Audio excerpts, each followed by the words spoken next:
There we go. That's better. I think. Why?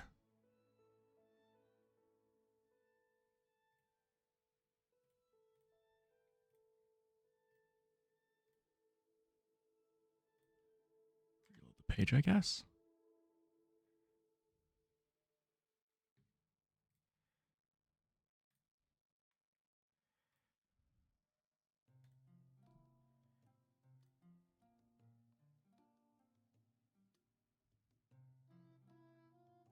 There it goes. Okay.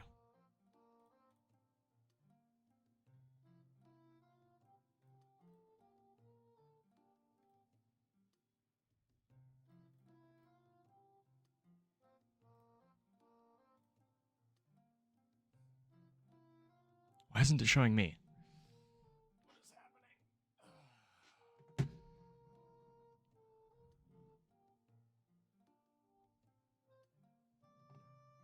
I am thoroughly confused. Is it because of the stream delay? There it is. I think. Wait. Okay. All right. Got it. Understand. I understand. I get the premise. Okay. Sweet. And then, apparently, I can undock, pop out chat, and then,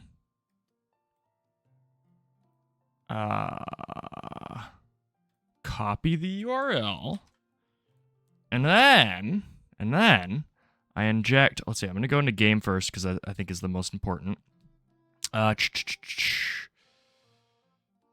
Add browser chat. Yes. URL. Boom. Okay. Okay. Wait, hold on. That's not quite how I envisioned that going down. Come on.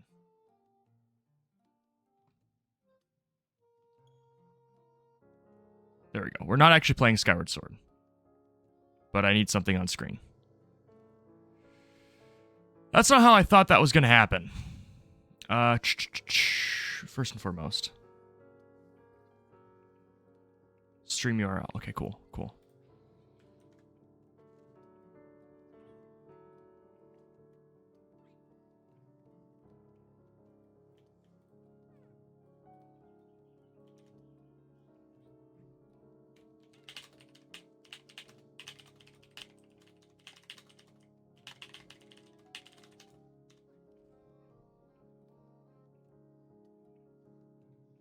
All right. That's a sign of happiness.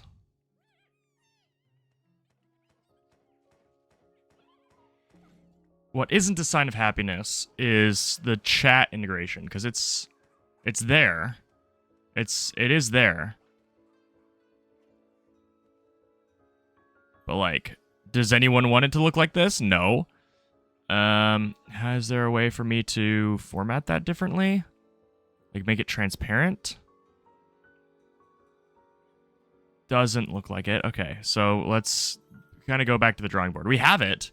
It just sucks. Also, why am I clear? Okay, let's fix that too. Let's fix that first, because that looks actually awful. Chroma.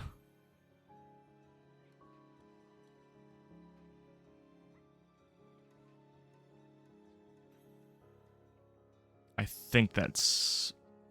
There we go. Okay, we're good on that front. Okay. Chat, let's see. Chat. Adding YouTube chat to OBS.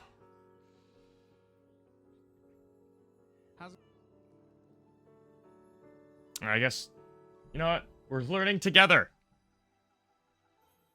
To be able to bring in your YouTube chat, since it's not here, but that's fine if you want to look at your chat here, or if you want to look at it whenever you're streaming. But if you want to be able to bring this chat in, what you're going to want to do is click on... I'm feeling this is much quieter than it should be. Go to pop out chat. There. You're going to take this link up here in the browser and you're going to do Control-C to copy. I know that. And then we're going to go back to, which I already have set up, but what you're going to want to do is go up to View, Docs, Custom Browser Docs. And as you can see, I already... Okay, this is useful. This is useful. And it looks like since this video is created, I have... Oh, yeah, you can see that too. Yeah. They just undocked it. Ha! They undocked it from View. Okay. Custom browser docs? Is that what we need? Custom browser docs. Doc name. Chat. I think. You have one set up, so you're just going to give it a name, and then you're going to paste the URL. V to paste it. Okay. And hit apply. So what that's going to do is that's going to then populate that right here, just like how you see mine. Since I already had it set up, it didn't go and populate it, but it was already there. Now what we need to do is take this and that's bring really it over weird. here into our chat area. So we're going to find our source that we have for our chat, and I have mine labeled as YouTube chat browser source. So I'm going to right click, go to properties, and since it's blank, we're going to go and do Control V, hit OK, and there we go. So I'm going to type in here in the chat, I'm just going to say hi, and then there it is right there. So every time you have to stream, you have to go and set this up. Let me Control V. That's annoying. I have mine labeled as YouTube chat browser source. So I'm going to right click, go to properties, and since it's blank, we're going to go and do Control V, hit OK. I'm not in love with that. So I'm going to type in here in the chat, I'm just going to say hi. I'm not. And then there it is right there. I'm not in love with that. Every time you have to stream, you have to go and set this up. So that's the only... Partially, I mean, obviously at some point I'm going to have like an overlay. One reason why I'm not a huge fan of the overlay is it takes away... Let me go to the inferior platform real quick, Twitch. And let me catch, like... Bro, seeing you make Steven isn't streaming right now, but let's just go to Steven and just point out what I'm trying to avoid. By the way, Steven has really good streams, and I think he's kind of avoided it too. How does he have...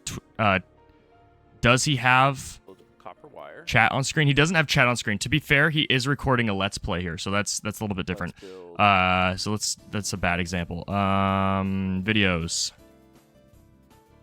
I can't look at his Tears of the Kingdom stuff. What's something that doesn't... I guess he's mostly gotten rid of the problem, but there are some, like, whenever he was recording Metroid, that, like, I'm pretty sure how his UI worked was he would have chat in its own box, and then in, like, the actual Let's Play that he was uploading to YouTube, he would put how many of his collectibles that he got, the, like, upgrades that he got in that same box. And so I don't want to have anything that substantially shrinks the size of the game. But I see a lot of other people have a clear chat, and so that's really what I want. I want a clear chat, transparent. Let's add that to our search and find out. Okay, all right, that's a good start. That's a really good start. And I'll just show you how to do that. So I'll just remove this for a second. Why does this look so bad? Studio. Give me, like, I don't need that crazy quality. YouTube Studio. What we need to do is left click on these three dots here and click pop out chat. We need to copy that URL code just there. And then once we copy that, I need to bring across Okay, I got OBS. that. In OBS, on Weirdest that spelling of browser function NVIDIA I've ever here, seen. which was YouTube chat, we right click on this, go properties, and then in this URL, we control V, Yeah, and we click OK. yeah. And then when we turn this on, It'll you'll see float somewhere. YouTube chat will show up. So, for instance, I'll just write hello. And as you can see, I've already got this set up in the YouTube chat settings here. If you go to properties, Okay, good got sign. this custom CSS stuff, and then all this code here, this syntax, Okay. that's been copied off a different website, which I'm about to show you. And that's all you need to do. Okay. I'll leave the link in the description below. And what does that do? That just is does go to it? this website, Chat V2, this one right here, link in the description below. Uh-huh. And then in these settings, Oh. on this page, sorry, where you can change your font to whatever you want. Okay. I'm getting it. I'm getting it. Yeah, I'm getting just it. make it whatever you want. I don't You know. can see over here, Thanks, it's Ecclesoul. changing the font, yeah. You look well as well in So chat. messages, you can change I'm the trying to size figure of out them. chat at If the I just moment. press down on the I arrow want to keys, have it you on can scroll screen. through these quickly. So something that you like the look of. So But this one, this is a good video. I think this is the one. one. This is the video. So I just need to go to, hopefully it still works. It still works. Okay. All right. Good sign. Good sign. Outline size. Yeah, 2's fine. Avatar size. I wonder, can I upload my own font? Let's see. What is it? HW Andy is the official font of the channel.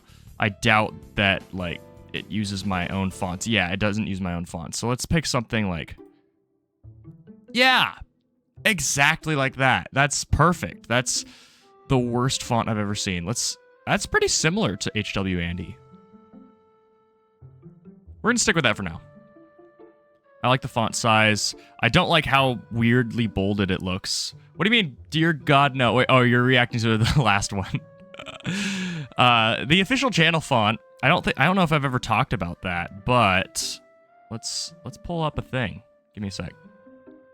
Oh, Resolve's already open, so you guys can see Resolve.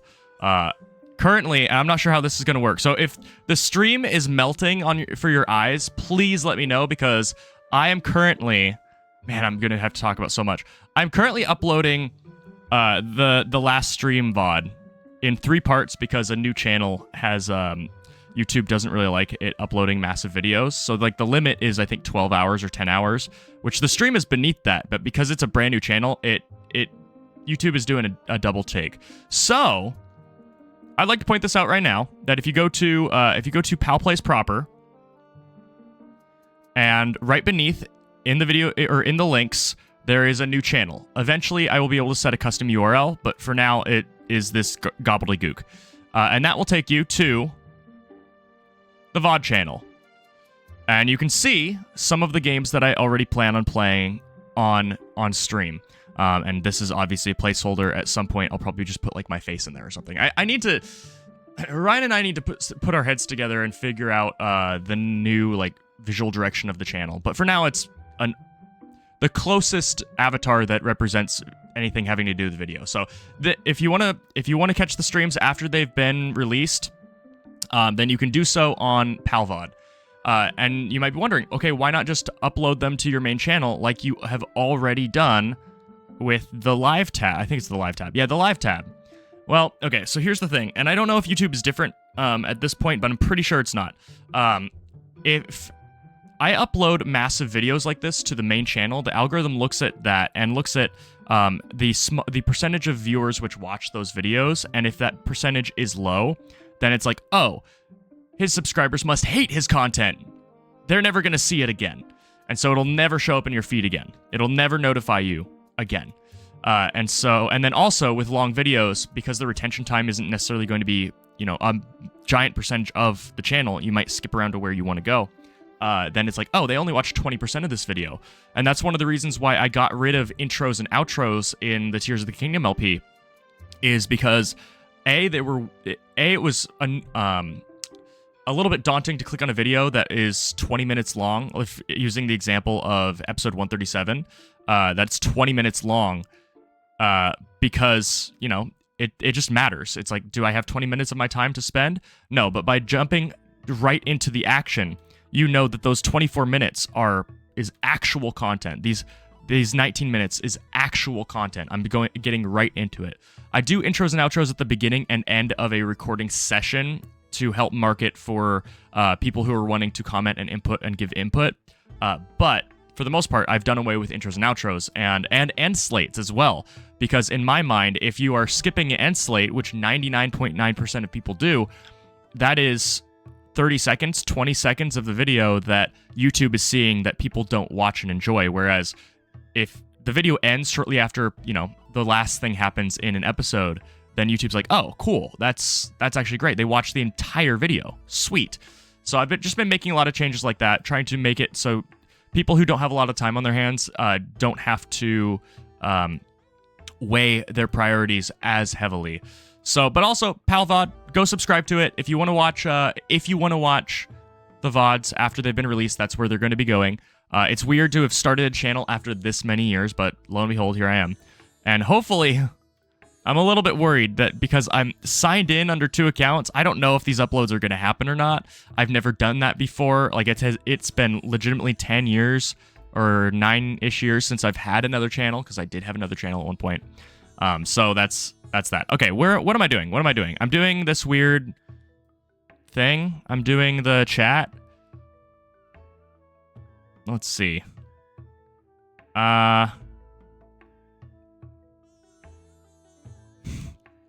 Oh, that's what I was saying. Sorry, I got sidetracked. I already closed it. The official channel font for years, which you'll notice for all of like the FuturePal, like text things that I put on screen, that became the official channel font from the Earthbound font, which is not a good official channel font. Back in the Terraria days, I used to make videos about Terraria. They were kind of like salad beta, where it was just cutting around showing the best parts. And again, strangely, it's another example of like co-op content just not getting that many views. I would have thought that the highlights of friends messing around, like taking the best parts of, you know, a 7-hour play session, would get a lot of views, but they just didn't do too well. They were a lot more highly edited than my other content, and they just didn't do great. So that's why there were only 7 episodes of them. I loved making them, but it was a lot of work. It was an awful lot of work, and digging through, you know, 7 hours of footage for a 12-minute video is something else. So didn't really do that. So okay, I'm gonna stop getting sidetracked because we have a lot to talk about today. A new Echoes of Wisdom trailer dropped, and we're going to talk about that. I actually have not seen it, so we're going to be I'm going to be seeing that for the first time. Okay, let's fix these abysmal colors. I own a message background color, the official color of the channel, which I don't have the HTML code for, is like is my favorite color, and it's like this whitish, almost white blue. It's not quite there. There we go. Wait. All right, I literally just find it every single time. It's not very official, but I love it. It's my favorite color, and I recognize it. It's just like very slightly off-white. Moderator message background color. I don't have mods yet. Don't need them yet. Eventually, we will have mods, and they're going to be black. They are going to be impossible to read, because when they speak, it shouldn't matter who's speaking. It just should matter that they are. Sponsor.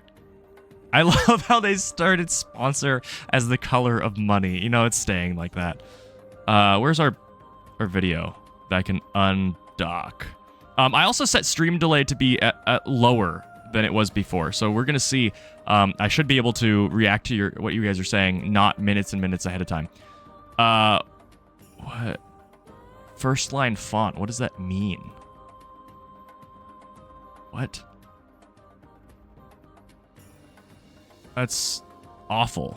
Can I change it to the same font, because that's, you know, how things should look?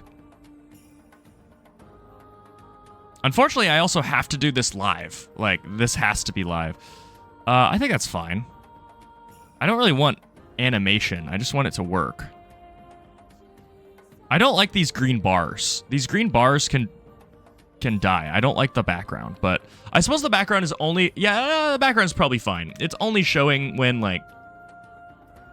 I don't even know why that's showing. Yeah, because it's just the text color. Is there a way to get rid of the... Oh, the background is for when, like, people actually donate money. That's fair. Okay. All right. You know what? That's okay. That's okay. Show colon after name. How does that look? I don't think we need a colon. Between you and me, the different font is enough. The colon is superfluous. Yeah, I think this is fine. I wish I could do HW Andy, and maybe at some point I'll workshop it. The problem is that I have to... I guess this I can do off stream, but for the most part, because chat can't be integrated when I'm offline, or like not public, I have to do this now, which I don't like, but we'll get over it. All right, right monitor. I have chat popped out. So what I need to do is add source, browser, use this wonderful feature that is... Wait, that's not it. Live chat. There we go. Do you guys know about this? I'm all about keyboard shortcuts in Windows. If you hit Windows V right now, it will ask you, if you've never hit Windows V before, it will say, pop up a little window that says, do you want to turn on the clipboard, I think it is?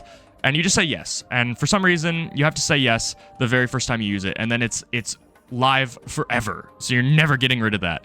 And if you do that, then whenever you copy something, instead of hitting Control V, you just hit Windows V, and it will pull up a record of everything you've copied forever.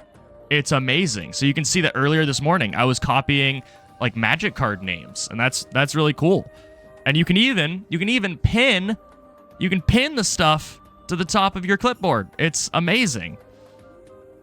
So if you haven't enabled Windows V, do it, because it's honestly kind of a life changer. You can delete stuff and you can clear it. I think it clears whenever you reboot your computer. I'm pretty sure. It doesn't work in Windows 7. It's a Windows 10. I don't even know if it works in 11 because I haven't upgraded to 11 yet. Nor will I think. Okay. Now, at this rate, Windows 11 is not what it cracked up to be. Okay. That's... What? That's not what I want. Display capture. There we go. Oh, I needed to paste the URL. There we go. There it is. It's working. Yay. It's a miracle. And now let's full screen this. Oh. I didn't really think that through. Welcome to the Matrix. I think we're just going to place it arbitrarily there. I think that's okay. I think that's fine. Let's get rid of this right now. Okay. We good? I think we're good. I think we're fine. We have chat. Oh, wait. I now need to integrate this into everything. How do I name this? I apparently can't. Oh, wait. I probably should do it here. Rename. Chat. I'll need to do this every single, Now, this is Echoes of Wisdom. Now, this is already in use. Of course it is, because... Where is it in use? Get out of here. Yes, get out of here. Rename. Chat. All right. I think we're good. Now, I just need to copy this. Ignore that. I never thought you guys would see that. Chat! Huzzah! Chat! Huzzah! I was going to put myself... I did kind of put myself to the side because chat was going to go on my other side. But I think... Yeah, there we go. And then while we're at it, let's adjust the camera again. Because I feel like I'm always in this, like... I'm wrestling with hatred of my camera. There, that's better. That's better. I'm not all prickly anymore. I've never described something like staticky as prickly, but this'll do. This'll do. I look fine. I have a slight outline around myself. That's okay. That's probably more due to the resolution, which can't be helped. Okay. I literally just pulled up Pikmin 4 as a background because I hadn't loaded Skyward Sword yet. So I think now we can get into Echoes of Wisdom. I think we're good. I think we're actually... I am going to bookmark this thing, this video. This video is kind of the truth. Okay. Let's close this out. So far, so good. We'll pull up chat, and then I think we'll get into this video. Because there's this new Echoes of Wisdom trailer. Let's go to the right monitor here.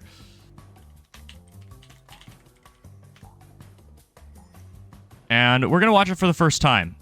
Well... I'm going to watch it for the first time. Before we get started, I want to ask you guys... Actually, I should probably not get rid of the audio. I apologize if I just destroyed your ears. We got to make sure that it's loud enough for you all to hear. I think it probably is.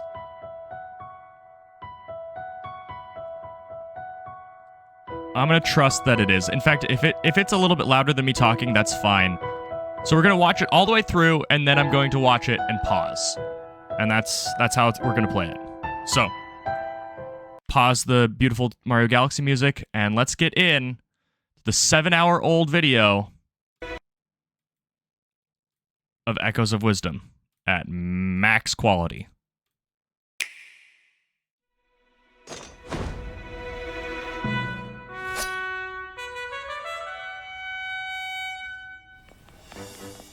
And I'm gonna, because I'm paranoid.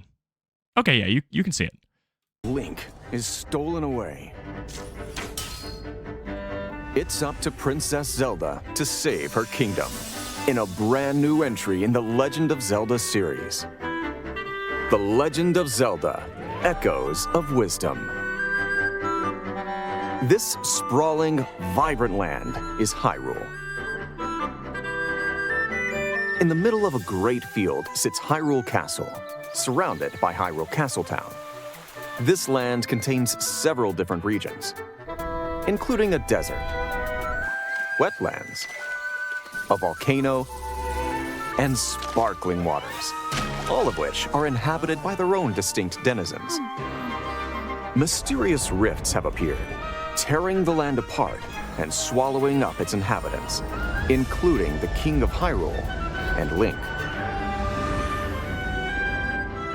Left behind, Zelda meets an ethereal creature called Tri, who gives her a mysterious staff called the Tri-Rod.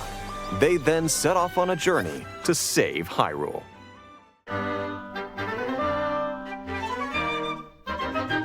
Using the Tri-Rod, you can create imitations of things called echoes.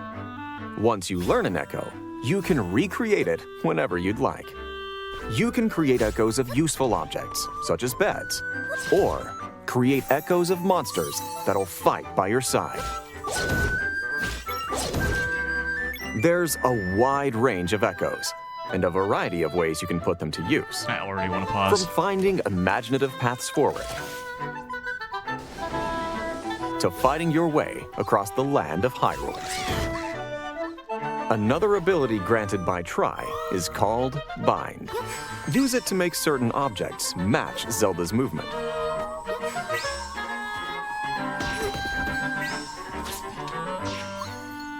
Alternatively, you can use Reverse Bond on a moving object to follow its path. Whether you're moving an object or moving with one, you're bound to come up with all sorts of ideas if you let your imagination run wild. Zelda can also take on Sword Fighter form, allowing her to forge ahead when the path is blocked, strike down enemies, or battle alongside echoes. However, she can only stay in Sword Fighter form for a short period of time. How you choose to wield this power is up to you. The sword's gauge can be replenished by collecting energy found in the Still World. Zelda can also make use of wind-up gizmos called automatons. Try combining everything at your disposal to discover strategies and ways forward you might not have considered before. Zelda's wisdom and your creativity are the keys to this adventure. Horses! Yes! You'll come across many quirky characters during your travels. Keep track of quests they give you by browsing your adventure log whenever you'd like. Helping people with their troubles is a big part of your journey. Wow, this looks like Tears of the Kingdom. And wise heroes are often rewarded for their good deeds.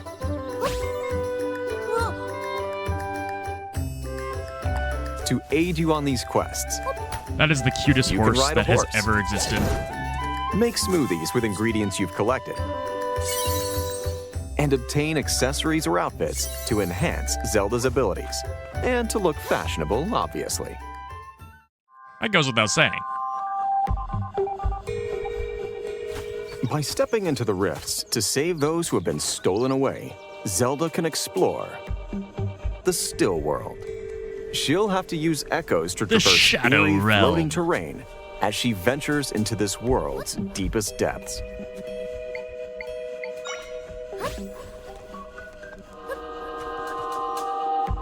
massive dungeons can also be found in the still world.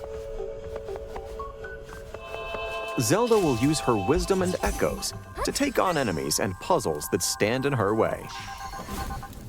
Then, confront challenging bosses who await her arrival. You'll need to use everything at your disposal to take on these foes, but the strategy is yours to devise. Wait, is this the same video? That The same still clip world was can be used. accessed through rifts Is this video not scattered new? across Hyrule, and That's each fine. entry point leads to a location with its own They've shown defining that clip features. before. During her journey, Zelda must overcome dungeons within the rifts and the mysteries they hold. Without Link or the King of Hyrule, Hyrule's fate rests squarely in Zelda's hands.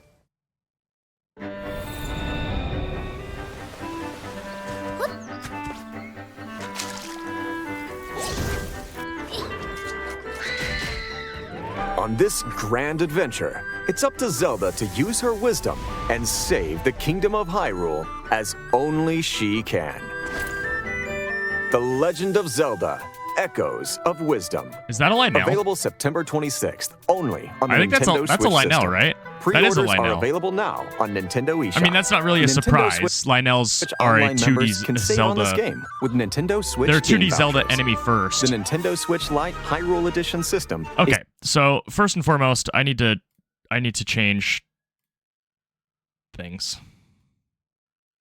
Full screen is zoomed in a bit too much for us. Okay, thankfully that's fine. Full screen. Why is that the case? Okay, we're gonna get to the bottom of this. How do I? Because that was the case last recording session, and so that needs to be fixed.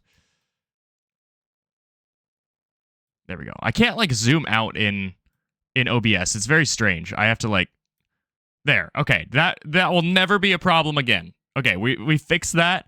That was something that was mentioned. Thankfully, it was just on the brief watch through, so we were going to be able to get, the full kit and caboodle now that that's been pointed out again. I forgot to fix that. Okay. So that's correct. In fact, I'm going to let's leave it like this. Leave it like this. All right. Let's go through this trailer. Now that it's proper. I would like to ask how the volume is for you guys, because if it's fine and me talking is louder than it still, then that's fine. I'll leave it as is, because there are some vocal bits that I'd like to talk about. So I think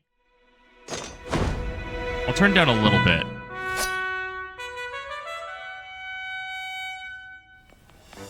Okay, we're gonna get through here because this It's is up to largely we've seen this Princess Zelda. before. The Legend of Zelda. Let's start by pausing on this cover. First and foremost, gorgeous cover. I love this cover. But it gives us some unique new enemy. I mean, this is probably a P-Hat, if I had to hazard a guess, but it's definitely a new design. P-Hats are also a Zelda 1 enemy. Octoroks looking normal. Zelda. I'm trying to think if there are any other weird details in the background that... It doesn't look like there's anything special that stands out. Echoes of Nothing Wisdom. new. The buried chest is a little bit different. This sprawl. Okay, so this also doesn't really... It shows something a little bit new here in the distance. Hopefully you guys can see my mouse cursor okay, but way back there, it looks like some sort of village. These cliffs over here look a little bit like New Super Mario Bros.-esque. It's like, what is it? New Super Mario Bros. Wii World 7, I think is the rock one. They're definitely textures. These are not models. It still looks good, but they're clearly textures. Vibrant land is Hyrule. That said, it still loads in from a pretty stout in the distance. middle of a great field sits Hyrule. Several different regions. A volcano. Okay. The Moldorms being on vertical surfaces, that's new. I thought that was interesting. We had the fire slugs on the sides. This land sits Hyrule I think I might have Castle, skipped something a little bit. I wish I surrounded could by skip Hyrule 1 Castle second Town. instead of multiple. I love how this guard is just chilling. He's just chilling right next to the Shadow Realm. This land contains several different regions. including a Weird desert, line there from chat. I'll have to fix it eventually. wetlands, a volcano, and sparkling waters, all of which are inhabited by their own. Seeing these Zoras in a top-down game is something special because I don't think they've been in a top-down game before. It's always been the freshwater Zoras, which have varied whether or not they were friendly or not, but this game has them both. Denizens. It also has Deku Scrubs in their peak Majora's Mask design. Mysterious rifts have appeared. When I saw this portion of the trailer, my first thought was, "You're going to the Shadow Realm, Rifts have Jimbo." appeared, tearing the land apart and swallowing up its inhabitants, including So we've seen a couple cutscenes where the King the of rift Hyrule expands. and We've also Link. seen some playable segments where it expands. So I almost wonder if it is Left going to, behind, throughout the course of the Zelda game, meets an when you hit ethereal certain creature story called objectives, Tri, it who grows. gives her a mysterious Like you staff finish a called the dungeon and it's Tri-Rod. like, oh no, They then now set off on it's a journey bigger, and you're to gonna have to save go to the Hyrule. still world in order to get what you need done, Using or if the you can Tri-Rod. control it. So something I noticed here, You can create I'm gonna call them Doritos. The Doritos following Tri change throughout the trailer, and I think it's pretty clear to say that Once you learn an echo. that's how your number of uses is counted. However, we've seen 3, but at the very beginning, and I think on the cover, no, we still see 3. I'm pretty sure there is a point where we see 4. including So undoubtedly that is going to be tearing the land and Link. that's going to be how Zelda your echoes meets an are ethereal creature determined. called Tri, I'm pretty sure we see who then 4 at set some off on point. a journey. No, right here. Yeah, I'm not crazy. So so far the They max then we see set- is 4. It almost reminds me of Tri, the Dorito spirit. It almost reminds me of the game Journey. Are you guys familiar with Journey? That would be a great game for me to stream at some point. Journey game. It's short. It would be a one stream game, but over the course of this game, you get your jump gauge is basically tied to how long your scarf is, and it increases in length throughout the game, and it reminds me of that, Set off albeit on a journey for very to different save uses. Hyrule. Also, this narrator this is a newer narrator. I don't think we've heard him in a Zelda or anything Nintendo trailer before, and I keep thinking it's Kaiser Neko from Team 4 Star. Using the Tri-Rod. Okay, we can skip past this. You can recreate it whenever you'd like. So yeah, the uses are covered to the triangles, and we can see that there are said useful triangles hovering items, above such the items, and that's gonna be how they. That's gonna be like a heart Or container equivalent, where it's like as we progress, we'll probably get more of them. create echoes of monsters that'll fight by your Unless side. it might be 4 at the start. 4 is a decent number. Oh, look at that! Look at that! Echoes of monsters that'll It fight costs by your more side. Doritos. Yeah, that costs. Yeah, so it costs 2 Doritos per moblin summoned. There's a wide All right, this is what I was waiting for. Obviously, there's random garbage like tables and signs and pots and yada yada. They all will have their uses, even if they're incredibly niche. There's this adorable looking armadillo creature. We have Poe's back, Lizalfos, chibified for like the first. I think this might be one of the first 2D appearances of a Lizalfos, maybe the first. They're almost exclusively a 3D Zelda enemy. We have the Ocarina of Time design of Redead's back, although in chibi form. I hope that they make figures with these creatures. There better be amiibo, because this game is basically Amiibo the game, and if there isn't some sort of crazy amiibo compatibility where you summon Epona and you get a horse and it's, the little Epona, I will riot in the streets. Also, we got, I don't know how I missed this weird like mushroom possessed creature. range of echoes. What are we missing? Anything new? And a Gordos, yep. variety of ways A you can dead put them to fish, a use. frog. From finding imaginative paths forward. It looks like summoning creatures. Oh, it looks. find Wait, your actually, way I across the disproved land of myself in like Hyrule. a second. Summoning creatures typically costs 2 Doritos, but summoning like Keese only costs To find 1. your way across the land of Hyrule. Food is 1, and there's a creature that costs 2 Doritos. Another ability granted by Tri is called Bind. And yeah, and notice here that there's only 3 Doritos. So like we've seen a max of 4. We usually see 4, but in a couple of the scenes we see 3.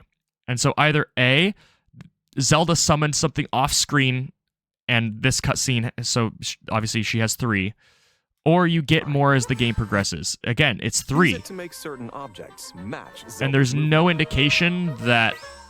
Yeah, there's 4 again. Alternatively, you can use reverse bond on a moving object to follow its path. One thing I like about this game is, as a D&D player / DM, one of the things I really like doing is making every combat feel like some sort of puzzle. Whether it's them learning the temperament of the monster itself and how like it staggers itself after it uses this attack. So if they try to make it angry so that it uses this attack and overextends, then they can have a window of opportunity to defeat it.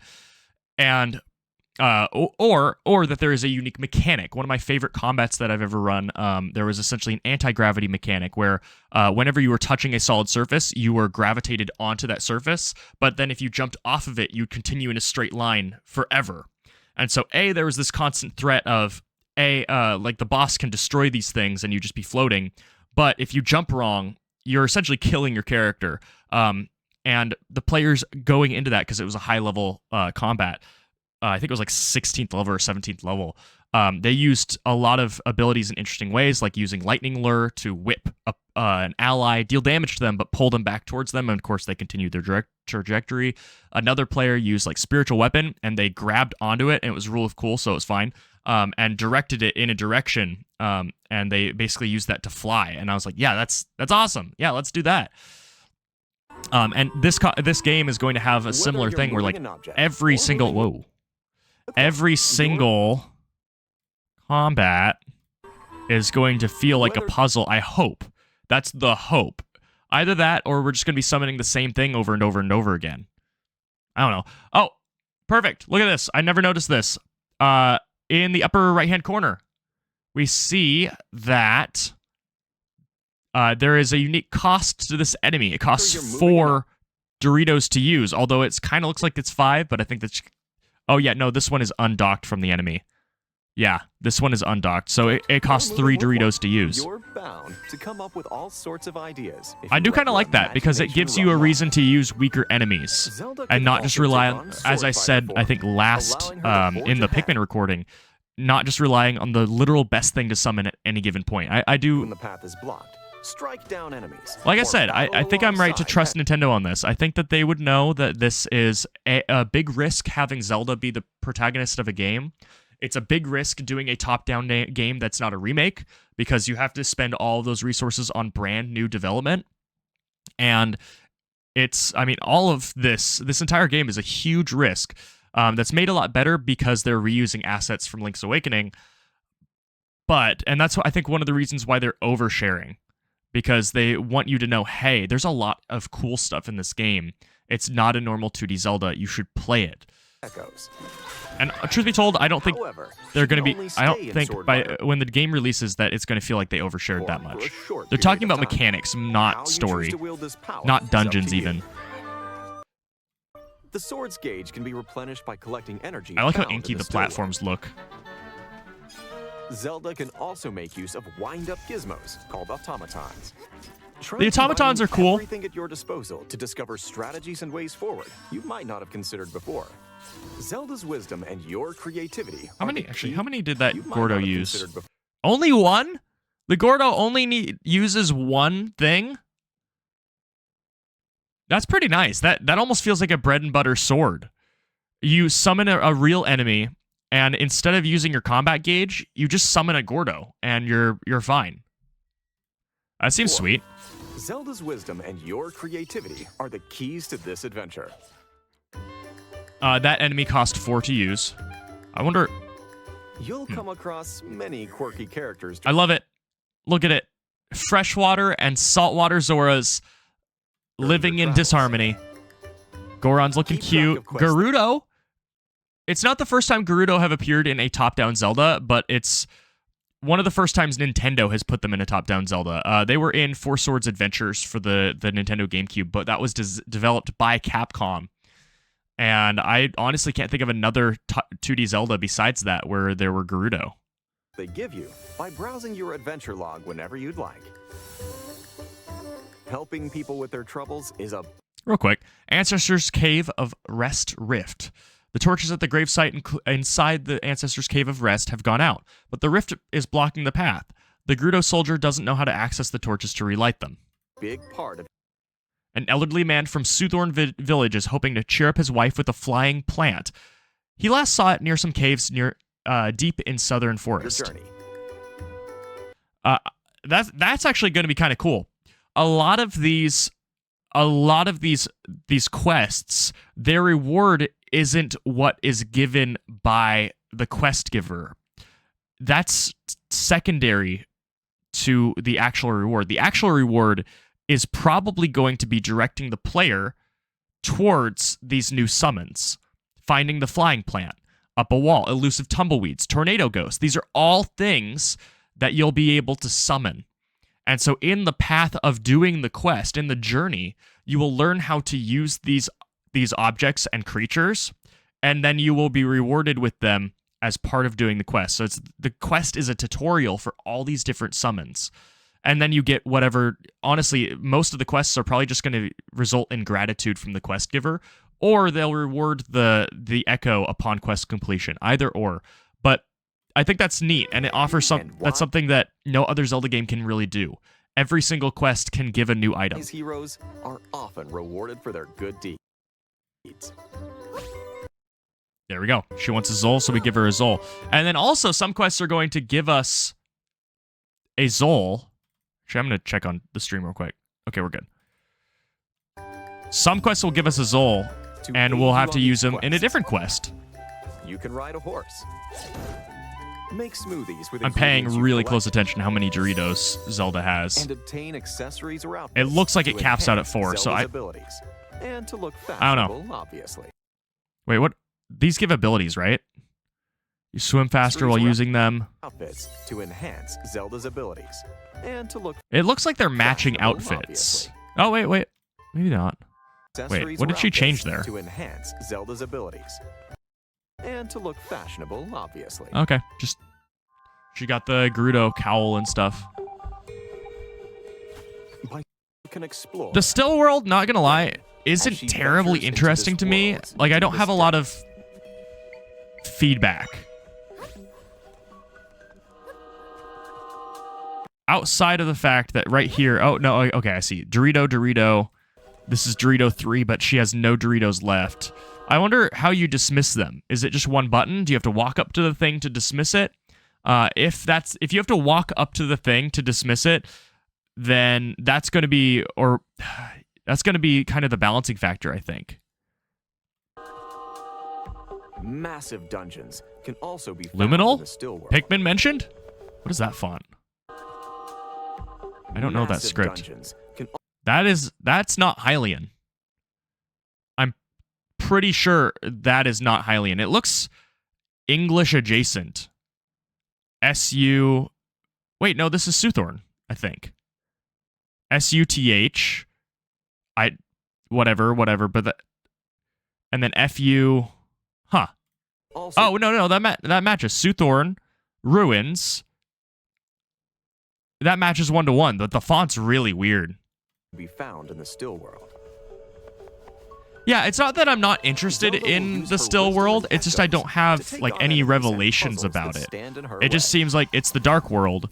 Then It requires some confront challenging platforming. bosses who await her That's arrival. and it's where the dungeon. You'll A need lot to of the use dungeons are. These snakes cost You'll one need to- each. To use everything at your right. disposal to take on That costs these 2. foes. But the strategy is yours. to She's devise. sleeping. That's funny. Wait, did anything happen On here? these foes. But the strategy When it's is killed, yours to devise. There's no cooldown. The Doritos are just immediately The returned to still world Zelda. can be accessed through rifts scattered across Hyrule, and each entry point leads to a location with its own defining features. During her journey, Yeah, it's Zelda cool. must overcome dungeons within the rifts and the mysteries they hold. I just have nothing to Without say about it. Oh yeah, so that flying platform costs 3, and that's going to be the balancing factor. Is the water? I didn't pay attention in the first trailer. I might go do that. Go check. The water blocks might have cost 2. I don't know. It felt like she summoned a bunch of them. And the rifts are moving. Again, 4. Redeads cost 3. Grand adventure. It's up to Zelda to use her wisdom. And Not gonna lie. On this Stuff like this right here is what gets me the most excited. Because try to think back to Link's Awakening and think about how many like cutscenes there were where characters were taking actions and moving around, and the focus was on them. And the answer is like almost none, right? There's obviously the famous scene of Link and Marin on the beach. There are a couple cutscenes around Marin, but this is like, hey, you are interacting with these characters. These are real people. They have problems. It feels like a more modern approach to the game. Volvagia is super sweet, although it has like a necklace now that's green. This is where the whoa, did I miss this? I don't know if I recognize that the Great Deku Tree from Ocarina of Time is just here, chilling. That's just the same design. As only she can. The And then Legend Evil of Link. Zelda, Echoes of Wisdom. Okay. Available September 26th. And then the only Lionel on that the I Nintendo mentioned, and then somebody in the foreground that honestly looks like a Lego Switch character. system. Pre-orders are available I'm now excited for the on game. Nintendo eShop. I am legitimately Nintendo excited for the Switch game. Online members can save But on I wanna this check game something. with Nintendo Switch game vouchers. Unless The there's another Nintendo clip. Switch Is there a Lite stinger? Hyrule Edition system is No. also I want to check something. We're not going to watch this entire trailer. I want to see where Zelda summons water. I want to say she summons like 5 water blocks in a row. And I'm curious now that at least I'm aware of her Dorito-based powers. Across Hyrule, and If she has more than 5 there. How many does she have here? 4. 4. Rifts. We've seen this clip before. It was the first trailer. Strike down enemies on her own. Yeah, it was definitely the first trailer.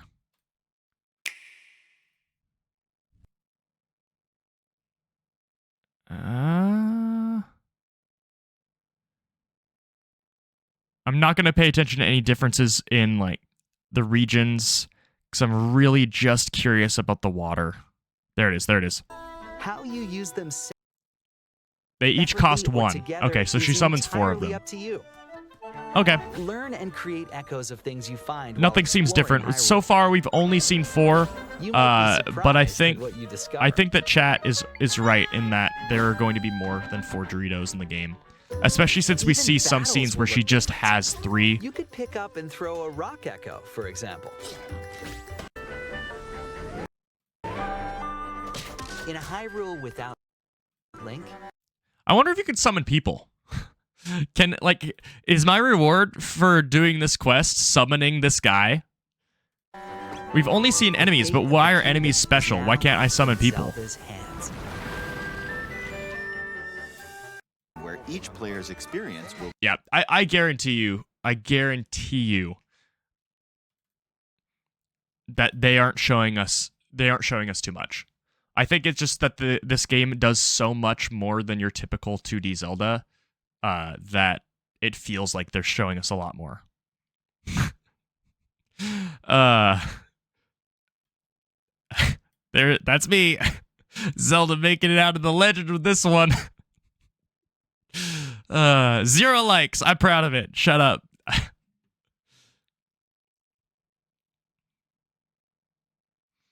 Yeah, I wonder also, we see a bunch of people go into the still world, and I don't know what happens to them. Like, do we get to take them out of the still world? Do we, like, reanimate them inside of it, and then we're able to talk to them and their residents there until we finish the game or whatever? Are we going to be purging the still world out of areas? It's like Blight or whatever. I don't know how that's going to work. No idea. We're going to find out. But honestly, I think each trailer makes me feel better about the game to the point where now I am excited about the game. I'm not worried. I I think the only thing that people aren't going to like is that it is a 2D Zelda. I've always felt like 2D Zelda is really good about not revealing too much. Even the part they aren't revealing is just Ganon doing his thing. Yeah.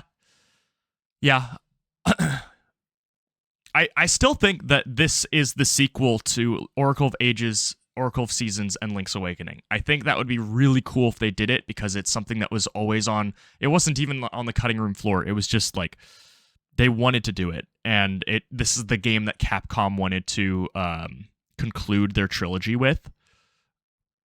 That'd be sweet. Especially since Zelda doesn't make any presence at all in those 3 games, and to see the 4th game then involve her, it's like this is the missing piece, is Zelda and Ganon, and I think that'd be sweet. But either or. Oh, I was gonna point out one more thing. Hold on. One last thing. This one's very minor, but I think it's important. So Link's Awakening obviously has a tilt shift filter over the game where it makes everything look like it's miniature. And while this still has the shiny filter and the really just that and the claymation art style, look at where the field of view is. The bottom of the screen is just barely blurred. And I actually want to rewind to make sure that's not YouTube doing it. Okay, YouTube UI, go away. Yeah, no. So the bottom of the screen is just barely blurred. The top isn't blurred at all. And it's only like 5% of the screen real estate that is blurred. This was a good shot. This is where I first noticed it, is these are out of focus, which is probably due to the haze of the desert. But because you notice that, it's clear that the entire game isn't like this. The bottom of the screen, barely blurred. Interesting choice to me, but I'm not terribly familiar with tilt shift photography. But the top of the screen and the entire real estate is kind of reclaimed. And I'm not saying that I didn't like the tilt shift, but it achieved a purpose for the story of the game, and that purpose does not need to be copy-pasted. And so I'm glad that they didn't just mindlessly do it. They put some thought into that. But no, I'm really happy about this game. I always love it. I mean, some of the best Zelda games we've ever gotten are the ones where they're essentially asset flips from the previous game. I mean, think Majora's Mask. I personally like Tears of the Kingdom more. Spirit Tracks is 5 times the game that Phantom Hourglass is, and their ability to just take these resources and be like, yeah, we're reusing them. We don't need to spend any dev time on that. It's all just making the gameplay and the story better, results in some great games, in my opinion. Sometimes games that are a little bit too clever for their own good. I mean, Majora's Mask, as much as I love it from a thematic standpoint, I don't think it stands up terribly well from a mechanical, considering how much you actually have to use a walkthrough to complete any side quest.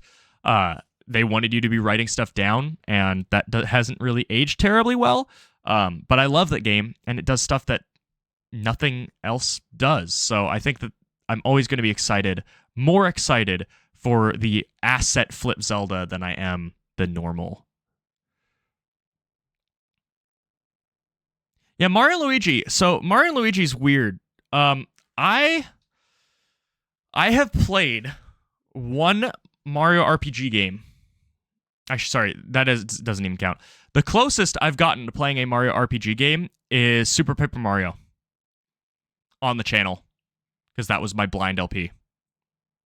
So I don't know how to feel about Mario and Luigi.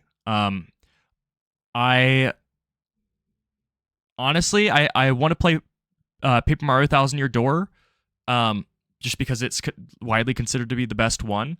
But, you know, again, you really have to have that RPG itch, and I just haven't quite had that yet. So I'm glad people are excited about it. I hope it's good. Nintendo honestly has been on a roll. You missed, Echo Soul, you missed us going through the trailer and noticing that Zelda has the power of Cool Ranch Doritos on her side. And that's really what this game is all about. It's The Legend of Zelda Doritos of Wisdom. I probably would like Mario and Luigi. I do like the kooky franchises. Earthbound, if I had Let's Played Earthbound today, it would be a completely different Let's Play. My word. I like Let's Playing RPGs. I don't know if I like playing them on my own. Is that weird? Like, I enjoy the game because of what I get to do to it for an audience, and I enjoy the mechanics as well, but, like, I don't know. It's... When it's just an RPG, it's like the cookie part of an Oreo. When you add the Let's Play aspect to it, that's when the white filling is added, and I think it's delicious. Does that make sense? I mean, I've been Let's Playing games for 10 years, so a lot of the context of me enjoying a game is kind of the Let's Play aspect. And so there are some video games that I enjoy without that. For example, Xenoblade. I enjoy that without the Let's Play aspect. But a lot of when I want to play a game, I'm planning, I think, do I want to LP it or do I want to play it on my own? And it's just a different beast. It's a completely different beast. Okay, I think we covered. I think we covered Echoes of Wisdom. I will say, I really hope that the next game is not. Was it Noun of Noun? We've gotten Breath of the Wild, Tears of the Kingdom, and Echoes of Wisdom. Can we have something different, please? That would be. That's such a tiny gripe. That's no one's gripe but me. I'm just like, come on, let's have a new title. Let's have Twilight Princess, strong title. Skyward Sword, awesome title.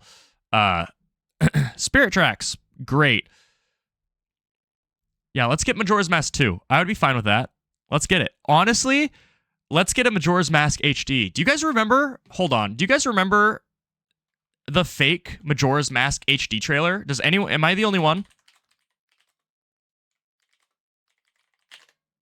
Am I the only one who remembers E3 being crashed by this video? This isn't even the original upload. That's why it only has 49K. Let's see. Fake. Yeah, this is not the original one because this has a guy like talking at the end, I think. Am I the only one? If I am, we're going to watch it. Because if you haven't seen it, it's like it's 11 years old and it crashed E3. Like it because Nintendo had done a poll shortly after, I don't even know when they did it, but it was shortly before this E3, like a year before. They had done this poll in an IGN article, but it was Nintendo doing the poll. They're like, hey, since we're doing this anyway, put a poll up. We want to know, do you want a Link to the Past remake, a Link to the Past remake, or do you want a remake of Majora's Mask? And fun fact, it didn't matter what people picked because Link to the Past got a sequel and Majora's Mask got a 3D remake. And that was just really cool. We once that came through, it just made sense. Okay, we're watching this. I love this. We're watching. Let me turn up my volume a lot. I'll try not to blast you guys.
So this trailer, couple things. First off, this was 11 years ago, so 2013, which was, when did the Wii U come out?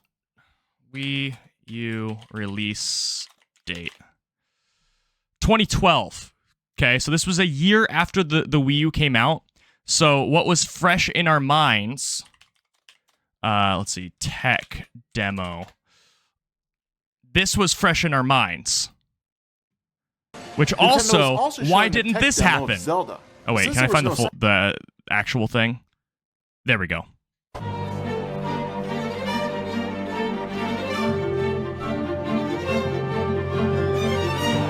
The reason why the camera movement is kind of janky is because you would hold the Wii U to change the angle. That's why it's a little bit weird and it's unique. So, I mean, look. This was like Space World 2000 all over again, where we get this gorgeous, for the time, Twilight Princess trailer. By the way, Piston Cup mentioned.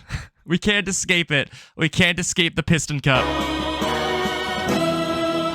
We get this gorgeous, for the time, Twilight Princess HD remake trailer. And then nothing off of that at all. And it's like, come on, what? Why?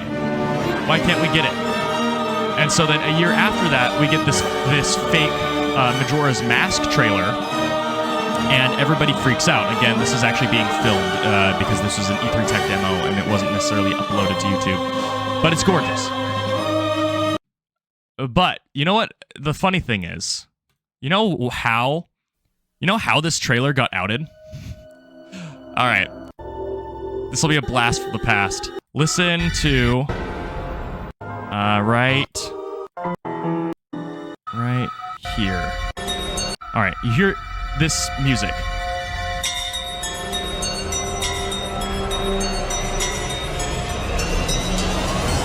All right. People found it. I found it because I think I had been following the channel at the time, or I started following the channel because of it. Spontaneous. Let's see.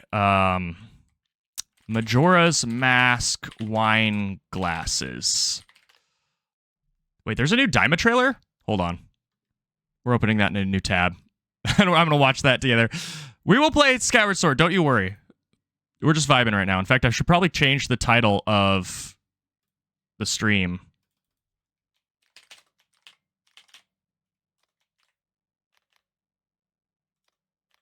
Just vibing. This guy would make these... There it is. And Echo Soul, I did see your question. I will get to your question. So that's where that came from. But then, where did this come from? Right here? That music came from...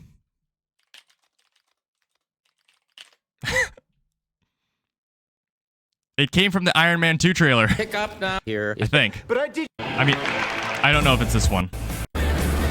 Blood in the water.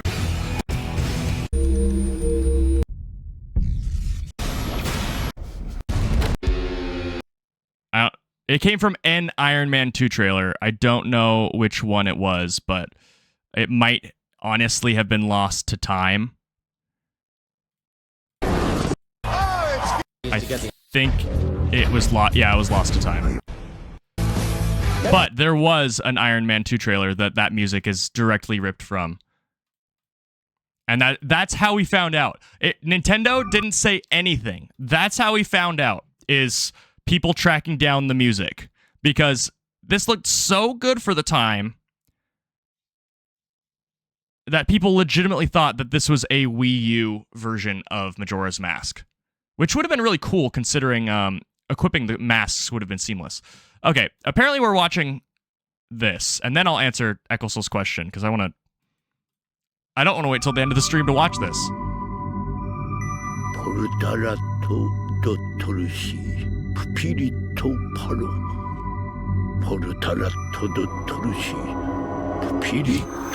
I'm sorry. I'm sorry. Am I a child? Am I a child? I think I'm a child. ピリとなる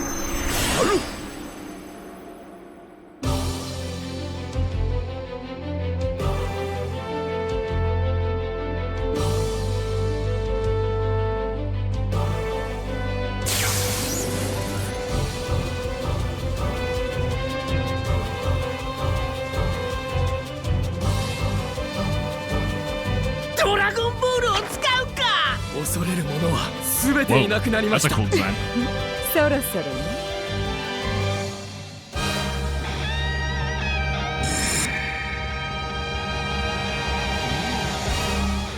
さあ、やってやるぞ。俺はグロリオ、頼みがある。パンチだ。よろしく。パンパカパン。なんか面白そうだな。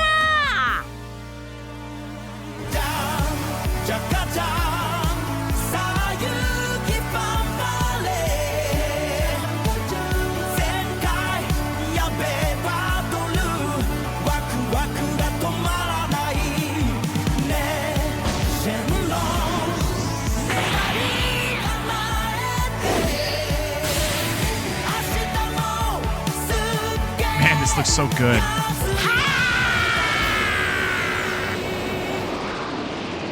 I'd love to say that this is the best that Dragon Ball has looked in X years, but we got the Broly movie. And honestly, Superhero was good too. They knew what they were doing with that title, by the way. They know. They knew what they were doing. I'm so excited for it. The staffing list for this is going to be insane. Okay, but that's all we're going to talk about with that. So is Majora's Mask good? Okay, allow me to talk about Majora's Mask. So one of the things that I have worked 2.5 years to do, 2.5 years on, a project that does not involve the channel whatsoever, is in Magic the Gathering. One of the few hobbies that I have that really has not bled into the channel at all, except for some memes. I've made some Magic the Gathering memes that my viewers are like, huh? I'm like, no, this makes sense. This makes sense if you play Magic. One of my things that I've worked on was this deck. And this deck, the commander of it is called Estrid the Masked. And seeing that, I decided to start altering the cards to put art from various schisms of the Majora's Mask art community on these cards with flavor text. This took me 2.5 years to do, and I'm still sometimes adding new art, and I have a list of artists that I check on regularly to go through. Some of the art here either can no longer be found in the case of like this one, where it is literally impossible to find this. If you throw the art file that I have into a Google search, it yields nothing. So some of it has been lost to time, and other bits of it have not only lost to time, but I saw evidence that it existed, and so I tracked down the artist under a different alias, and I was like, hey, I know this is you. Can I have the art? Can I buy the art off you? And they said, yes, just don't share it online because I don't want that art style to be associated with my current professional brand. I said, bet, that's fine. That's how I'll do it. And so that stuff isn't obviously on here. And you can see, you know what, I'm pulling up, I can't pull up the folder because it has some of the stuff that I can't show.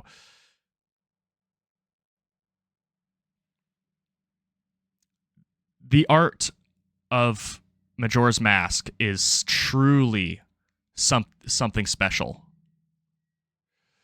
And we have professional artists, some of which, let's see if I can find one, some of which do art for massive franchises like Nier Automata. And they are out of the passion of their heart.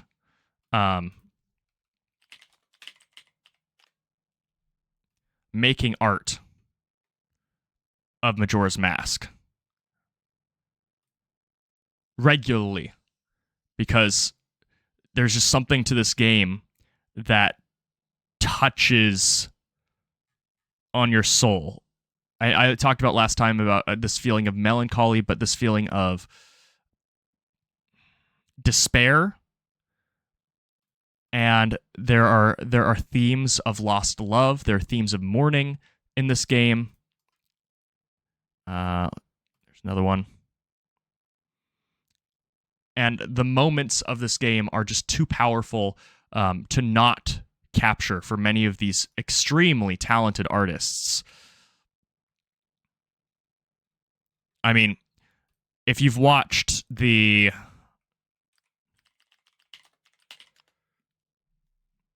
If you've watched this, which I'm not going to show all of this right now, but I can still feel it. If you haven't watched this, just look up Terrible Fate, Majora's Mask. You'll find it. This is a fan project made by the same developers as Kena, Bridge of Spirits, which is a game that I intend to play at some point. And it is incredibly realistic. It's powerful.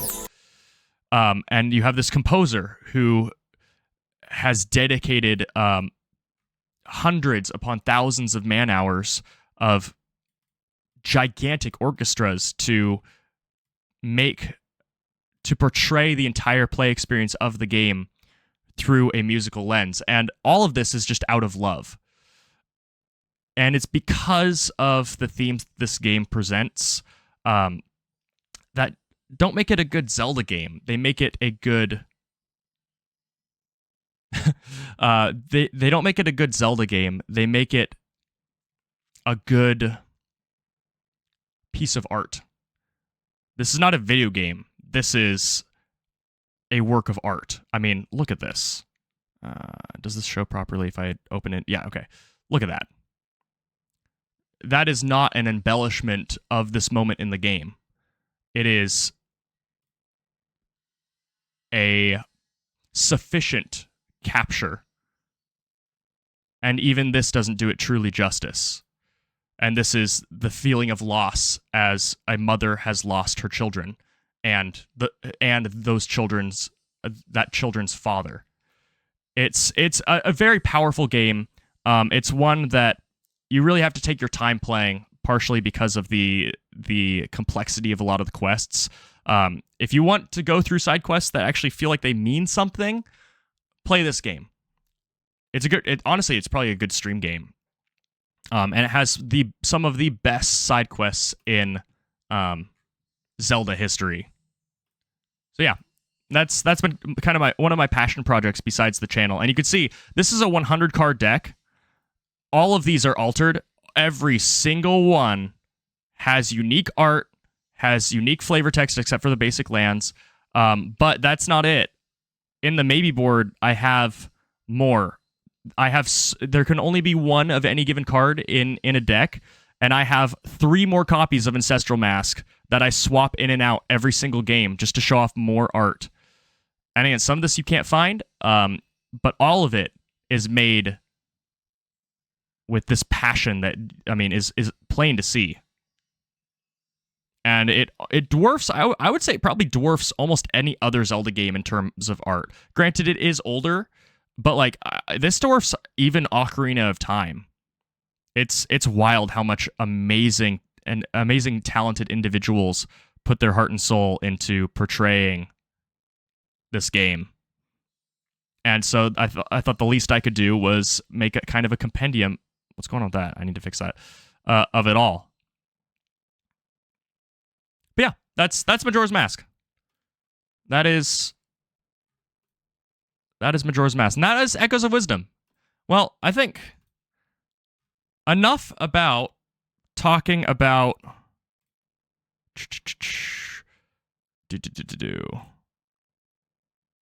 No, I don't want to launch an additional instance of OBS. I want to do this. I want to do that. And then I'd like to do this. And not play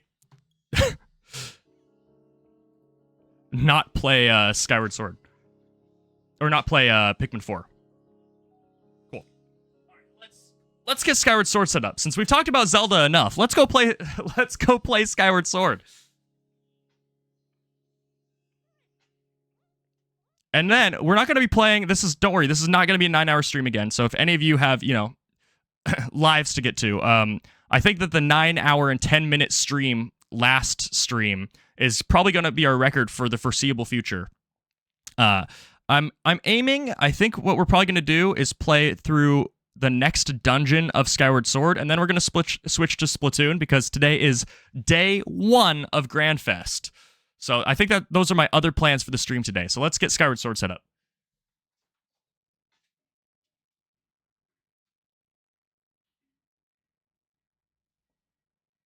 Oh, there it is.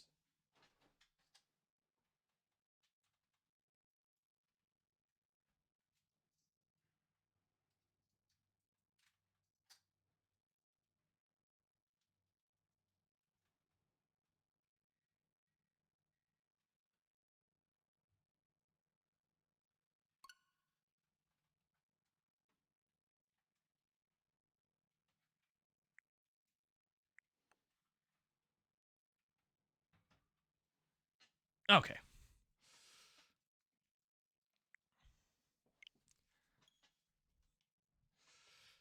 Let's fix my desktop audio. Also, one thing I definitely have to fix is almost all of the audio, like the actual Skyward Sword audio and Pikmin 4 audio, was practically muted last time. So I'm going to jack it up a lot, and I want you guys to let me know if it's too much, if you can't hear me anymore.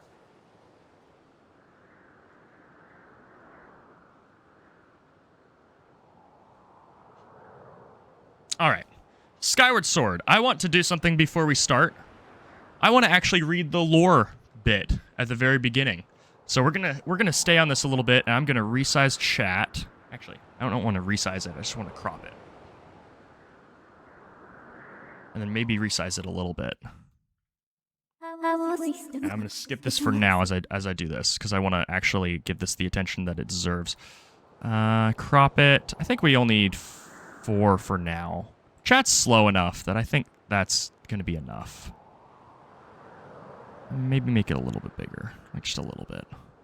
Yeah, I like that. That looks good.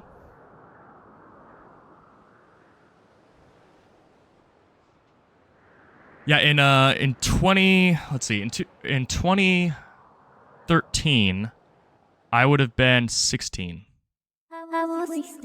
This is a tale that you humans have passed down through uncounted generations.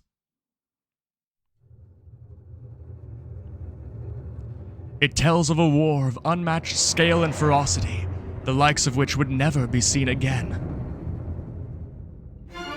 One dark, fateful day, the earth cracked wide and malevolent forces rushed forth from the fissure.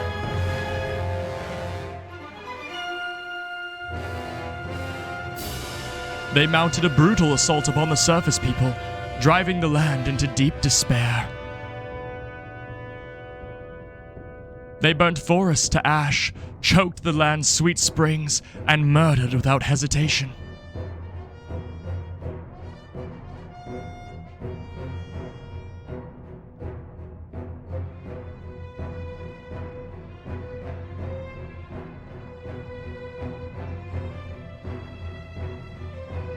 They did all this in their lust to take the ultimate power protected by her grace, the goddess.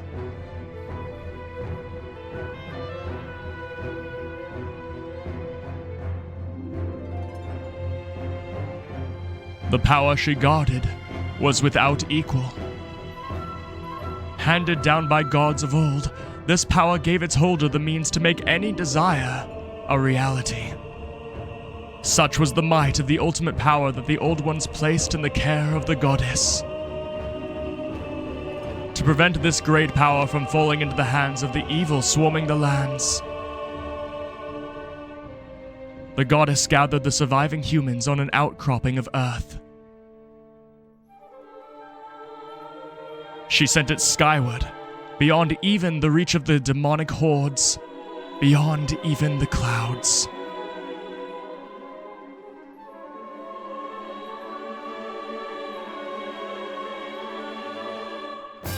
With the humans safe, the goddess joined forces with the land dwellers and fought the evil forces, sealing them away. And at last, peace was restored to the surface.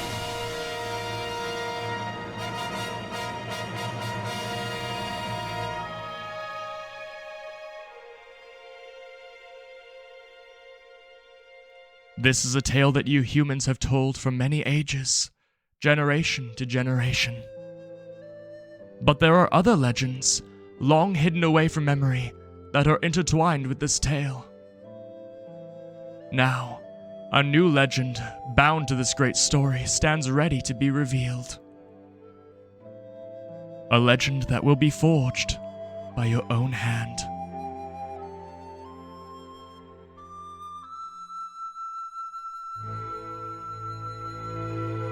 Part of reading that is in the context of the game, understanding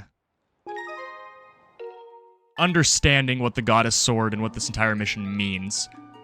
But also, another part of it is, do you have... Oh, wait. I want to copy this to here. Another part of it is, do you have any idea how many takes it took me to read that when I first started this channel? All of those words are burned into my memory. And I wasn't reading them in a voice, although I think I read the first couple lines in a voice because it was Fee explicitly talking, though she was technically talking for all of it. It was... I think it was like 14 takes, and here I'm getting it in one. And so part of it was a little bit of catharsis on my part. All right, I think we already got what we need to get. We have the shield. I am carrying the metal shield just in case. I have a way to repair it. We can't... Actually, wait, we can afford the other, inventory slot. So I guess I'm going to grab that. Because you never know when we're going to get another bottle. And I might look up where to get another bottle at some point. I think that would be neat. Okay, come on. Come on, Link. Jump up. Yeah, like I said, we're going to be getting through one dungeon here today. As opposed to the 2 of last recording. Then we're immediately going to jump into Splatoon. I think that's a good balance. And we're actually going to be heading into my favorite area of the game already. I think in terms of desert areas, the area that's coming up is Peak. Oh, I forgot. I have to do a Beetle voice. You know what? This isn't a Let's Play, so I'm going to butcher this. Oh! This will increase the number of items you can carry in your pouch by 1! It has to be the most useful things imaginable for an adventure, and yet it costs just 100 rupees times 3! I can't do a Beetle voice. I'm sorry. It's... Thank you! Like, how do I do an impression of that? Thank you! Oh, thank you so much! You've given me the strength to keep pedaling. And this voice gives you all the strength to pull out a weapon and kill me, because it's a terrible voice. That's why I just make him Mario. Although, to be fair, I make him Mario in Tears of the Kingdom Breath of the Wild, because I have this sneaking suspicion that he is secretly voiced by Charles Martinet. I don't know. When he says Wahoo, it's just Mario. And if it's not, that guy should be Mario. Okay. As we fly to Lanayru, which is factually the best area, I want you guys to tell me how the volume is. Is it too quiet? Is it too loud? Be honest. Be quick, because I want to make sure that as little of this recording is sullied by potential bad audio as possible. In the Pikmin, unfortunately, someone mentioned it. I missed it in chat, which sucks. But in the Pikmin 4 recording, I missed that I basically had no game audio throughout the entire thing. So I'm having to, when editing it for YouTube, I'm having to put music in everywhere. Here we go. Lanayru.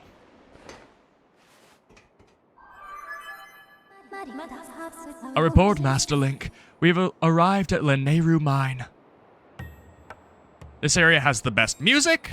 Game audio a tad too loud. Okay, I'm done with that. There you go. And let me know if it is better or worse. This arid region was transformed into a desert over the course of several hundred years.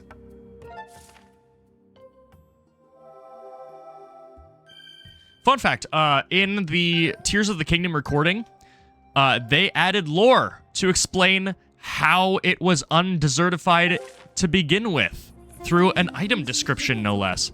My projections show that Zelda must have traveled through this area. Which means I can douse for her. Far in the distance. Okay, let's talk about desert areas up until this point. We had gotten, in Ocarina of Time, Gerudo Desert, which is a very standard stock, bog standard is the word I was looking for, desert. And then in Majora's Mask, we got a canyon, which isn't really a desert, but, I mean, this is a canyon as well, so that's fair. And it's, you know, it never at any point feels like a desert in Majora's Mask. There is no desert in Wind Waker. Oh, I was hoping that would work. Oh well. There is no desert in Wind Waker, unless you would like to count the ocean as a desert. And then, let's see, Twilight Princess, we have a prison, which is a great take on it, honestly. It's fantastic.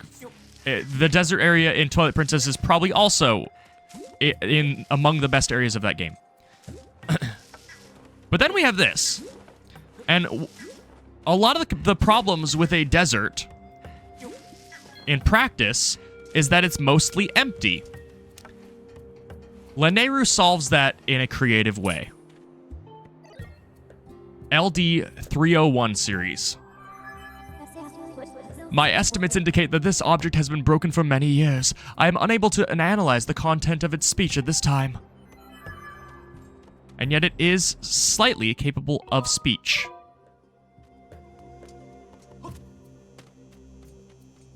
As we head into the mine, I do wonder, is that a thing? Nope, it is not a thing. Yeah, if anyone in chat, although the likelihood is low, has not played Skyward Sword, you're in for a treat. So, first and foremost, yeah, the desert itself isn't interesting. It's the theme of the desert that makes it interesting. And truth be told, exploring the desert probably takes 20 minutes, if that. If you want to explore everything, it's legit a 20-minute experience. Which is good, because that's not what the game is trying to do. Oh, a new enemy. Yellow Chews. They're capable of generating electricity for short bursts of time. As with other Chews, you must be in your guard. So these guys are really nailing it home that you need to be intentional. You cannot flail. They will punish you for flailing. You could probably have gotten away with flailing up until Gurahim. And this is reinforcing that that is not a one-off experience. Yeah, the Arbiter's Grounds is fantastic in Twilight Princess. This theme, I love all the theories that are born of that area, like the Gerudo are completely extinct at the hands of the Death Sword. And all of the talismans on the Death Sword are... Come on. Nice. All the talismans on the Death Sword are Gerudo, like, rituals, essentially, sealing him away. And the Gerudo are extinct, either driven out of the land by Hyrule, because it is the child timeline, so Hyrule knew about Ganondorf, they knew what the Gerudo were up to, so either they were completely genocided, which is very dark, or they were driven out of the land. Which technically they could have been driven out of the land by the... I forget what they're called, but by King Bulbin and his crew. Alright, here's our mechanic. First and foremost, lore-wise, this material is what comprises the Ocarina of Time. That is just true. That is confirmed. And it has a very similar feature. Rewinding everything in this desert, in a small area, to thousands of years in the past. And with it, so too changes the music. This is why this area is so good, because the entire desert is hiding its past everywhere. Where did you come from? We're here collecting timeshift stones and transporting them to Lanayru mining facility. Stay away from the blue stones. They're too dangerous for humans. I am able to confirm that a time shift has occurred within this space. Any impact to the blue stones creates a sustained temporal disruption field in the surrounding area. Readings indicate that this area is in a past time state.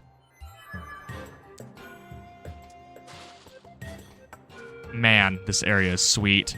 So we get to talk to all these dudes, and I need to see if... Oop, that is not what I want to do. I don't think that these are something I can shoot. Technically missed that one. I'm still missing that one. Oh well. Do not interfere with mining operations. Stop talking to me.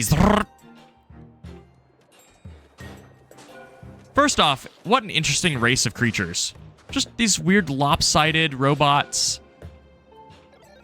The minecart in front of the door is going to pass through here, so it's dangerous for you to be there. Vroom. Maybe you should just go away. Zrrt.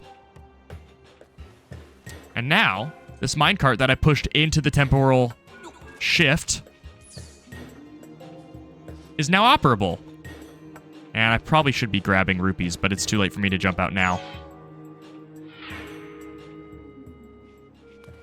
And that's how the cookie crumbles. This treasure is new, and yet it is not. It is very old. This, I believe, is one of the flowers from the Windfall Island quest in Wind Waker. I believe it's the same one. I think part of the beauty of the of Twilight Princess's dungeons, and specifically Arbiter's Grounds, is that it kind of feels like two dungeons in one, because if you think about the bosses that are there are two mini-bosses, and one of them does not feel like a mini-boss, it feels like a real boss. If we hit this, we can move the time shift zone. Speaking of Wind Waker,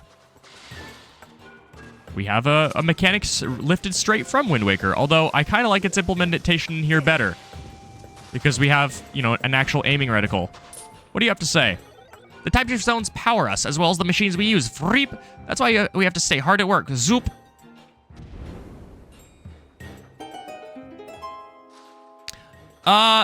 So how I interpret the flower is that because we are the ones hitting, and I mean, this is going to be kind of a BS explanation. Because we are the ones hitting the time shift stone, don't ask me how bombs work. It's obviously not rewinding time for us. In some way, there is like a, I don't know, temporal convergence where it's like the causality is from us. Therefore, it does not affect us. And so us taking the flower out of the past works because reasons, you know. That's it. That's all I got. You're interested in the time shift stones? Then you should take a tour of the Lanayru mining facilities. Zoop! And in their eye, we can see a time shift stone, which when they don't have eyes, it's a little bit awkward. We can see that it's faded. There you go.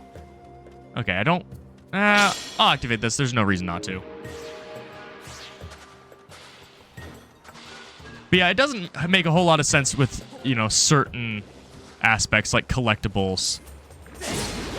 But maybe, I don't even know if I can explain that. It works. It just works.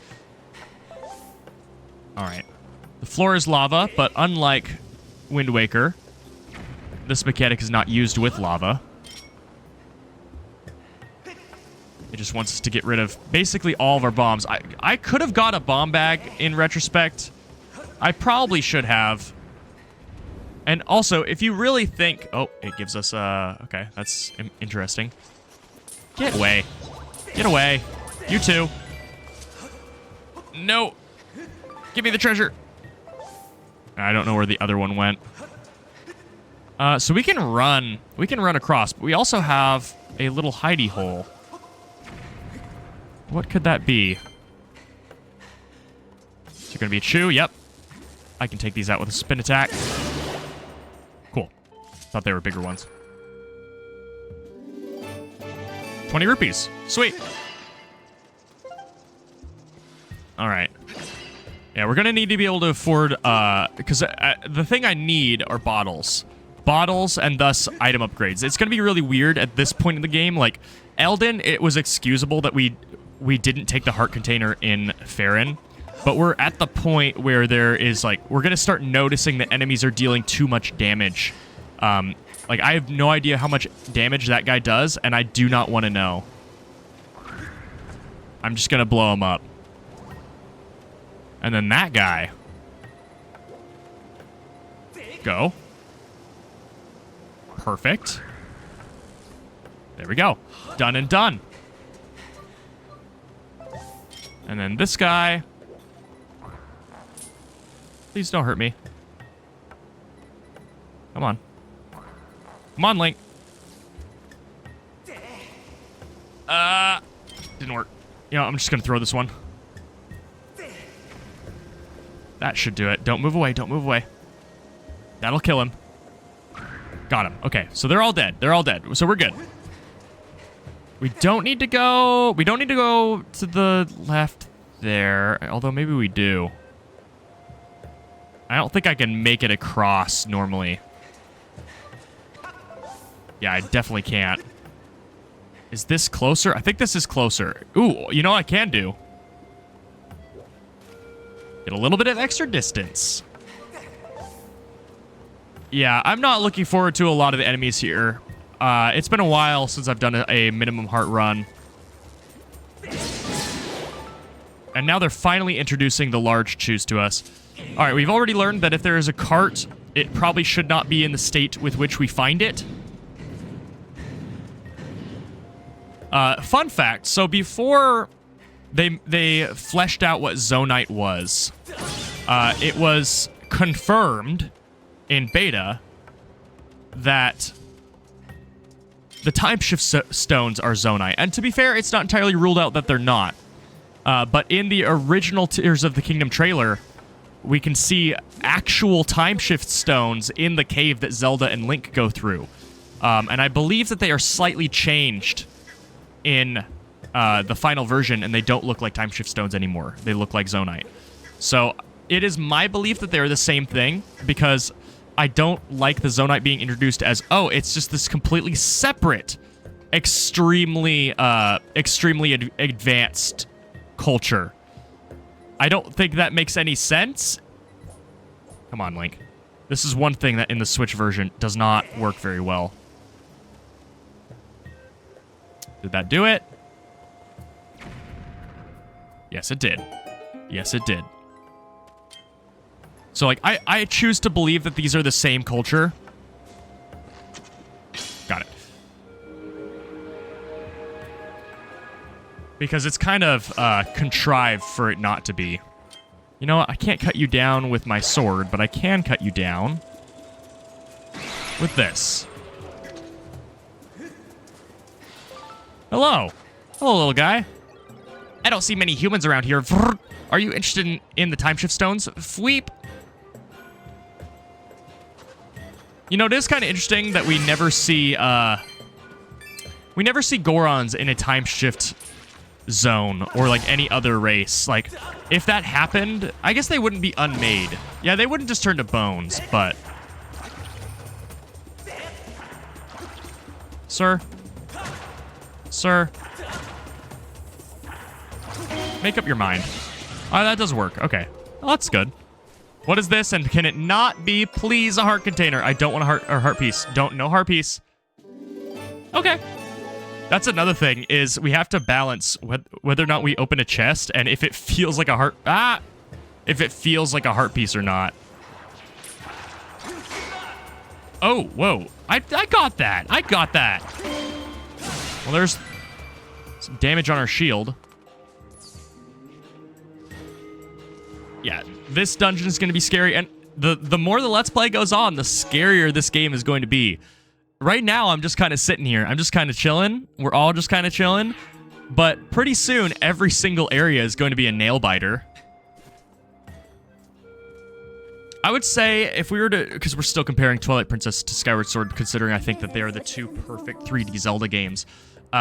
How often are heart pieces even in chests? I think you'd be surprised. You'd be surprised because they're in a lot of the goddess cube chests. Oh, sorry. I have confirmed numerous areas of sink sand. Should you step in sink sand, you may be swallowed by the desert. Bodily danger has increased by 30%. As a safety measure, I recommend you check on the terrain on your map with the minus button. My readings indicate that Zelda has passed through here. As previously stated, this area is highly dangerous. I suggest reuniting with her quickly to determine the motivations behind her actions at Eldin Province.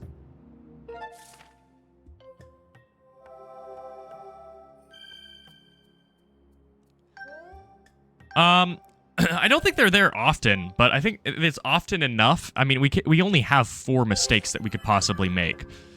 So as soon as I make that first one, you know, it gets a lot scarier. I believe in here...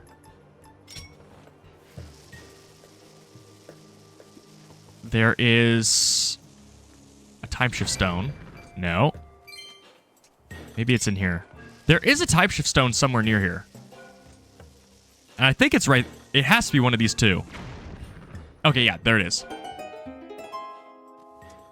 So if I hit this one, it unveils some vines next to us. Out of frame. There we go. Yeah, the problem with the Goddess Cubes, too, is that they have legitimately useful things that we will need for a 6-heart run, like additional pouches. I remember where one of them is, but I mean, we don't need all the pouches, to be fair. But we need 4 bottles and a shield, for sure. And that doesn't even count, you know, the item upgrade. So we really should have them all if possible. And I think there are even a couple quests where... we might have to take the L. Remember this for later. Again, they place the Chekhov's gun for later. This is a goddess plume, so I feel safe opening this chest. Yep. I remember that at least. Alright, here we go. These guys.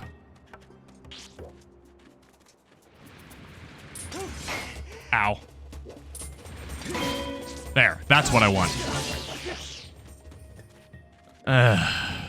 This is gonna be rough.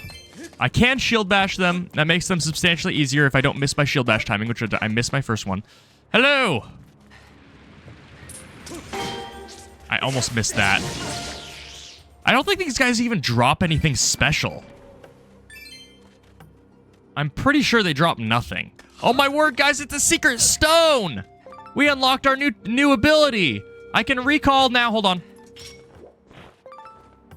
Tumbleweed. You got a tumbleweed. This dried mass of plant material could come in handy. This is the only reason why I have the bug net in this playthrough.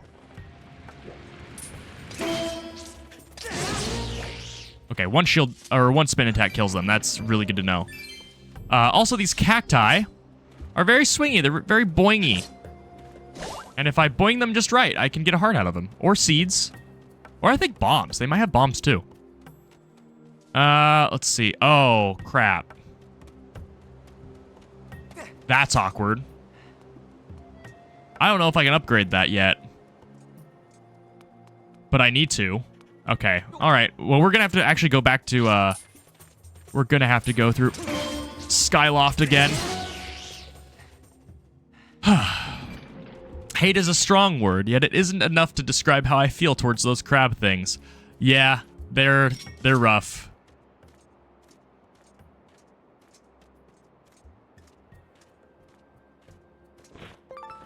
There's one cicada.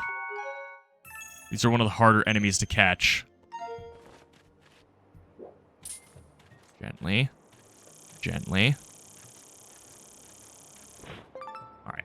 I have a bad bug net right now. Does this drop anything? I know this tree is relevant later, but I didn't remember if it dropped anything now. You know what? As crazy as it sounds, I have to go back.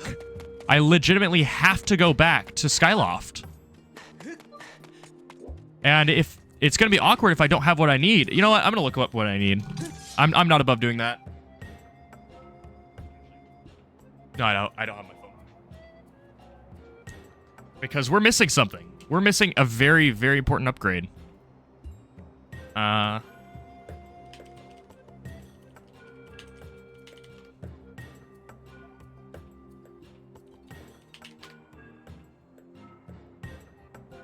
What does it take to upgrade this thing?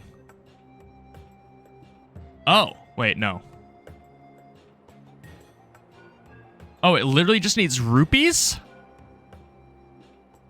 All right, well, let's... Wait. Oh, is that... Oh, do we get that here? Maybe we get that here. Okay, you know what? I don't remember ever getting gatekept by this. I was thinking that I needed to upgrade the beetle. Because I just saw something that uses one of the upgrades. But I think I'm wrong. I think we get that here. It's been a while, but I always remember having it here. And I don't know if that's just because I autopilot upgrade it every single time when I get back and I'm actually caring about side quests, and thus I'm forgetting it. But like, we must get it here. We have to. All right, so we need to fill up on bombs. And we're actually at an impasse. I cannot go further. So we have only one option. And that is to get this chest, which... Oh, this chest has a heart piece in it, doesn't it? I actually think this is a heart piece chest. We have 4 mistakes to make. We have 4 mistakes to make. I think this is a heart piece chest. Oh. It is basically the opposite. Tumbleweeds sometimes roll across the... Oh, this is where she... This is how we're introduced to tumbleweeds. Got it. Okay. I need to get on top of this and throw a bomb. Oh, I need to throw 2 bombs. I don't need to throw 2 bombs. I have a slingshot. I have a slingshot. I might also be able to just straight up hit it with my sword. Yeah, I can just hit it with my sword. No need to bomb it twice. Yeah, okay. This is gonna be rough. Help! Target lock, Technoblin. These Bokoblins wield sophisticated weaponry created by an ancient and highly evolved civilization. If you're struck with the discharge from one of their electrical weapons, you may become paralyzed. These creatures also wear the latest in Bokoblin fashion. And there are 2. I have to be very careful. Ow. I'm gonna have to shield bash these guys. Shield bash. Finishing blow. No, finishing blow. That works. I killed 1. These guys are rough. Okay.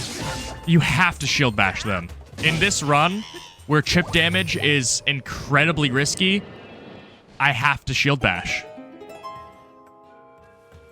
It's not that they're hard. It's that, like, they're made for a situation that we would normally easily be able to handle. If you hadn't come along, they would have sucked all the electricity out of me. Vroom. Oh, look at that. You have a beetle. Oh, yeah, okay, it's exactly here. It appears to be of an older model of Lanayru fabrication.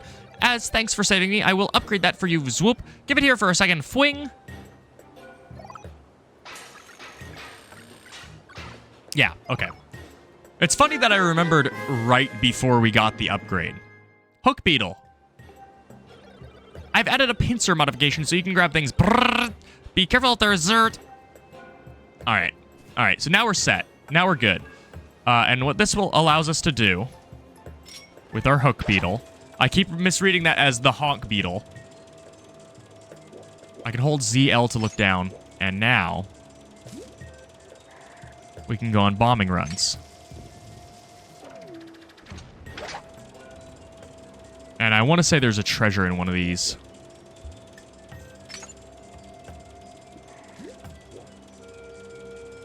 Bada bing. No. But there is... there's a path forward here. Now we have the item, the requisite item to do that. It's It's interesting to me that they design the goddess cubes as this like 2-step treasure. You have to find it twice, essentially. Fun fact, they actually fixed a bug that was present in the Wii version about the beetle. And the bug basically made it so even when synchronized, it was impossible for your beetle to go completely straight. It would always veer to one side slightly. And they fixed it. It's no longer a problem. And in the Wii version, calibrating your Wiimote was more difficult. Here, they just added a Y press and you're done. But in the Wii version, you had to do something very specific. And so frequently, whenever you'd see people play Skyward Sword who weren't wrestling with the controls, you'd see them swipe up vertically and down vertically in combat, like when they weren't being attacked, because it calibrates your sword. Like if I move it around really weird so that it gets confused, and then do vertical swipes, it understands and recalibrates, and that's still in the game. Okay, so you guys hate the crabs. I hate these birds. I hate these birds more than the crabs because, oh my word, guys, it's a secret stone. Oh, we now have something. We have Tulin. Okay, let's see. Where am I going? I hate these birds because where you encounter them, it's not very possible to kill them. Like, you either have to sneak up... Oh, my word. Ah, I missed it. They just go around trying to dive bomb you, or trying to drop boulders on you. And the only thing you have is a slingshot. And you can't kill them. Like, you can go on a beetle bombing run, but that takes so much time that you just don't want to take. All right, beetles. Oh, now there are 2 of them. Are you kidding me? They're so annoying. There. All right, we're gonna use the beetle, and I'm gonna destroy this guy. And use them as a platform.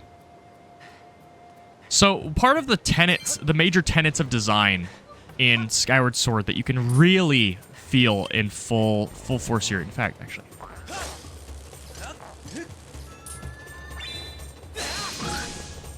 Takes multiple hits, are you kidding me? There.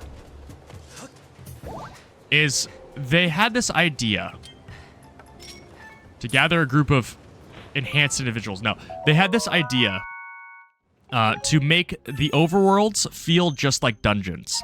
And that was the driving tenet of their design. And that's why all of these areas don't feel overworldy. They feel like linear puzzles. This is a room. This is a dungeon room where you have to figure out how to get across, and it's done in a very specific way with very specific items because they wanted it to stop feeling like an empty space. They didn't like, or they wanted to switch it up and make it so you weren't just you weren't just going from point A to point B in Twilight Princess in Ocarina of Time. And to that end, they 100% accomplished it. However, if you are an older Zelda fan and you gauge your progress by dungeons, then you might feel like you're not making as much progress as you should. Oh, that's just... Oh, are you kidding me? Are you kidding me? Really? Fine. Fine. I never noticed how actually very complex the models are on these crabs. There's a lot going on. There are a lot of precise angles. Come on, Link. Climb. And then climb. Yeah. If not for the goddess cubes, the sky would be almost pointless. It's sad, too, because they had this cool concept of there being, you know, multiple sky islands, multiple towns, but there are 2 towns in the game, and one of them we're probably not even going to go to because the rewards are all heart pieces and gratitude crystals. It feels like some wasted potential, but also this game is very big, even without all of that. So I think it's more we as players are like tantalized with the possibility of there being more Skylofts, and less there's something actually missing from the game. Because one of my biggest gripes about this game is that there's no snow area. Considering how good Skyward Sword's mechanics are, also there's a bomb. Considering how good Skyward Sword's mechanics are, imagining what they would do with a snow area is really fun. I don't know what they would do, but it would be memorable no matter what. And yet, come on. The game is completely full of content without a snow area. It doesn't feel like Wind Waker, where even as a kid, it's pretty obvious that they cut out content. I mean, you're hitting your pace, you're doing the sages, you're, you know, rocking it, and then suddenly, randomly, the ocean is cursed, and they're reusing assets and characters, and you're having to find Triforce charts. It's like, what's going on here? And it's really obvious. And I do think that to this day, I do firmly believe that one of the dungeons that was cut in Wind Waker is in Skyward Sword. I believe that the Ancient Cistern was originally intended for Wind Waker. But we'll get to that. We'll get to that eventually. For now, we have this beautiful, beautiful area. I feel like I skipped out on a lot of content, but no, I guess I didn't. I guess we have to go here first. Okay, we see that we have a Technoblend now that we kind of understand what's going on. This area also has a soft lock. There are a lot of soft locks in... I don't even care about getting your stuff. This game actually has a lot of soft locks. It's like 1 per area, now that I'm thinking about it. And, I mean, there might be Zelda games that have just as many, and I'm just very familiar with this one. This is such a memorable part of the game. You know that the Time Shift Stone is inside.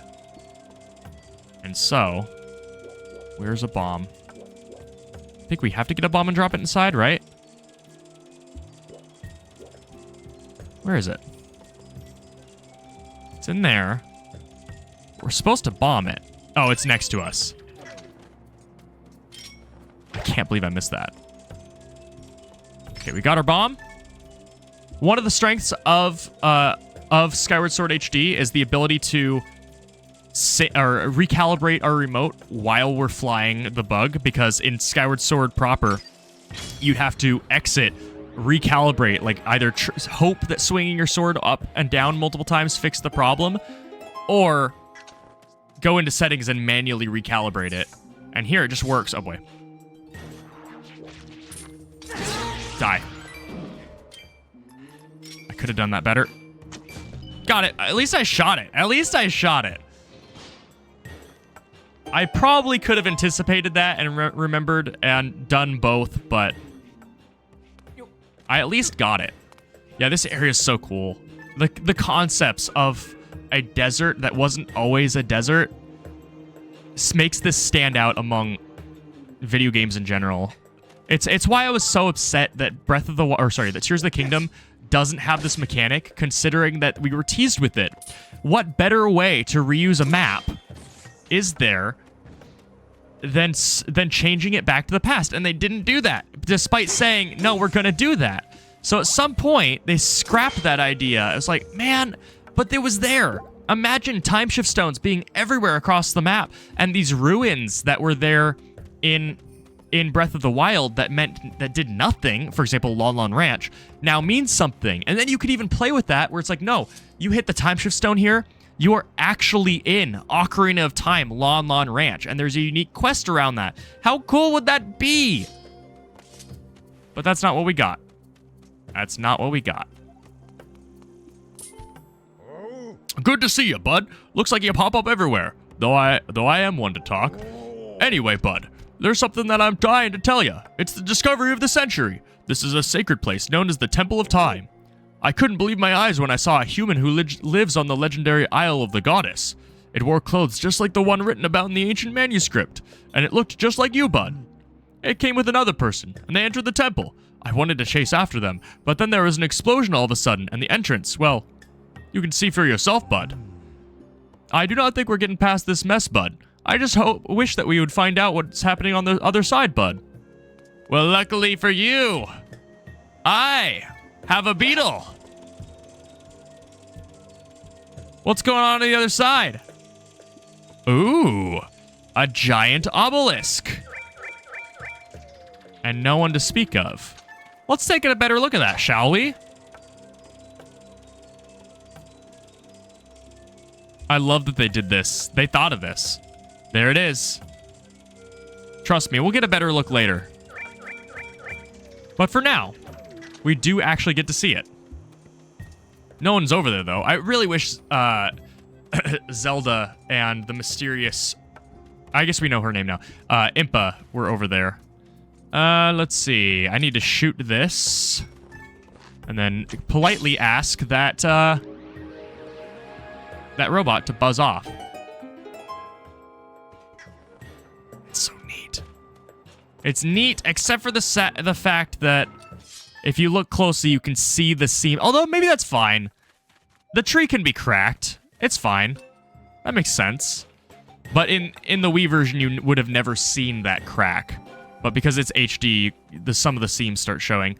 Maybe that's not what we want. We have a bomb over there, so let's bomb it. Maybe I show you guys the lock. I don't think there's a bird statue over here, but if there is, I'll show it to you.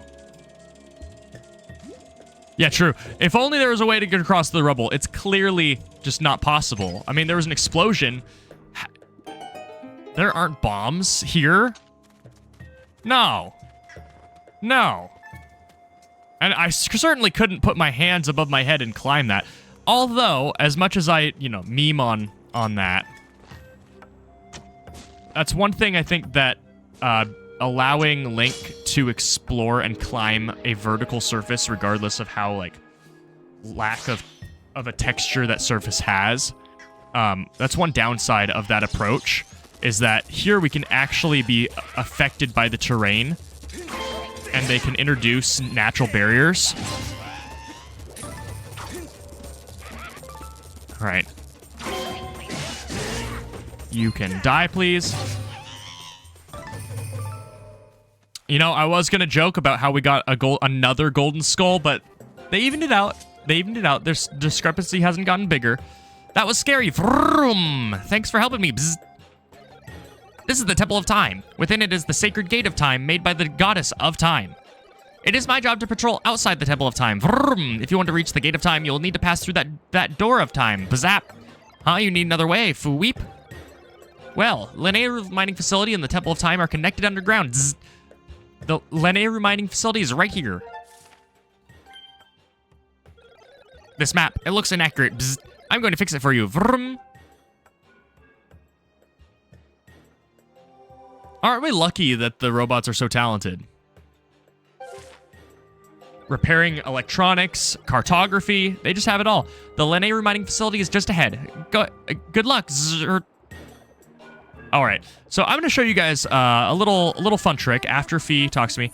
A report, Master Link. The map you possess corresponds to the actual terrain of this area with only 35% accuracy. The robot you met earlier modified your map to show past terrain that is now submerged below the sink sand. Do we have a bird statue? If we do, we don't. That's unfortunate. Okay, well, I'll have to be content with telling you about it. Worth noting as well, I'm actually gonna turn the music up for a moment. Is wonderfully, they have two versions of every track. A present version past version. The past version sounds substantially more industrial, metallic. And the modern version, more desert-like. Just really cool touch. All right, so fun fact about this area. Actually... Yeah, I guess we shoot this. I shoot it and then I push the cart because I don't think it's going to be in range. Yeah. If you hold a bomb above your head, which it makes sense why they didn't think that this was possible. If I hold a bomb above my head such that I get blown out of the cart at the midpoint here, I will respawn above the abyss and continually fall until my death. There are a lot of those in this game for some reason.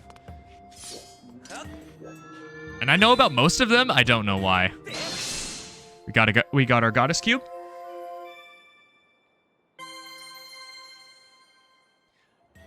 The best part about Lanayru and its mechanics is they're super cool, right? And we get... It's one of those things that leaves us wanting more. And thankfully, we get more. We revisit this area 2 more times. And each time, they play with the time shift stone mechanic more and more and more. It's just awesome. It's so cool that they do this. We will get our absolute fill of the time shift stone mechanic, and it will never, ever, it will never get old. All right, let's pull up the map. Unfortunately, we only have 1 beacon. However, I should probably place it there. No, it looks like I don't need it. And this is why I hate the birds. So because I'm standing on an area that was once a wall, I don't sink in. And Fee is about... I love how I pointed that out literally 2 inches away from Fee pointing out the same thing. I can confirm that you will not be consumed by the sink sand in this current position. I suggest verifying your location on the map. That's hilarious. Readings indicate that there is a submerged path beneath the sink sand. It is possible to walk along a route above this path without submerging completely into it. Simulations suggest that placing beacons to mark a safe route along these paths before proceeding would significantly reduce risk. I recommend placing multiple beacons. That's so funny. That is so funny. That I explained all of that, and I intentionally seeded. I was like, yeah, it's a shame we can only get 2 or 1 beacon. I wish we could have more. And then lo and behold, that's exactly when the game gives them to you. I've played this game a few times. Just a couple. Just a couple. And now you can also see why me saying that we're only going to complete 1. You know what? Does this work? I've never done it like this before. This guy's going to kill me. Let's place some beacons. Yeah. Because... No. Should be able to walk straight. Yeah, okay. I want to see if I can do this objective before I get to... Ow! I ran into it. Oh, cutscene. Don't eat me. Don't eat me, cutscene. Cutscene. Okay. I want to see if I can do this objective. Please don't hurt me. Okay. Before we get to the prompt that makes us actually do it. Because just like with the Kikwees, it might save a lot of time in the long run. But I'm not sure. You look kind of suspicious, Vroom. Don't let me catch you fiddling with this device. Bzz. Oh, he let me. Does it work? It does work. Okay, that makes this a lot more convenient. Yeah, that's great. It's also showing us psychically an objective. Perfect. That's exactly what I wanted to see. And I should be able to just walk straight with a lot of faith. And we're going to have to go past it anyway, but this was a time saver. That was actually a massive time save. Because there is a goddess, or there is a time shift stone directly underneath those rocks. There we go. But we don't really need it. At least not yet. It's also going to spawn some enemies, which I don't want to deal with until I actually have to deal with it. This area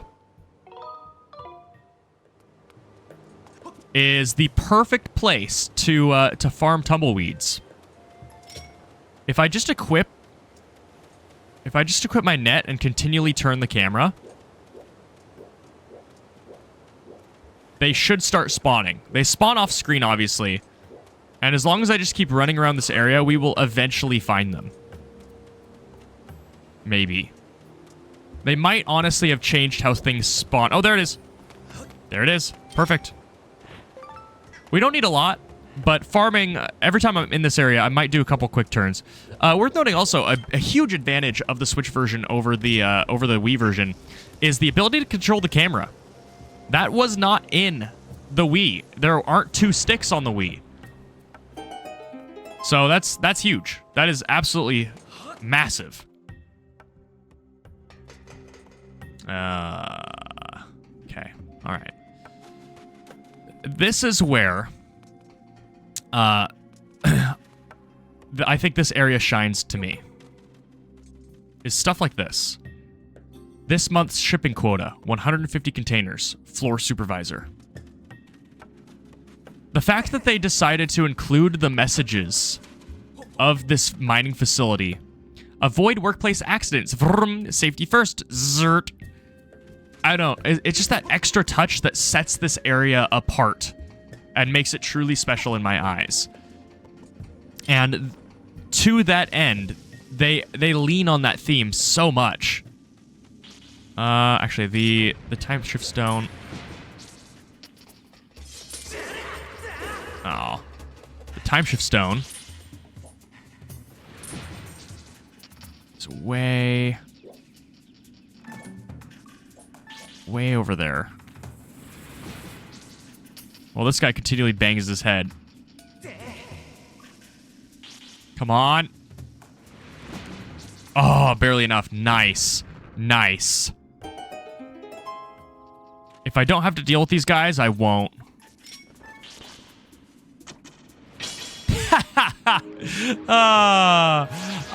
I love this game. I love this game. Okay, so those crabs are now eggs.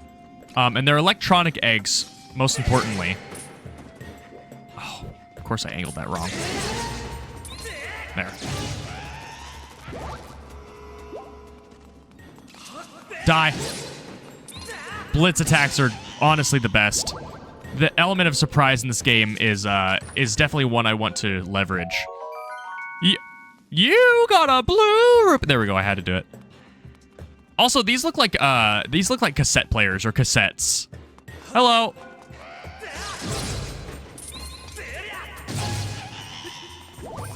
That should be the last one. 20 rupees. Good and good. And then there should be an egg somewhere around here, and we're going to need it. Oh, you're not the last one. Or you're the last one. I don't want to pick this guy up with my hands, because I will get electrocuted. However...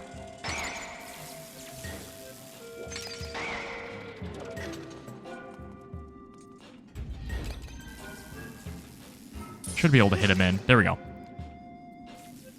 Done and done. Using the mechanics of all of the enemies to their full benefit, using the time shift stone mechanics, again, everything is connected. Everything is a living, breathing, integrated, and cohesive system. There's sinew between everything, and that's what makes this area shine. The electric enemies are used to power various devices, and they work with the time shift stones to their full advantage. there's so many decisions you have to make around, do I activate the time shift stone now? Because if I do, these enemies might show up. And in this example, maybe I want these guys in a different position because controlling them or using the bug is disadvantageous to me. It's really cool what they did. All right, so there's a goddess cube way over there, but we need an item to get it, so I'm not gonna get that. But I do need to go that way. Let's see, I should be able to run along the desert. The grass over there is kind of foreshadowing to it being shallow sand. There we go. And I believe this is the last area that we need to activate. And again, without anybody having told us, thankfully, the benefit of having a good, a good memory. Worth noting about these guys is as soon as they're off screen, okay, not the kind of off screen I was talking about. As soon as they're off screen, they despawn. As long as you don't look at them, he'll never approach. And if I turn the camera back, he just started his attack. And he's continuing his attack. And he's continuing it. You can kind of time travel. So that's kind of why I never thought they were that bad, because as long as they're off screen, they're not going to do anything to you. It's only when they're looking at you that they're a problem. So if you have problems with them, just run away. And, that is a bad man. Don't you look at him. And as soon as you don't look at him, it's fine. Okay, I don't remember if there's a reason to be in here besides the ants. No, it looks like it's just the ants. Oh, and the cicada over there. Okay, but there's a door, I think? Wow, I proved myself wrong! Okay, there we go. It's a radial thing. It's a radial thing and the camera. It's a radial thing and the camera, because he's still there. He's still chilling. But if you're super near him, he doesn't despawn if he's, like, right behind you. Alrighty. Now, we need to get inside here. Oh, for some reason, I thought this one was locked, but I guess I'm wrong. It's also cool that this is, like, a straight-up warehouse. I don't know why top of my head it's being so itchy right now. My headset's kind of aggravating me. Oh, look at the ceiling fans! Look at those. Sup? Get off me. Plants are drying out. Zzz. Let's keep Lanayru green. Zzz. Floor supervisor. And then one over here. And they're all different, I think. Monthly Temple of Time cleaning assignments. Floor supervisor. Okay, we have these guys. What are they called? I need to use the right name for these. Buddy. Can I talk to you? Hello? Hello? There you go. Ow. Fee, tell me about him. Ampelus. Okay. Well, now that I know that I can kill it, or now that I know its name, I can kill it. Die.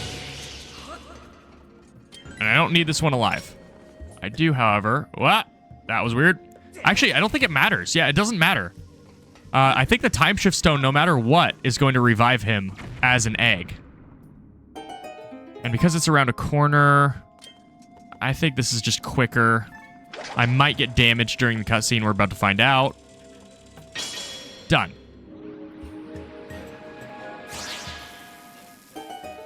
I'm fine. Okay, this is gonna be weird. Oh, hi. If my shield gets hit once more, I should probably think about fixing it. Okay, got a heart. That's important.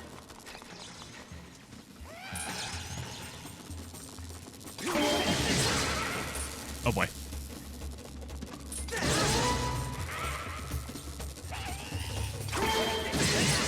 That one's dead. I don't know why that one forgot about me and had to reignite his thing. Okay, these guys are going to be kind of annoying.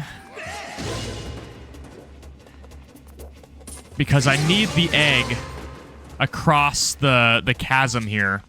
But I also need the Ampelus. Die. Over this way in the past to get across. So I'm gonna grab this one. I guess we don't need to do it this way, but I kind of want to.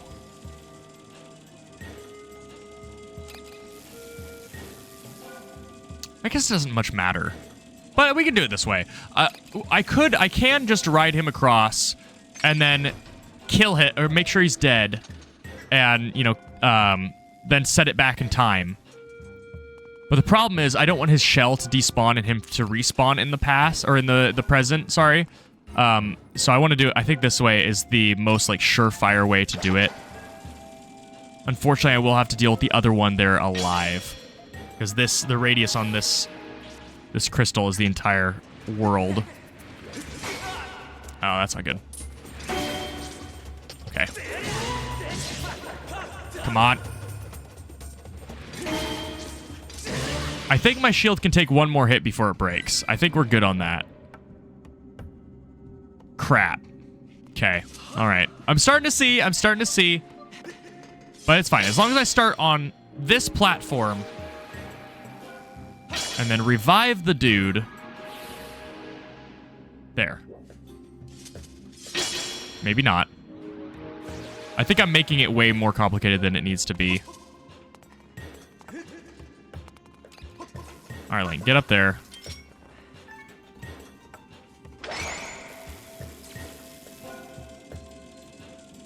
There.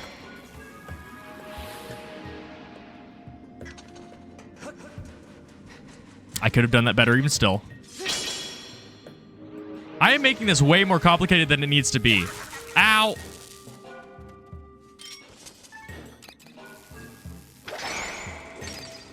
There. That's what I need to do. Crap. Where'd it go? Did I just kill it? Oh my word. What am I doing? I've never had problems with this.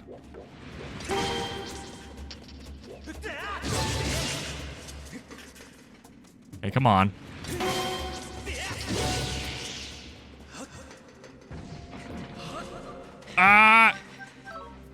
Oh my word, I did it. Whew. Whew. Whew.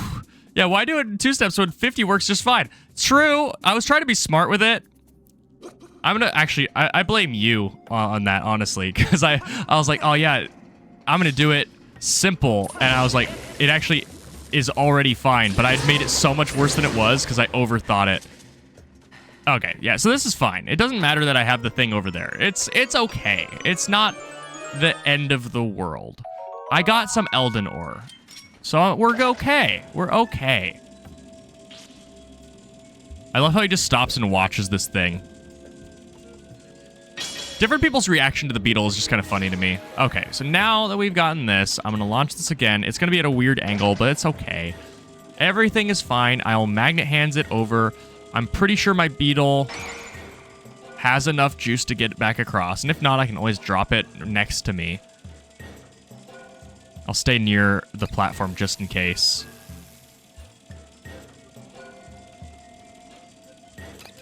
I'm really curious to see what how quickly I got this done in the Let's Play. Because I guarantee you it was like 2 seconds. Because that's all this really should be, is like, you ride the dude across, you hit the time shift stone, he is an egg, and you get through.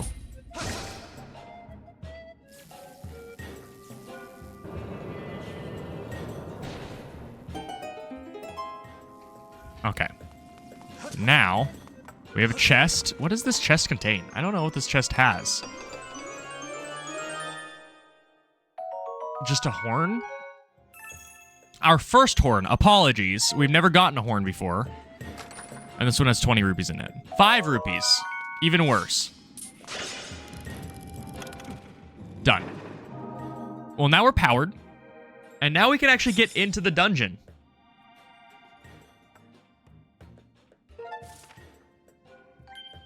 Done and done. Master Link, all 3 remote power nodes have been activated. Please make your way to the power generator in front of the Lanayru mining facility.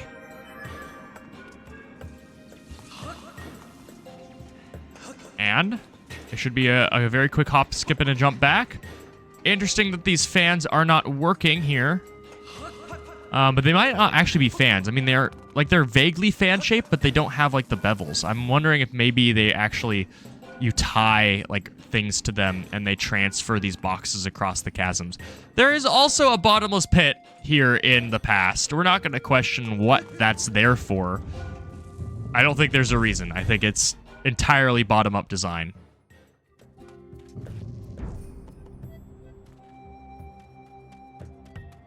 All right. There's this guy. I'm going to choose to ignore him as he despawns himself. Can't get up top. Yeah, I can't get up there yet. But I can run around here. So there is a way to go. There is a bombo wall over there, but we need an item in order to get the goddess cube, so I don't think it's that important. I think this area is pretty much completely looted for now. I mean, almost all the areas have some sort of, like, little Chekhov's gun where they're like, yeah, there's one thing left you haven't been able to do. So just remember that. But here, we see it everywhere. We see it legitimately everywhere. Okay, now to get up here, I just need to run up the slope, and then I can hit the time shift stone.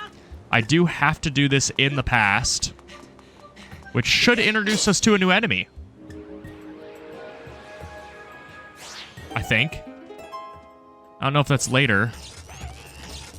Oh, maybe not. You know what? Yeah, they're fine. Oh, actually.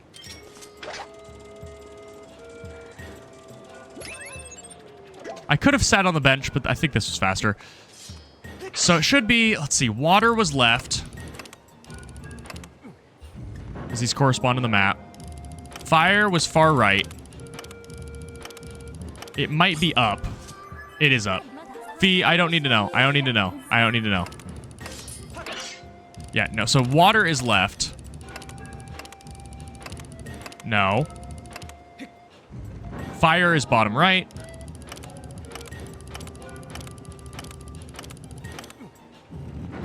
And of course, lightning comes from above.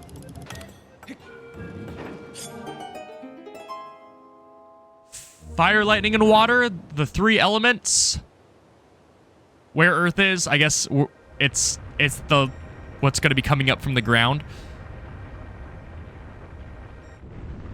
You know, in the past, this is probably coming up out of the water, right? Because there was no sand.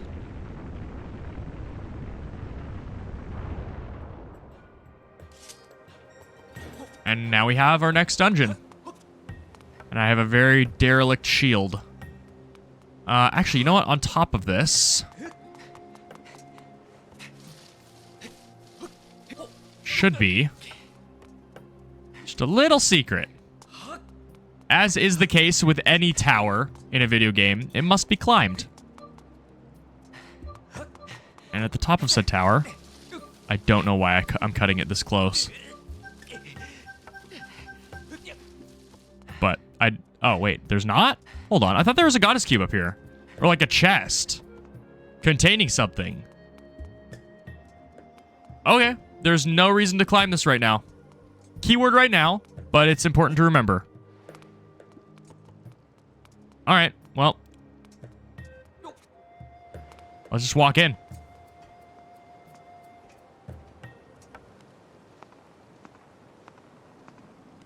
This dungeon has one of my favorite tracks, like music tracks in Zelda.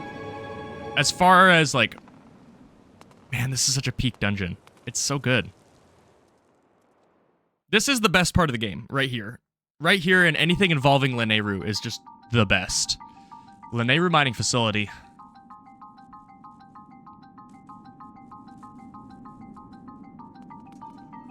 Alright, we have these little guys.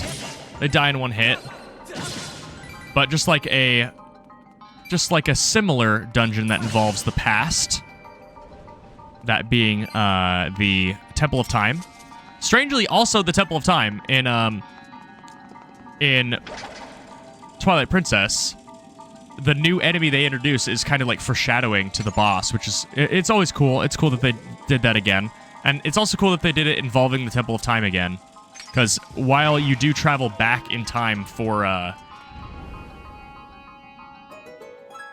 in Twilight Princess, it's not like... Man, I don't want to deal with you. Okay. It's not like we play with time in the dungeon.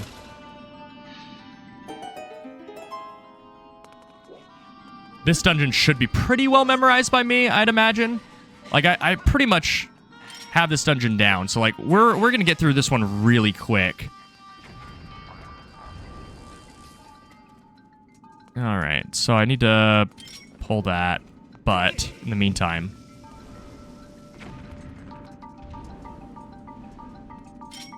I'm going to hold on to my last bomb. If I have an option to use a dungeon-provided bomb, I should probably make use of that and save my bomb for later, because we aren't going to get another opportunity to harvest bombs for a little bit.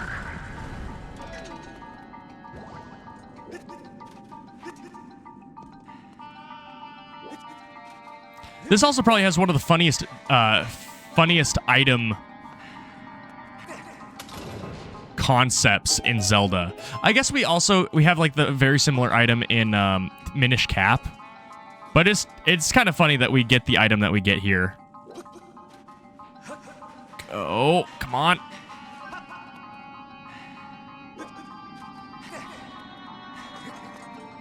I'm guessing I'm about to get hit by a bunch of enemies. Oh, surprisingly not. All right. And this entire thing was optional. Optional 20 rupees, but I'm going to need it anyway. We do need money. Money is important in this game. It's cool that there are two of these guys here.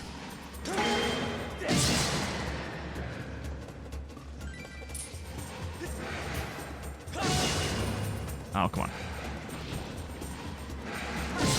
There. I wanted to show off the other method with it. Oh, really? That was legitimately like the frame that I was going to touch it. Can't interact with that. Can't interact with that quite yet. Let's see. Haven't gotten a key. Just trying to remember briefly how to do this. We can push these crates, but to what end? Okay, maybe I don't have it as down as I wanted. Let's push the crates.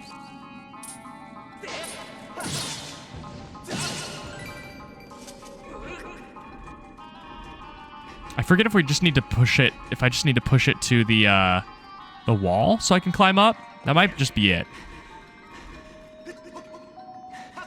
Yeah, okay, that's just it. That's just it.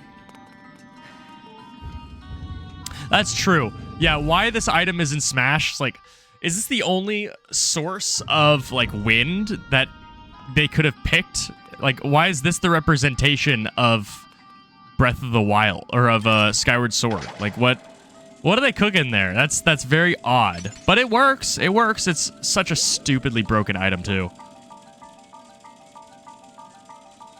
And Scribloosh. Is it crazy that I remember some of the things that I talked about at this portion of the game 10 years ago in Skyward Sword? Like, I remember I was talking about, because I was playing... That was close. I was playing Pikmin 1 at the time, and so I was talking about Pikmin 1 enemies for some reason. I don't remember exactly why, but I said Water Dumple, and how I said it, I ended up accidentally embarrassing myself, and this was back when, you know, I was a different person, so, like, I started off this channel by saying, you know, this is a gutter speak free LP, and, you know, first off, saying that is like, oh my word, you are such a sweet and innocent child. But, you know, that while that hasn't changed terribly much, it's just more what I choose to have in my lexicon. That's true, the beetle is also in Smash. I said Water Dumple, and how I said it because of my natural pauses. I still have those weird pauses. It's because it's where I would normally be putting It sounded like I said water dump hole, which is so cute that kid me was embarrassed by that. What are these actually called? Froaks. These aren't really enemies as much as they are hazards, I was trying to say. There. Ah! Okay. I can't get that yet. Oh, we're gonna have to deal with guardians in a moment here. Sir, get away. Oh, I didn't want that. Wait, did I want that? I don't know if I wanted that. Because I can't make it across. I think I want... I can't lift that up yet. Can't climb up. I have access to bombs, but I can't climb that ladder over there. Unless, I might be able to. We're gonna try it. I don't think I can. No, I can't. I was gonna try to, walk up the wall and then do it, but if I can't make it with that attempt, I can't make it, period.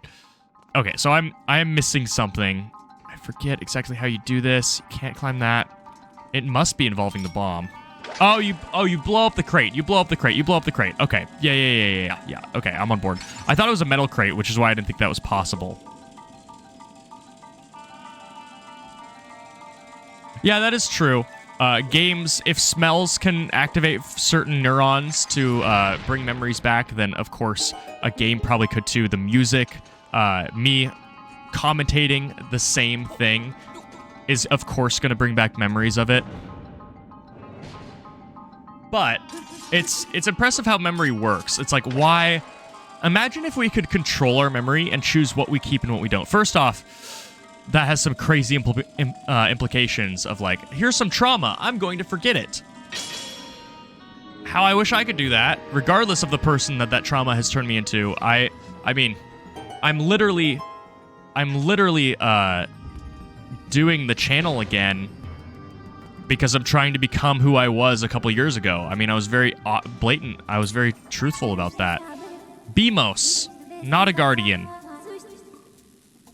Okay, hear me out. Hear me out. First off, how does this work? How does that work? With guardians, it makes a lot of sense. With a solid beam, it makes no sense how a shield bash would reflect that back. Riddle me that. It's dead. This is one of the stronger appearances of BMOS, I think. I was watching the Runaway Guys play through... I was watching the Runaway Guys play through Link to the Past again, and one of the things that Chugga Conroy mentions is how BMOS are different in every single Zelda game, where like sometimes you need to shoot them with arrows, and then other times they're immune to arrows, and you have to shoot them with bombs. And while I agree, I think this is one of the strongest appearances of them, even though it is still completely different. Is this the only time where a sword kills a BMOS? I believe so. They don't even feel like BMOS anymore. They are legit, like, just Sentry Turret Guardians. Okay, we have a chest. I don't think that chest is anything beyond a red rupee. And a blue rupee. But it is a room. Ugh. Okay, this right here always made me think it was like some sort of advertisement. Does this not look like some sort of like bar? Run. Again, if they didn't give us these stamina fruit, then we'd be sunk.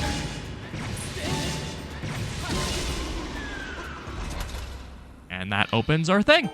Perfect. Very cohesive. Also, if I can shield bash those lasers, how come I can't shield bash Those ones, huh? What's special about those?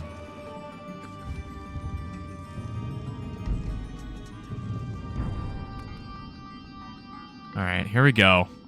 This area is a little bit annoying because the consequences for failure is backtracking, which no one likes. No one likes that. All right, buddy. Come on. I don't think that is of any consequence. I did not mean to jump off that. That was completely accidental. I think we need to... You know, maybe I just wander around on the floor. I think that actually might be what I need to do right now. Spikes there. We can get through, progress, even if it might not be true progression. I think there's a ladder. I'm fairly certain there is a reason towards walking around on the floor. Maybe not.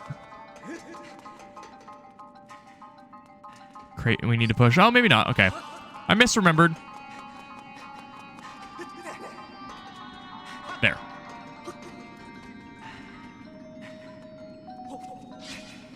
It's kind of crazy how the trailer for Dragon Ball Daima and... Oh, that's what I need to do. And Echoes of Wisdom came out on the same day, because they're both things I kind of wanted to talk about.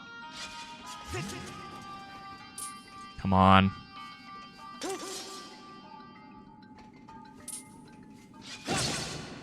Got him. But why am I doing this? Hold on. Go away. Undoubtedly, I'm trying to... Oh, there is a guy over there. He won... Okay. Am I crazy, or was he not there? He was on the other side of it, so I thought I needed to go at it from the other direction. He's also partially in a wall, so the nanosecond I hit him, he's going to trigger. There we go. There we go. It wasn't that I didn't know what to do. It's that it wasn't entirely represented accurately to me how I need to go about doing it. I would say we're completing this quicker than other dungeons, though. I don't even remember what... Was he really? Oh. This is a weird dungeon in that there is no mini-boss. At least as far as I remember. What? They drop jelly. Okay, so this will blow them off of the platform. Jump over here.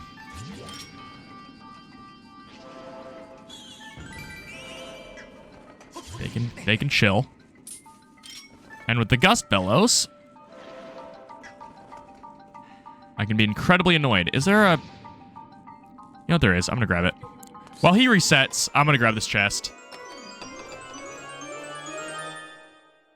Give him some time.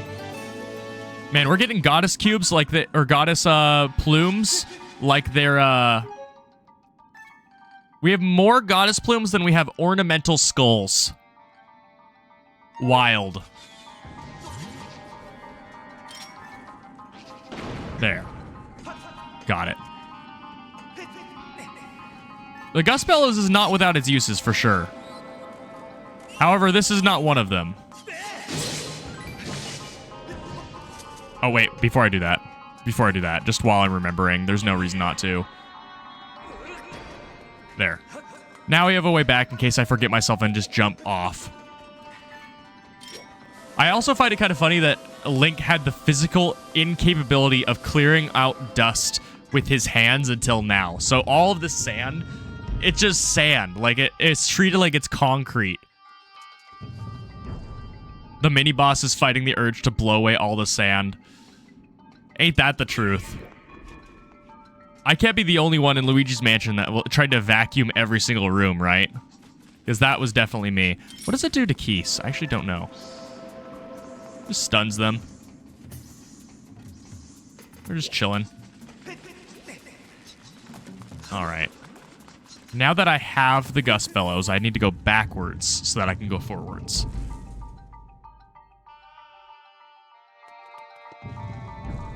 Which I feel like you see that right at the beginning and you just don't think anything more of it.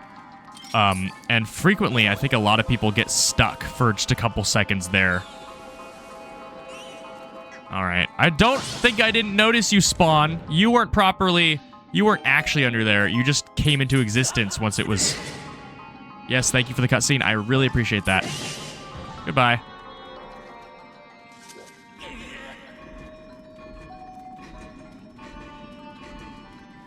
Luigi's Mansion 3 was weird to me.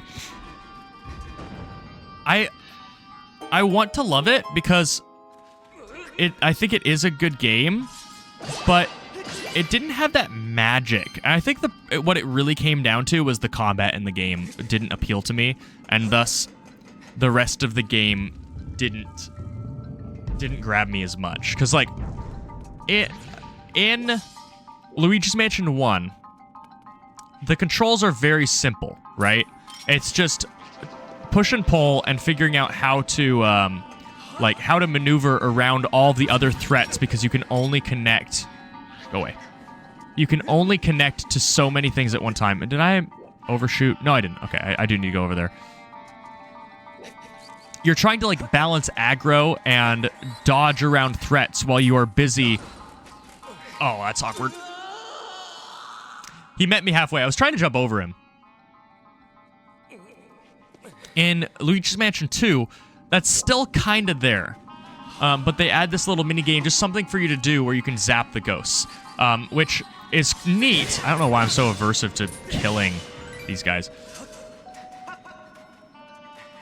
And it's neat that they give you something to do, and it's also a really good reward for you to like not... for you to try and suck up as many at one time as possible, because then you don't have to avoid them and you get more gold. But then in Luigi's Mansion 3, because you can just wombo combo all of the ghosts by slamming them into each other, it almost feels like almost all semblance of the combat is just lost. And once you get one ghost, it's just a formality until the combat is over. And it just didn't nab me as much. Now, granted, the game is substantially more interesting, and it has... I feel like the areas or each chapter is very unique in how it plays out. So that's why I really like the game. But in terms of like just the raw combat, it's like... eh. And while the floors were disconnected, I thought that they were... I don't know if I like it better than Luigi's Mansion 2, but Luigi's Mansion 2 being mission-based, I think, while it served it being a mobile console, Luigi's Mansion very well. Oh, I have to do it twice, don't I? Of course, they do this little thing. But does this do anything? Just stuns them. At the very least, they weren't mission-based anymore, which I think was a detriment, but albeit a necessity. Lots of money. So, like, I think it was probably a step forward compared to Luigi's Mansion 2, because generally in Luigi's Mansion 2, I kind of dreaded a lot of the different mansions. I think the only one I ever looked forward to completing. Do I want to go there yet, or do I want to get the chest? I suppose we don't need the chest, but I could probably use the money. Let's go on ahead. Let's go on ahead. Go. I will say, though, that both Luigi's Mansion 2 and 3 do not hold a candle to 1, and it's kind of sad that that's the case. 1 just got so much right. Stab it. I can't stab. There we go. Got it. I had to reset my controller. Well, that was a kind of cool combat. Albeit not how it was supposed to go down.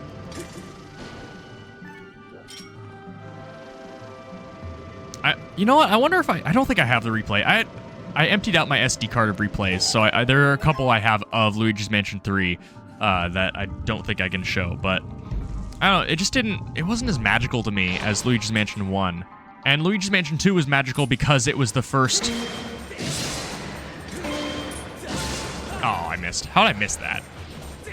There. Luigi's Mansion 2 was magical because it was the first Luigi's Mansion since 1, and so it didn't really have to be special. It just had to be vaguely Luigi's Mansion shaped. Really?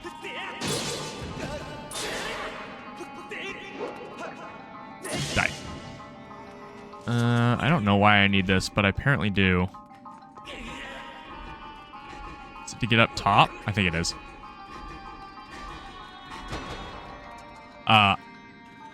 I think part of it also is Luigi's Mansion 1, it felt like the flashlight was important and like you needed a light source. But then in Luigi's Mansion 2 and 3, you don't need the flashlight is flavor. It's just flavor text, honestly, at that point. And Luigi's Mansion 1 isn't a scary game, but like you feel alone at least, and the enemies feel mysterious, and then also a little bit scary. And it's just that right mixture where, yeah, you know, it's believable that you can be a little bit on edge and you are playing a ghost game. But it's not really believable in either of the others that you're playing a ghost game. The designs of the ghosts also lend themselves to that, where they are not scary at all. Like I think they're too expressive. They tried to make them into like almost a parody of ghosts, and I think it really hurt the franchise as a whole. Forgot that the time shift stone is behind here. What would you do if you didn't have seeds?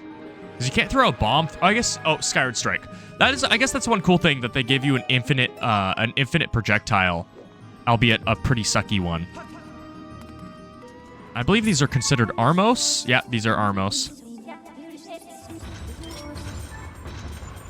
That is the wrong item.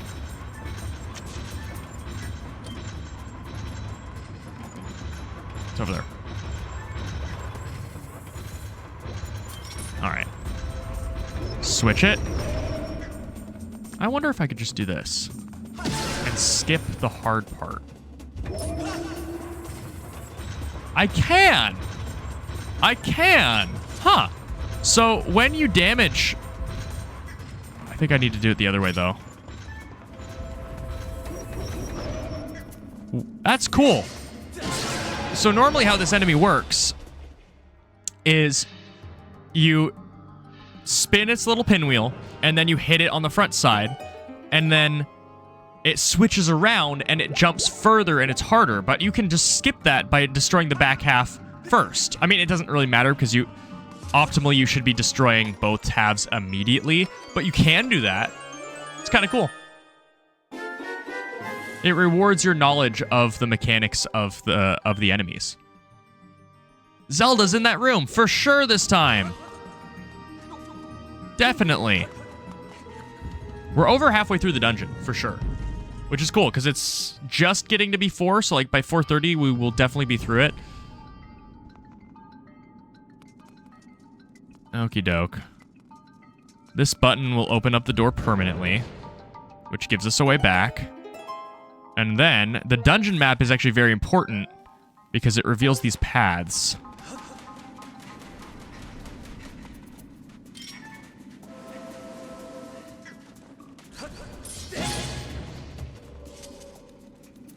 I tried to roll inside that.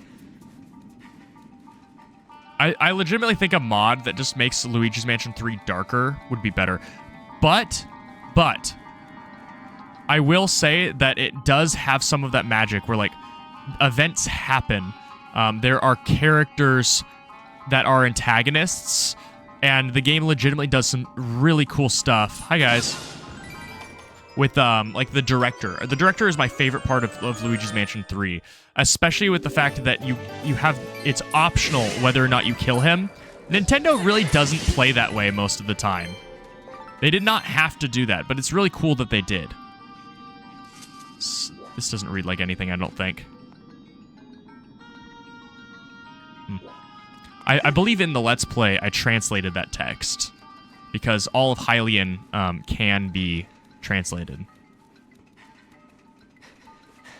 Yeah, at the very least, to Luigi's Mansion 3's credit, there are memorable parts of the game. And I would say that Luigi's Mansion 2 is just overall a good experience. Ooh, I almost fell in. Luigi's Mansion 2 is overall a good experience, but, like, it's hardly great. The Secret Mine is, I would say, great. This is really annoying. Trying to move so that these guys don't get a read on me. Run around him. Got him. Does this guy follow me? He should. No. He's useless. He's useless.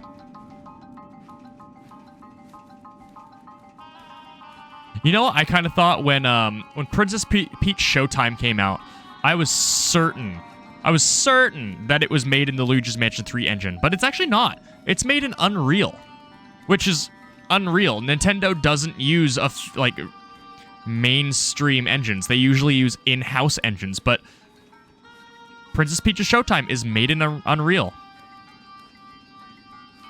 And that game is okay. It's not stupendous, but it's fine for what it is. I'm gonna tell you right now, it's gonna be a crying shame. Also, this is the mini boss right here. Right here, this is it. Go away. It's gonna be a crying shame when in Smash we get none of the outfits from Princess Peach's Showtime, or we get one and it's like the lamest one. That game should entirely dictate what her kit is going forward. But we all know it's not. She's going to have turnips. She's going to have a float. The float I'm okay with, but, like, she's had multiple games of abilities, and she could pull from so many different parts of the Mario franchise. She could even use power-ups that, like, Mario really doesn't use much anymore, but we know she's not. I think there might be actually a silver rupee in here somewhere. Get off me, face hugger. You jerk.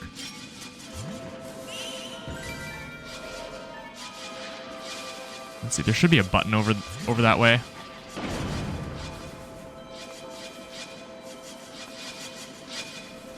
Right? I believe there's a button.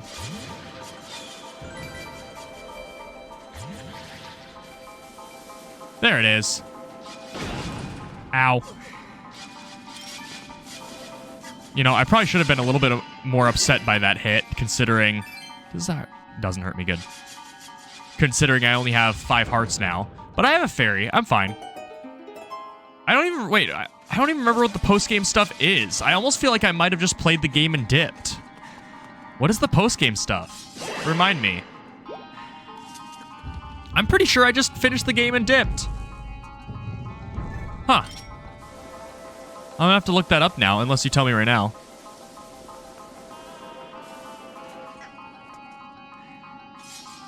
Let's see. Omar, what do you mean by same as Pikmin 4? I'm not exactly sure what... Because it was a while ago that I didn't see what you said, but... Unreal. Yeah. That's probably what you meant. Which is interesting, because I'm not sure if I'm crossing Luigi's Mansion. It's because they've largely matched each other in terms of releases. I don't know if Pikmin 3 is Unreal 4. If Pikmin 3 is, or if Pikmin 3 isn't... Actually, no, it definitely isn't, because they feel completely different. Yeah, it's definitely not. But that just begs the question. It's like, usually the remakes they've been doing is to, like, modernize their developments to aid in the creation of a new game. But then we see Pikmin 3 re-release, and it's, you know, the same Pikmin 3, albeit with a lot of quality of life control changes. Yeah, we do need this across. I was thinking that I might be backtracking. Wait, am I? Hold on. guess I do. Yeah, because I need to come out from that direction. Yay, an auto-scroller section in a 3D Zelda game. Go away. I don't actually need to defeat that guy. This one I do. Die. Looking good. Man, this area just... This dungeon and Lanayru in general makes so much sense as being the origin of Zonite, the civilization upon which the Zonai were kind of based, the creation of the Guardians. There are just too many similarities for it not to be it, but at the same time, I'm kind of worried that that is just the case, and it has is completely unrelated, because at the same time to them really liking to use Skyward Sword's lore in Breath of the Wild and Tears of the Kingdom, they also seem incredibly averse to using the lore that they've established. But I think that just goes to show it's just the new guard of developers that they've been raising, where they're trying to do their own thing and they're being allowed to do their own thing, which is good because I mean soon they're all we're gonna have. But when it comes to like actually being faithful to the franchises they've created, we get strange monstrosities of like Pikmin 4's retconning everything while not retconning some things. It's really frustrating. Pikmin 4's lore. It's like Pikmin 3 happened, but Pikmin 2 is completely overridden. But Pikmin 1 happened, but it's completely changed. It has moss in it. It's like, what is actually happening? Where they're pretending to like... They're pretending to be a follow-up, but it's clearly not. Hurry, hurry, hurry. Alright, so I'm gonna have to reverse that. And I have to strike it twice in order to get this going. And now we can go the opposite direction. At least they let us shortcut it to the other side. Are the cutscenes in Luigi's Mansion 3 really unskippable? I mean, not that I mind that much. I think it's kind of rare when I wish a cutscene was unskippable. When it comes to dying a lot in a game, if there are unskippable cutscenes, then I get frustrated. But when it comes to just like the story, if I'm playing through a game, I want to experience the story again. Like, you don't see me skipping any of the cutscenes, or you won't see me skipping any of the cutscenes coming up after the... Oopsie, I probably should have thought of that. I did not see that in time. Oh. Peach Showtime. Yeah. And that is a game kind of designed... Like, it's not a difficult game by any means, but it is designed to kill you. Like, it is designed to be... Unlike Zelda, which is, like, largely cinematic. Like, generally, in normal 3D Zelda games, they don't want you to fail. Yeah, we're gonna go down. Gonna go across. Wait. I'm gonna be greedy. Go up. Yeah.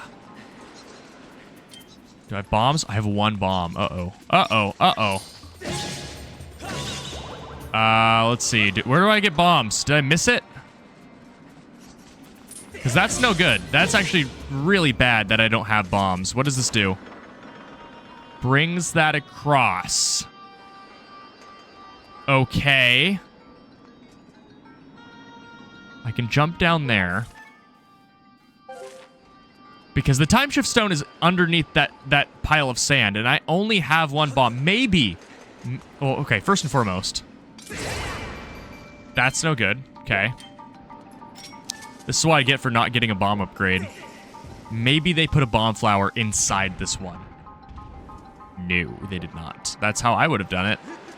Unfortunately... Wait. Yeah! Okay, unpunished. 10 bombs, no less. A complete refill. Good job, game designers. I'm proud of you. That's how you do it.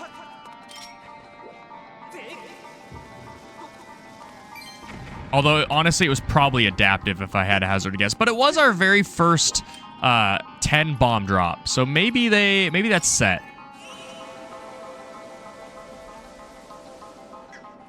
Alright, you...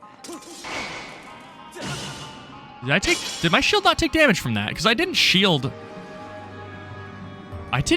bash it. But it didn't damage my shield. Huh.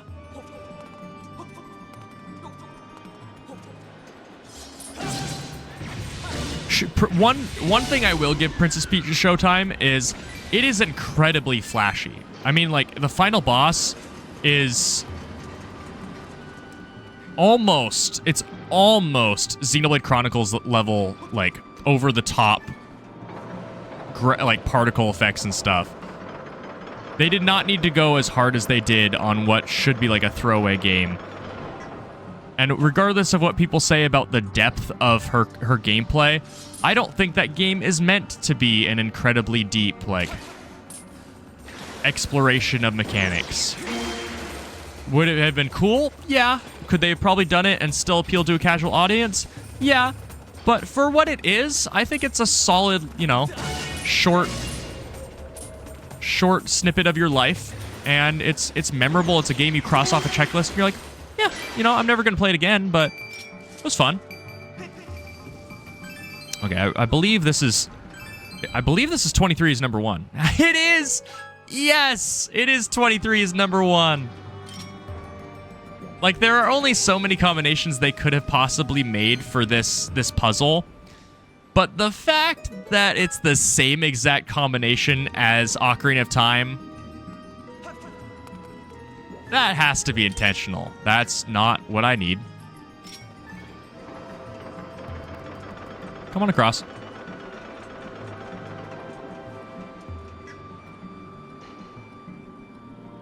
Yeah, that does not seem like a game that you really want to 100%. What?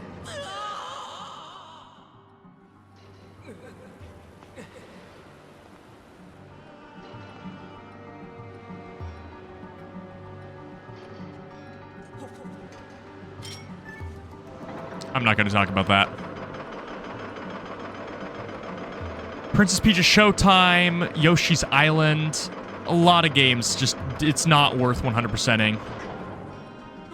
It is you're actively ruining the experience for yourself, which begs the question why they enable you to do that in the first place. How many bombs do I have? I have enough, so I'm going to save those barrels for later. Blue goes that way? Yeah.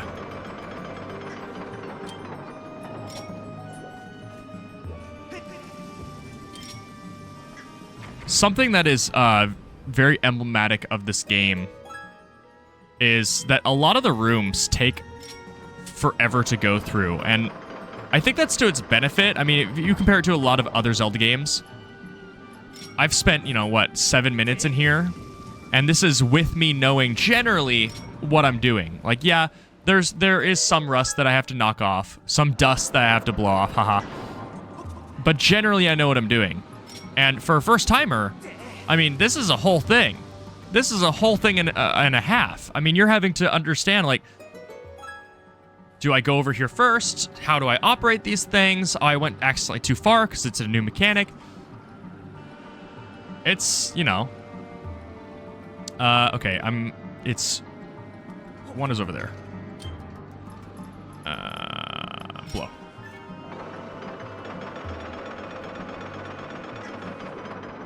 And we're going to shoot this. 1. Shoot the blue.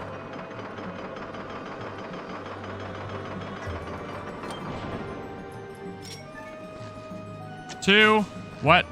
2. That's weird. It almost feels like the reticle is not entirely accurate in this game. 3. Done and done. 23 is number 1. Ocarina of Time works.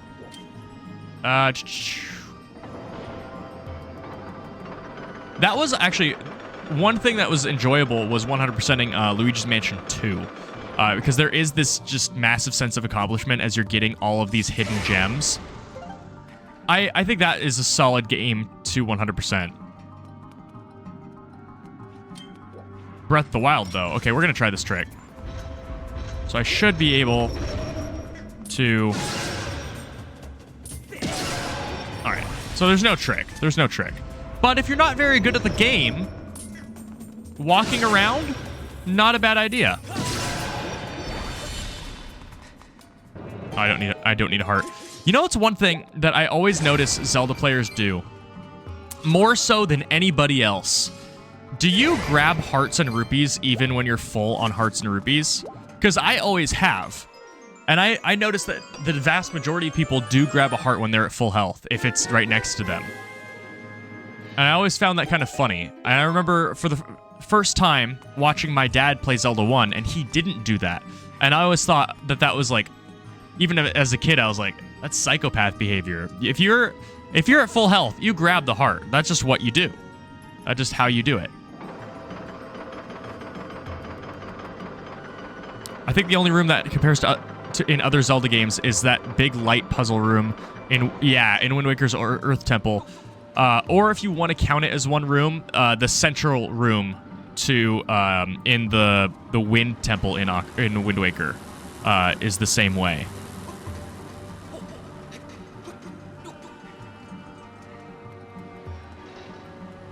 Let's see.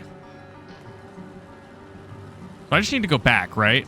Or is there a door I need to go in? No, I need to go down to that door. I'm gonna land on the crystal. This is gonna be a little bit awkward.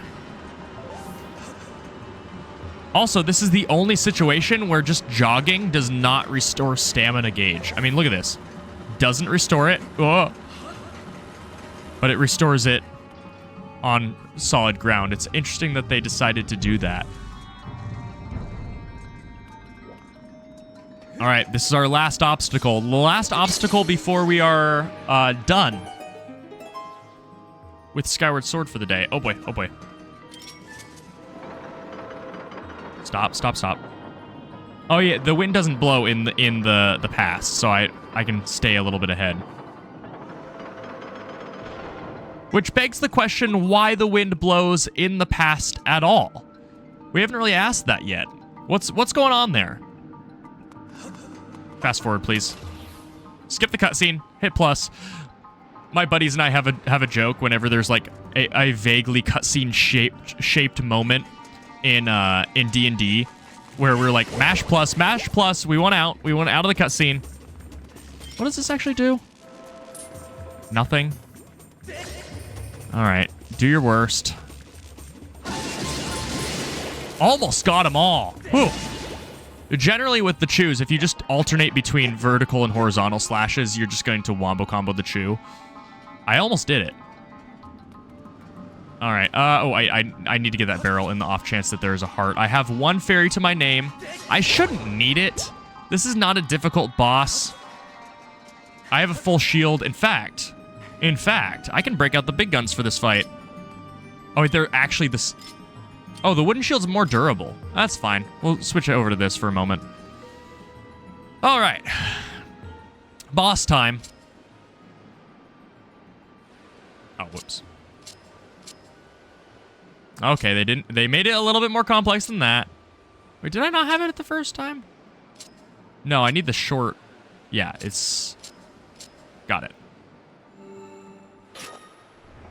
Again, those puzzles are just so quick and easy, but I don't know. I kind of like them. You have to wonder why they put them in, but they're fun. I think they make the dungeon feel just a little bit more mysterious. That even the door to the boss room itself is a puzzle.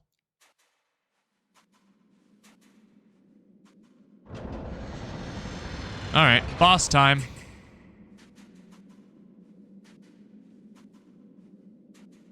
This is also one of the bosses that was shown in the trailer, along with Gurahim.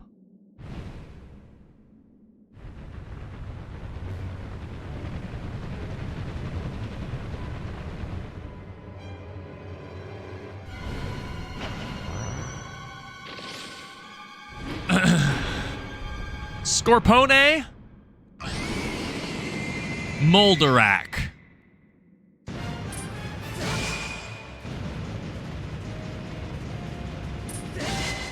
I actually kind of like this boss. I was thinking that it wasn't great, but it has such a cool little reaction time test where you have to look at the red eyes, but also read which claw is open. So you have to quickly switch aggro.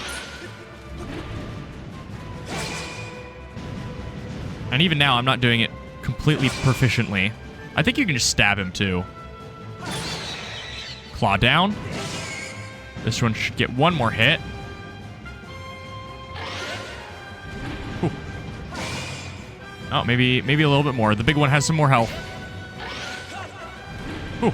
Sometimes he fakes you out, too. It's not a bad fight. Yeah, the bigger one does have more health. I actually would have gotten hit by that because instinctively I pressed back and X. Okay, buddy. Come on. Jump out. I should just be able to stab him. Come on. There we go. It doesn't help that stabbing is so weird in this game. Come on. Get out. What are you doing? What do you think you're doing? No, get out. There you go. Hey, your baby can die. Stab. Oh, I thought he was gonna ram. I was ready to shield bash him. Come on. And now we have all these little Z target magnets. Got him. I accidentally inputted a spin attack because I was recoiling from the shield bash, but he came to me on that one.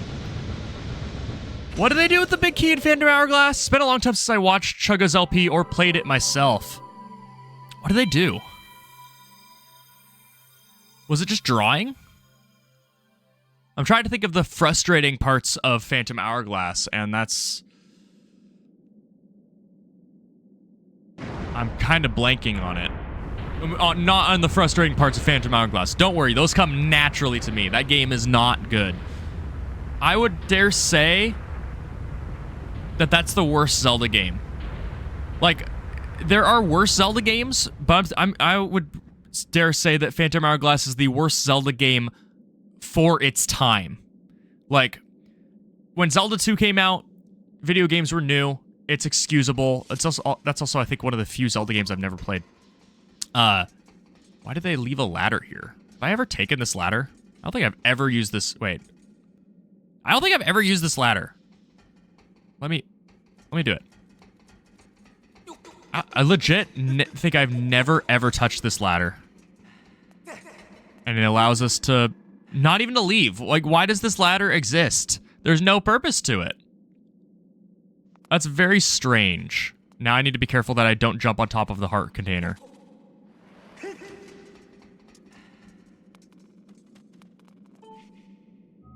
Oh yeah, you have to physically carry the key. And it's super simple every time, but you ask why you're doing it. Thank you. I completely forgot about that. That was dumb. This is one of the prettiest sections of Skyward Sword. Like you were saying earlier, they did not have to go this hard on Lanayru, and they went harder than they ever have. The dungeon's great. The boss fight is fun. I would say it's not memorable but just because of the design of the enemy, but it is a fun boss fight. But from this moment onward, I think everybody remembers about Lanayru. And to witness this in HD is something else. I mean, this is the only experience with the Temple of Time that we are going to get, right? With Wind Waker, we had all the stained glass. It wasn't the Temple of Time in Wind Waker, to be fair, but it held the Master Sword, and so for all intents and purposes, it was. And it could even have been the Temple of Time, and we just don't know it, because nothing in that game was named. but it's very memorable. This section is also incredibly memorable, and I'm going to shut up for it. Although I'm probably going to need to talk, so maybe I don't.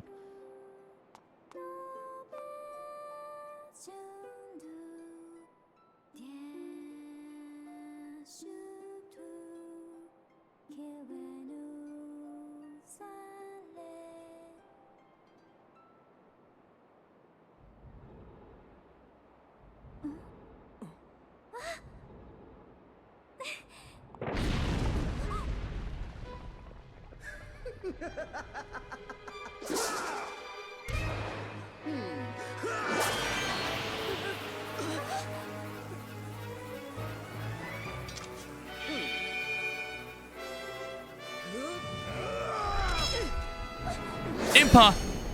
Forgot.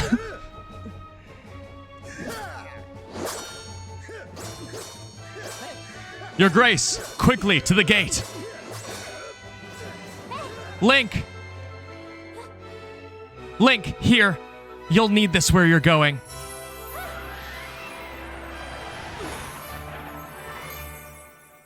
Not only is this cutscene probably the coolest cutscene in Zelda. Go, now! I'll gush over it in a moment.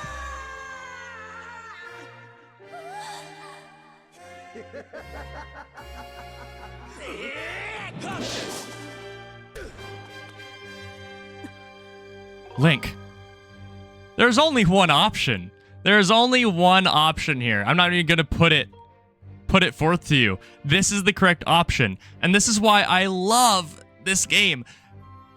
Through the dialogue boxes that we can choose the character development for Link, and this is what I really always choose. Am I late? No. You're right on time. Hey.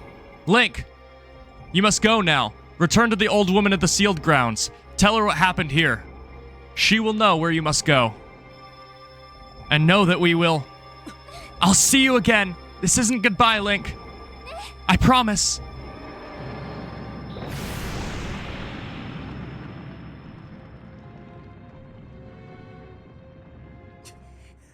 Now you've done it, Link. I blame myself. I should have reprimanded you the last time we met, but instead I was soft. I take pleasure in punishing you, but I have no time for recreation. But next time, I'll do more than just beat you senseless. I'll make the affair so excruciating, you'll deafen yourself with the sound of your own screams. And he talks fast. This cutscene's so good.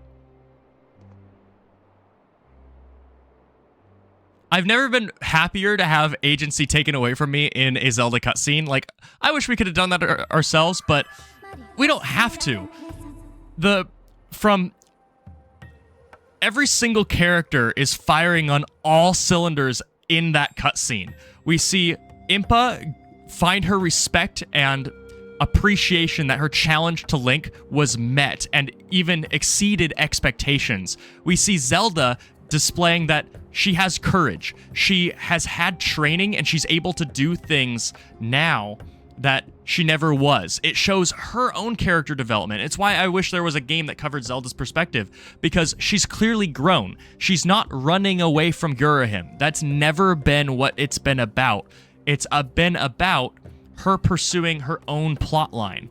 And we see that without having to be told that. We get the brief little fourth wall break of getting the harp and being told there's no time to admire it. Go save her. And then we see Girahim, once again foiled, now forced to take Link seriously, but he has his own objectives to pursue. And so he has to go.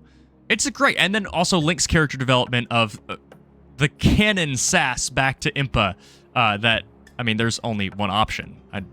Were there two others? No. The line is great. It's fantastic. That cutscene is where Skyward Sword truly shines, and it's only going to get better. I mean, Mikey, you've played this game, so you know. But, like, from here on out, the game has now hit its stride and will be firing on all cylinders until the literal end of the game. This is where the moment where it's like, Oh yeah, the slow start has ended. And really, the game has been fire the entire time. The moment the gate was destroyed, Zelda's presence disappeared from my readings. You can no longer search for her with your dowsing ability. Zelda's companion instructed you to meet with the Ancient One in the sealed grounds. This corresponds with the records in my memory. I propose that we travel to the sealed temple. Also, again, the old one mentioning the gears of fate turning. And so we see that the Gate of Time is comprised of gears. Cool little foreshadowing. Let's see. I believe there are a couple secrets in this area. I want to say there's a weird hidden rupee somewhere, like just out of the realms of the beetle. Where is that? I've done a lot of exploring around this area with the beetle, and there's something weird around here. I just don't remember exactly where. It is also... It's not common that the developers are as confident as to give us complete, essentially creative mode level control over the camera and be like, yeah, you can see the boundaries of the map because, you know, they make sense. And really they do. They had to model all of this specifically with the beetle in mind. It's such a, like, parasitic mechanic where we can keep flying higher. We can see some crazy stuff, but they thought of that. Huh, I'm trying to remember what the secret was, but there's something around here that's like a silver rupee or something. I'm just blanking on it at the moment. Gorko, what? You made it inside? You mean to say that there's a secret passage I didn't know about? Why didn't you not tell me, bud? I was just about to give up and go home, bud, when I heard this huge crash, bud. I rushed back to see that the way had been cleared. Now I'm going to explore inside. I have to go back to the sealed grounds soon, bud, so it looks like I'm going to be busy, bud. Bye, bud. Man, the trek for him is wild. Also, it's really sad that as an archaeologist, he missed one of the probably the most important pieces of archaeology. I mean, imagine if he had been able to go through the Gate of Time as an archaeologist. That would have been perfect for him. All right, so we're not done with Skyward Sword quite yet. I'm going to do some of the prep because next session, now that we have the harp, is going to be a little bit more involved, and I would say a little bit slower. So I'm at least going to go up to Skyloft and get the Goddess Shield. Thankfully, we're done. We're done walking up to the statue of the goddess, so we don't need to bother with that woman who wants her personal problems to be everyone else's. We don't need to see her again. So thankfully that we don't have to afford that or suffer that level of selfishness in our lives any longer. So I'm gonna fly straight to yoink the bazaar. And we're probably going to upgrade our beetle. If I had to hazard a guess, I'm probably going to upgrade my shield. Granted, this new shield should tide us over till the end of the game. Never mind. Never mind. Maybe I upgrade the shield anyway. Because I definitely want to keep upgrading these things. Versus...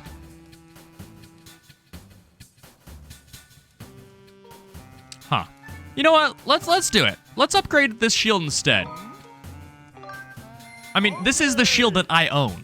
So it only makes sense that I own it here too.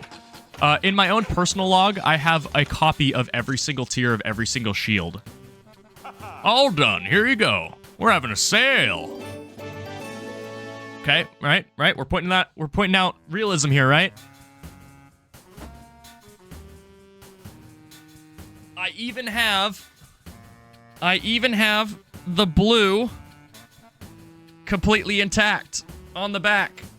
And the strap is perfect. The only thing that isn't faithful is the leather here.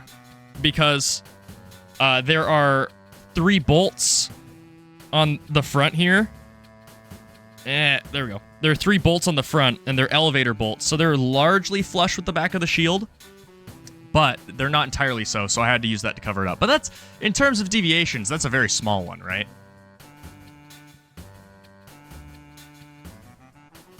All right, back to what we're doing. What are we doing? If you got anything else you want me to tinker with, you just let me know. Okay, so we need more ornamental skulls for that. We need more hornet larvae to upgrade the beetle. We need dusk relics, which we still haven't found. We still don't know what those are. I don't really need the big net, to be fair, because I just need tumbleweeds to upgrade, you know, this stuff. So it's funny that we need tumbleweeds to upgrade it, but we're going to use it to get tumbleweeds at some point. Let's see. So now we have the fully upgraded braced shield, sorry, which is always kind of spooky now that I own the shield, seeing it in games. Like, oh yeah, that's mine. I think we're good. I think that might be the end of Skyward Sword. We do have the harp, though, which I love that they... While the harp is probably actually, not even probably. The harp is the weakest instrument in Zelda. Like, I don't know why they felt like after Ocarina of Time, they had an obligation to introduce an instrument in almost every 3D Zelda. But the harp is the weakest entry. We can't play any songs on our own. We can only play them in the context of the story. However, one cool thing that they did is if you strum it in time with the background track that's currently playing, Link matches it. You notice the notes I'm playing are changing. It's like not super beautiful in terms of music composition, but it's cool that they at least gave it some amount of nuance. Okay, let's go find a... Well, first off, can I do this now? I can. Huh. I've never done this before I needed to. Because we won't need to for a little bit. Huh. That's really cool that we can do that so early. Yeah, let's save and quit, and then next time we'll... You know what? Maybe I go to the sealed grounds. I'm gonna go to the sealed grounds and then save and quit immediately. I think that makes the most sense, that when we start off, we're right in the action, because obviously every stream has prelude, and I'd rather have some of the setup be at the beginning of the episode, or sorry, at the end of a recording session than at the beginning. So we'll do that while we chill, and then we'll play some Splatoon, I think. I don't even need to get food. I'll probably get a glass of water, but I'm down with just grabbing food. How long have we been streaming at this point? Let me check. Oh,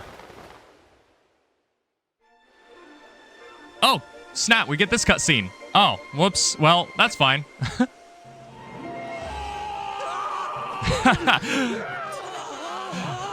Link, help! I totally forgot that this is where that happens.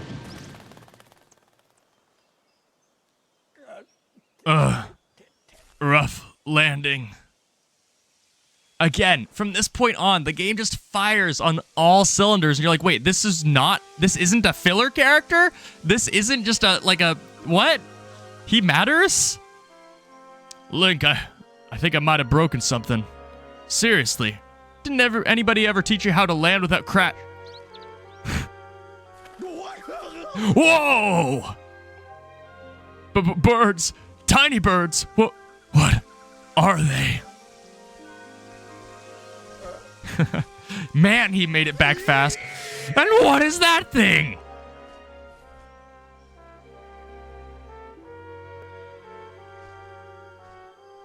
But how? Why? What? Where am I? I apologize if I just destroyed your eardrums. What's going on here? Ever since Zelda Man vanished, you've been zipping in and out of town all in a hurry. So I figured I'd tell you, and you might lead me to Zelda. So when you jumped to your death, I followed you. But this is so wild. Seriously, what is that thing over there? Or what is that thing over there? And what's with all these trees? There are just so many. Just give it to me straight. I can take it. Where are we? Is Zelda here? What's the deal with this place? If there's something it's supposed to be nothing below the clouds, what's all this? It's gonna be okay. Link has seen so much at this point that he's not even phased. I mean, once you encounter Gurahim, I love the birds are on him now. True to his inspiration as Android 16, birds flock to him. Whoa. You're kind of imploding my mind right now, but I think I get what you're saying. If I've got this thing right, Zelda's down here somewhere and she's okay? Yeah. Arguably. She's okay. Oh. Wow. That's so great. Hearing that is such a huge weight off my mind.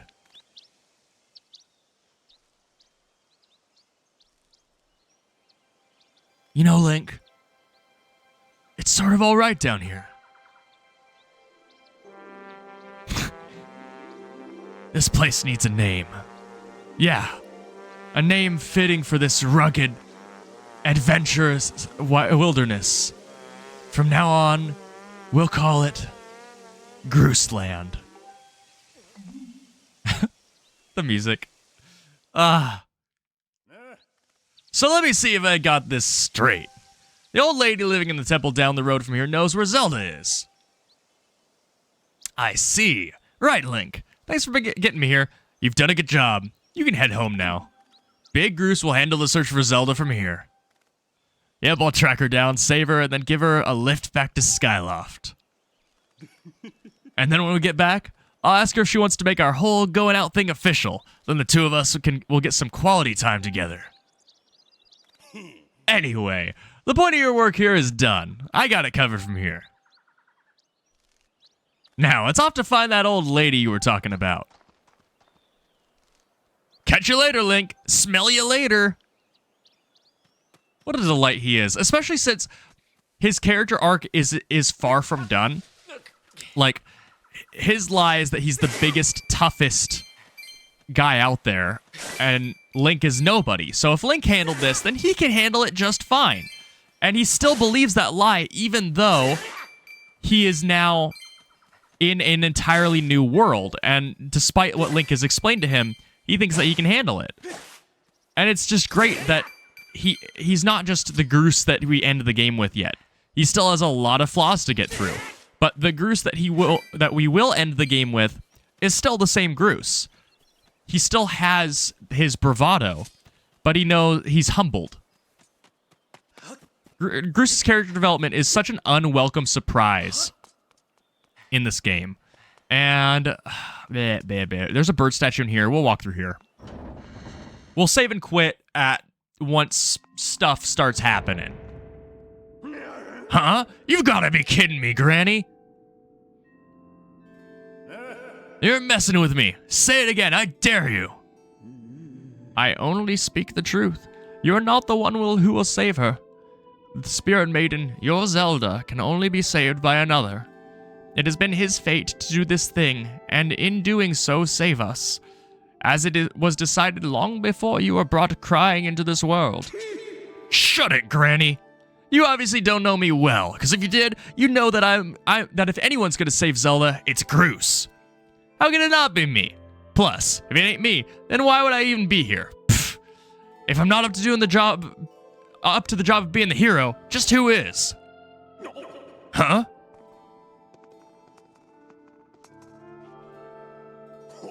Ah, now I get ya. Link.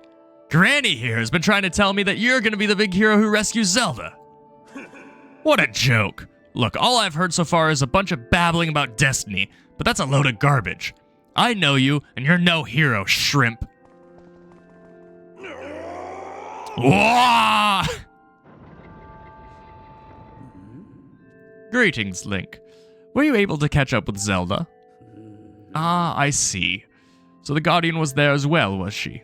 The one you saw by Zelda's side is known as Impa. She is a being sent forth by the goddess to aid Zelda in her quest.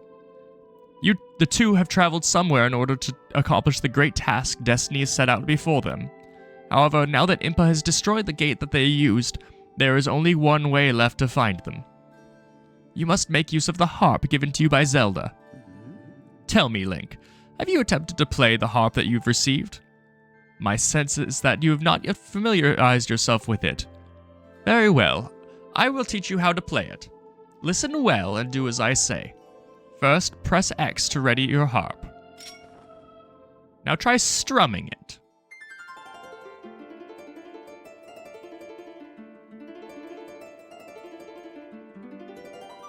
Again, it matches the background music. I love it. Good. You learn fast. Now for your next lesson. Focus and play in time with the pulsing of the circle of light. When your timing is right, I shall join my voice to your harp. Listen well, for the song I sing will be of great help to you in your journey.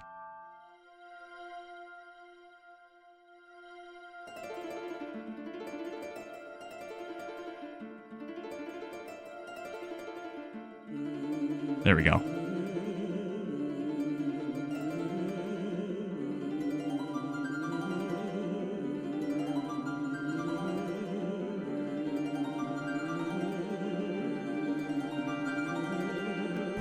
I wonder if how many people get frustrated with the harp playing mechanics, because I could see those legitimately being annoying. They feel a little bit like, it almost feels like the game lies to you a little bit in how you play the harp. Really, the only thing that matters is the end points of where you reach one end versus reach the other. And as long as the endpoints match up with the Ring of Light, the in-between can be as however long or quick or slow as you want.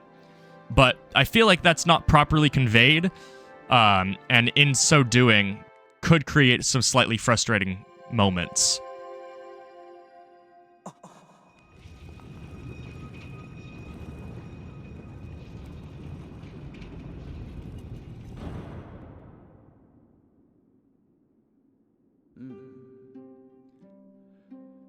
Yeah, though the side quest has a trick, and doing that trick makes it substantially less annoying. Like, once you understand that the pulsing just matters with the endpoints and you just have to sync the two, that quest becomes substantially easier because all you got to do is move your hand when they move their hands. You don't have to match anything. It's just like, oh, switch, switch, switch, and then you can do it in a couple tries.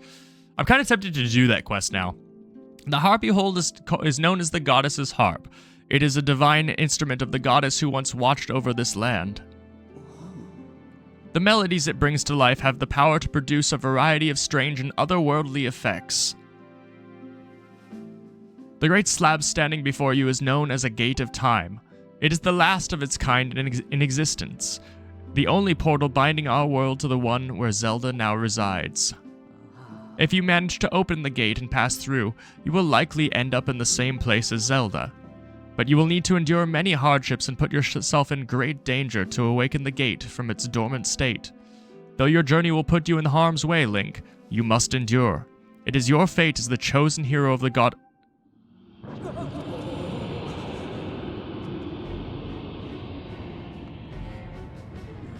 This shaking, I fear the seal has been broken. I expected that it would react to your summoning the gate, but I never imagined the seal would break so quickly. Link, there will be time to explain later. Right now, you must hurry to the bottom of the pit outside. And we will do that next stream, probably. Because I already went a little bit further than I intended to. But that's fine. That's fine. We didn't really lose, or we didn't really tarry that much. Like I said, this is not going to be a 9-hour stream. This is going to be a probably 6-hour stream. Again, let me check how long I have been streaming. If we are at... Yeah, we haven't even hit the 4-hour mark, which means we would have to be playing Splatoon for over 2 hours, which I'm probably not going to be doing, because I don't know exactly how streaming Splatoon is going to work. Because it's going to be a lot more... Yo! What's up? Oh, that's... Wait. You're on a different account. That's also my roommate, by the way. You might want to switch accounts.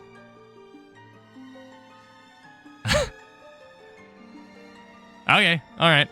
What sounds good in terms of food? So, you know, I'm gonna explain it to the stream while I think over your answer. So, you know the coins from like John Wick, like the golden coins?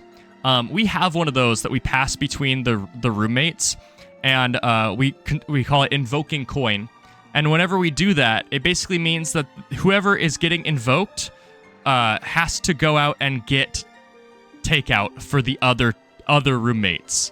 It's no one's spending any extra money because of it. It just means that the person who is saying, I'm invoking coin, it doesn't have to be the one to go get food or pay for it that time. And so it's like, hey, do me this favor, go. It's kind of cool. It's just it's a bit we have, but it actually makes life a little bit more convenient. What am I thinking? We got Chinese last time.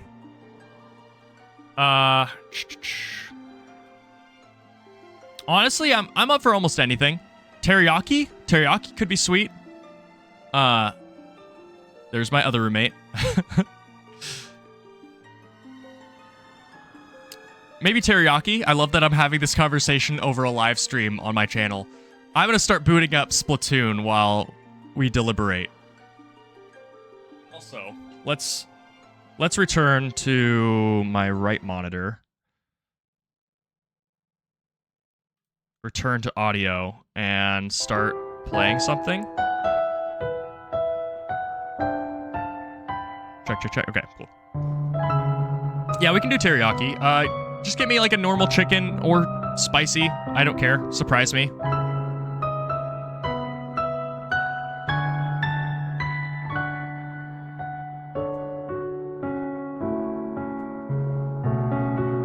Alright, so Splatoon. I'm really curious how this is going to work with a stream. Yeah, that's fair. My phone, I don't even know where my phone is right now. The world could be blowing up, and I wouldn't know till someone tells me on the stream. Oh boy, that's a thing.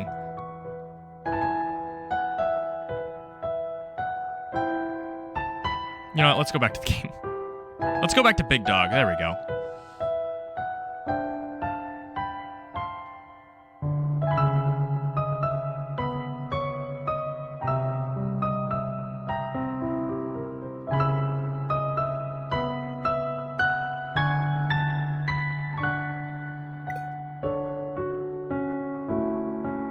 Sorry, what?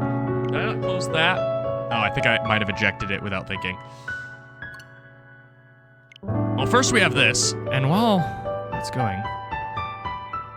Did I close my upload? I think I might have closed my upload, so I don't know if the VODs actually went up to, I guess I can just check. Oh, I can't check without logging out. Okay, oh well. VODs didn't happen.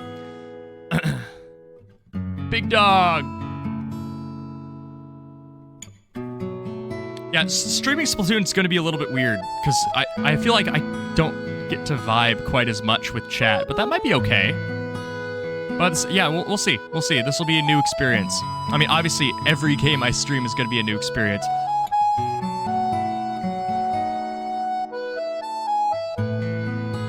I'm trying to think what the Oh, is the update just Grandfest? I feel like I already did that. Like, I already got that update. So I'm not exactly sure what this update is, so it's gonna take 7 minutes. And while it happens, we will go and delve into the album again, because honestly, there was some legitimate gold that we got to talk about with like Pikmin 2 and stuff. Let's keep going. You know what? This will be the only way with which I can show off Celeste, maybe.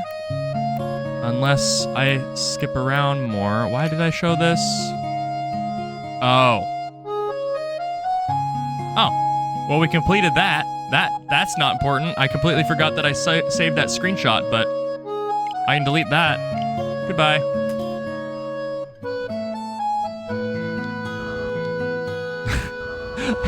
I forgot how ridiculous this shot is from Bowser's Fury. This is such a good, it would be such a good GIF. Just this. It's so ridiculous. Oh, I'm so excited. I might bring out some old weapons, some old mains, like the one I'm currently using there. I love using Tenebrella in Tricolor Splatfests. It's like one of the only... That and Bubbler is like one of the only ways to protect the other attacking team. And it's so cool. I think one of the coolest moments from Tricolor is when you get those opposing attacking teams working together for the greater good against the defenders. That's so cool. How is this update coming? Probably not coming at all. Oh, it's getting there. It's getting there. Bowser's Fury, I don't even know if it's good. I played it. It was a thing I played. I feel like most of my opinions right now are kind of negative on things. Like, we're talking about Luigi's Mansion. I'm like, Luigi's Mansion 3 sucks. Luigi's Mansion 2 sucks. When I don't actually feel like that. I liked them. In fact, Luigi's Mansion 2 was going to be my first Let's Play. I had like 5 to 8 games that I was considering doing, and Luigi's Mansion 2 was up there. But what held me back was the price of a 3DS capture card at the time. It was like $237 or something really weird and random. And emulators were not there yet 10 years ago. They were not an option, so it was having to get actual hardware. And back then, I was going to be called DSS Dark Starstorm, which is actually still another channel that I made. And I uploaded, I think, 4 videos to that channel. And it was talking about tech for Project M.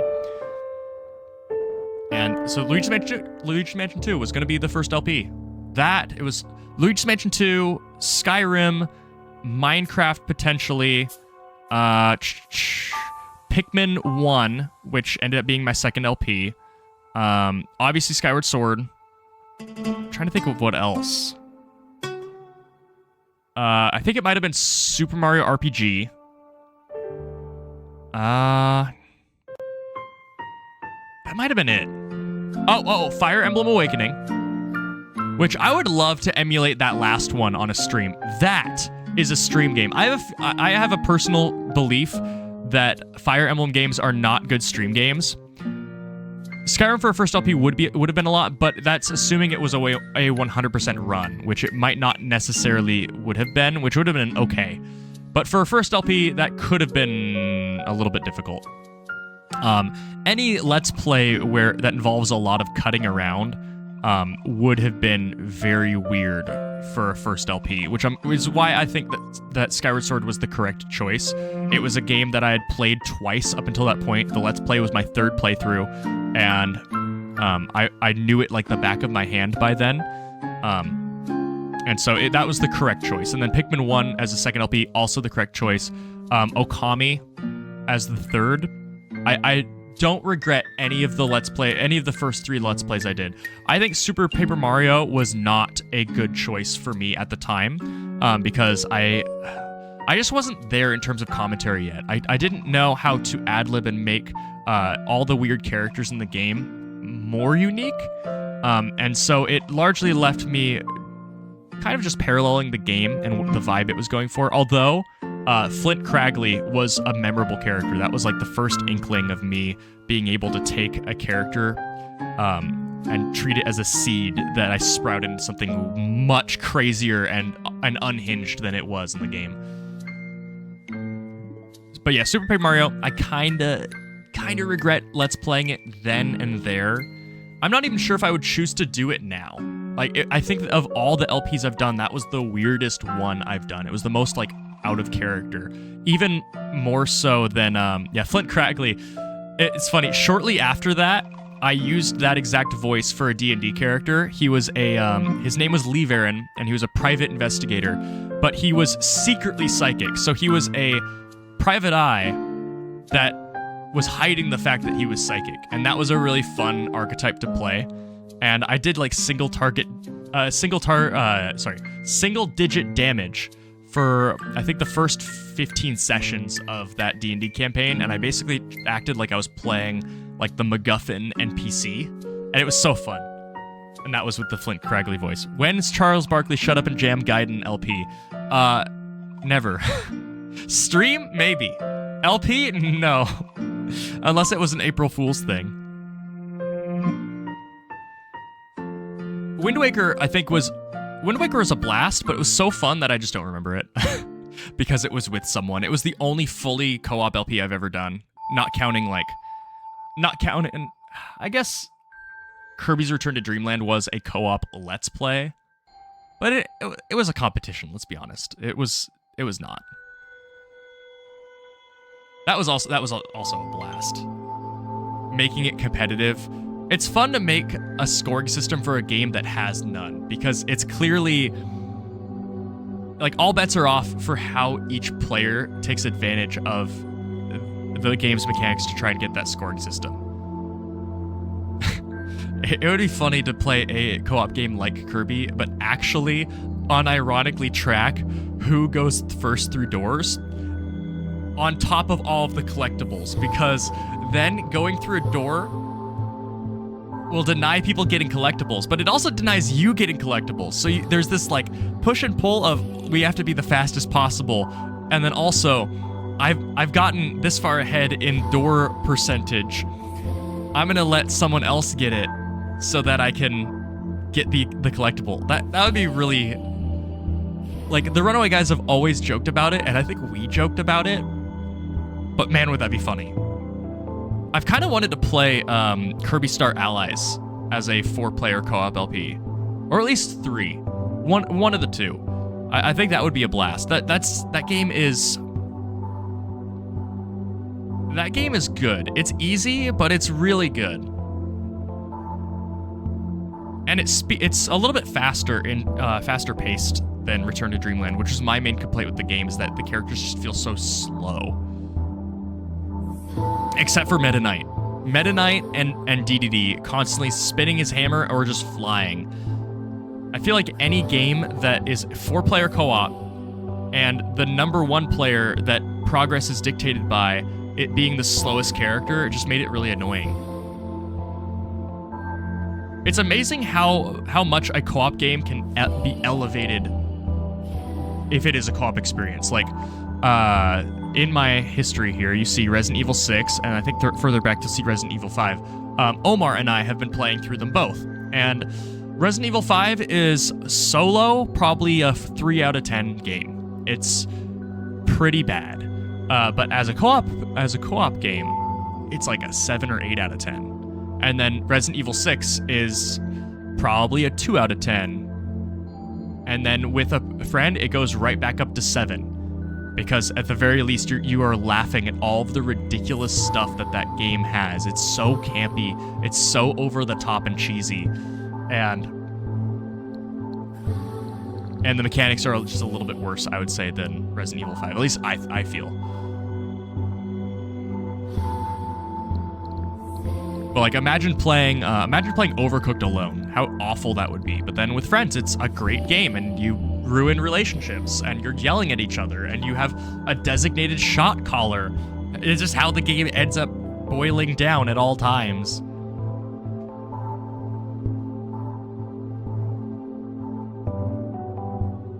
I'm trying to think of, let's see, Earthbound. Earthbound was also a good LP. That was my 3rd, right? No, that was my 4th. Yeah, it went Skyward Sword, Pikmin 1, Okami, Earthbound, Wind Waker, Super Paper Mario? Or it might have been Super Paper Mario Wind Waker.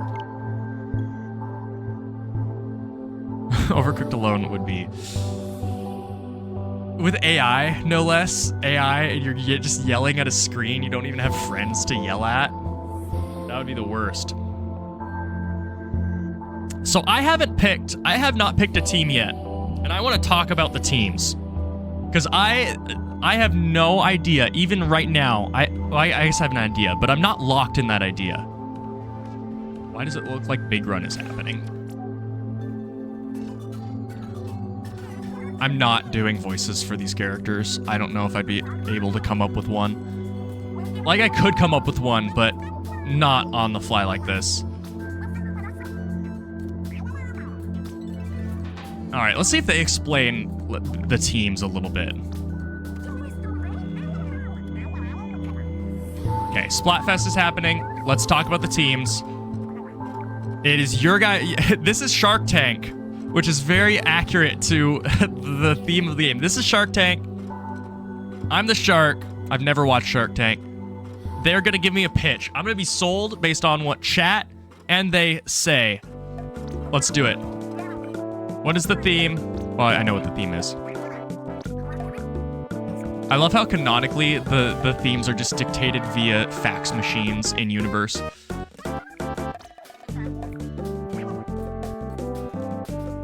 Okay.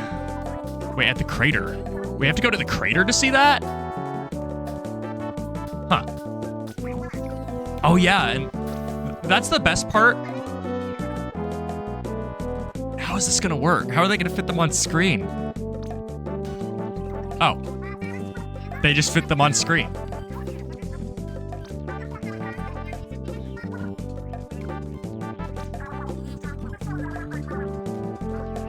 The vibe I'm getting from this is that the teams represent which idol group is coming back in Splatoon 4.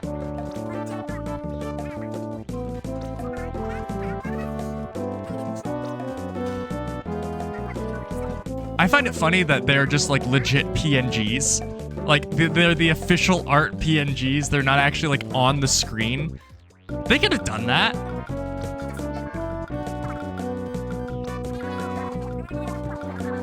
One might have considered informing the actual hosts of the Anarchy Splatfest. Good thing you love surprises then. Yeah, another reason not to do voices is the fact that there are 7 characters happening right now.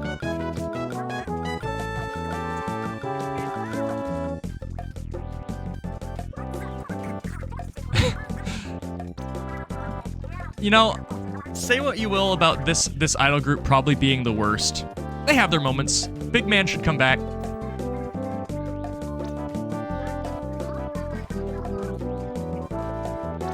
Sell me on it. Without the stuff that happened in the past, we wouldn't know who we are now. You're right, our shared... Okay, yeah. What has the past done for me lately?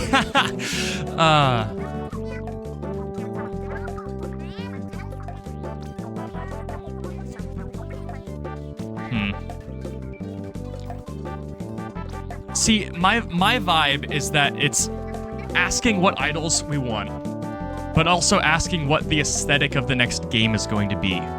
Past being, I mean, I don't know, maybe they go further back than like 90s, like Jet Set Radio, and they go back to like the 70s. Would I want that? Would I want the Beatles as like the vibe for the next idol group? I don't know. But at the same time, we get like record scratches and I guess we still get record scratches, but we get like records and stuff. So that could be cool. There could be a cool older aesthetic. Present, I'm probably least sold on present.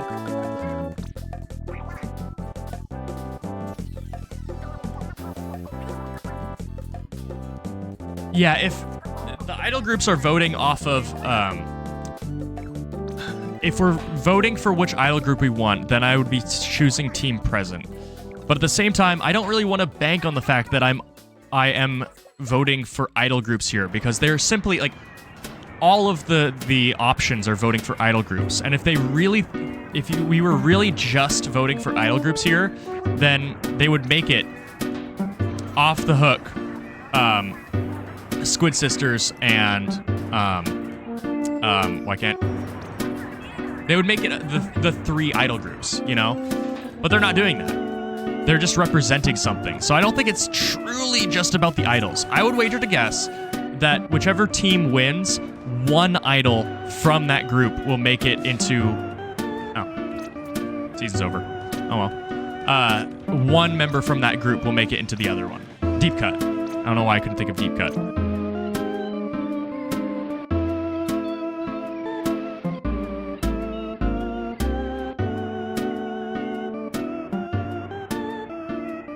I don't know if I want Squid Sisters to be, what, really? I don't think I want Squid Sisters to be the main idol group next time, just because we've had them the longest. I honestly don't want any of the idol groups to be the main idol group for Splatoon 4. I don't think that makes sense. Like, we've gotten so much exposure to them, and Deep Cut did not leave a great impression.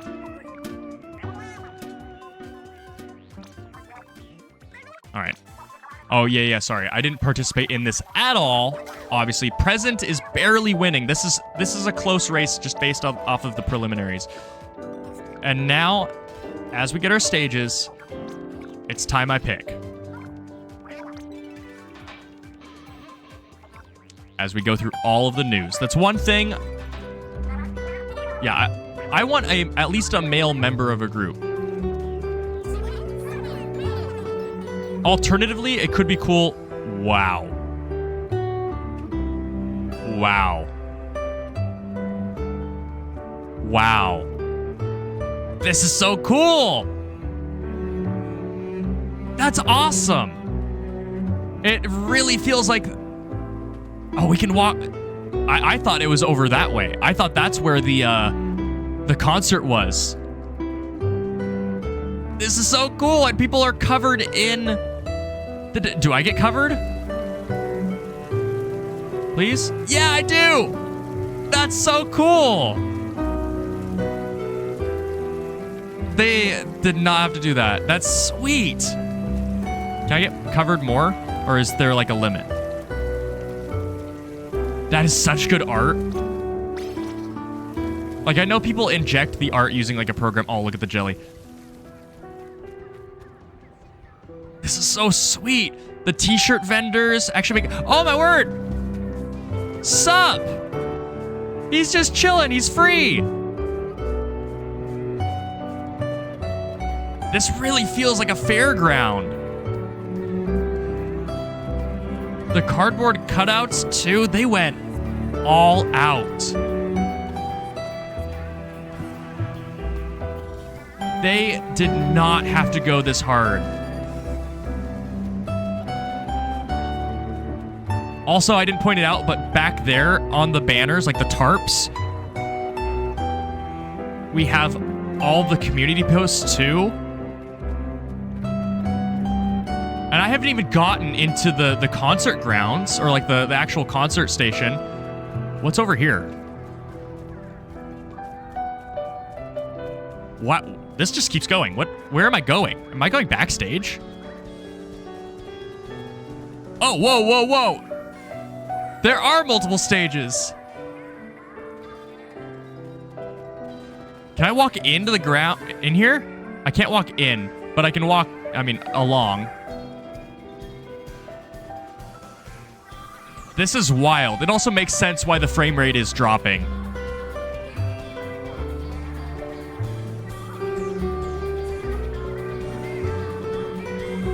Oh, I can go through the crowd. I can go through this crowd. The mosh pit. It's a literal mosh pit. Look at it. Yeah.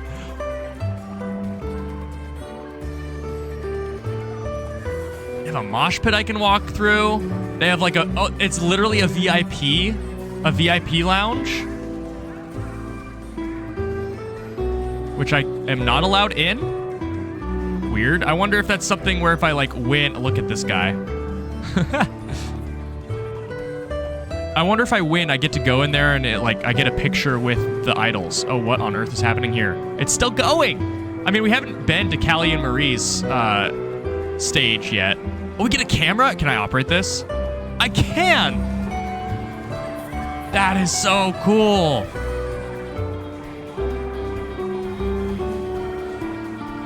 The fact that this will never again be seen after this weekend is the thing that's wild, you know? Like, you have to imagine that Chugga Conroy is set scene. Oh, okay. I can't reverse it. Oh, I can zoom out more. There we go.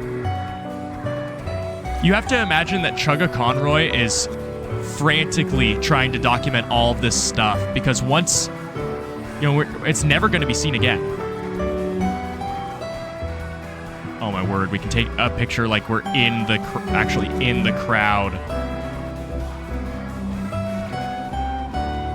This is so cool, and this is oh, look at the drone. Look at that. Oh, that makes sense. That's so cool. They did not again, they don't have to do any of this.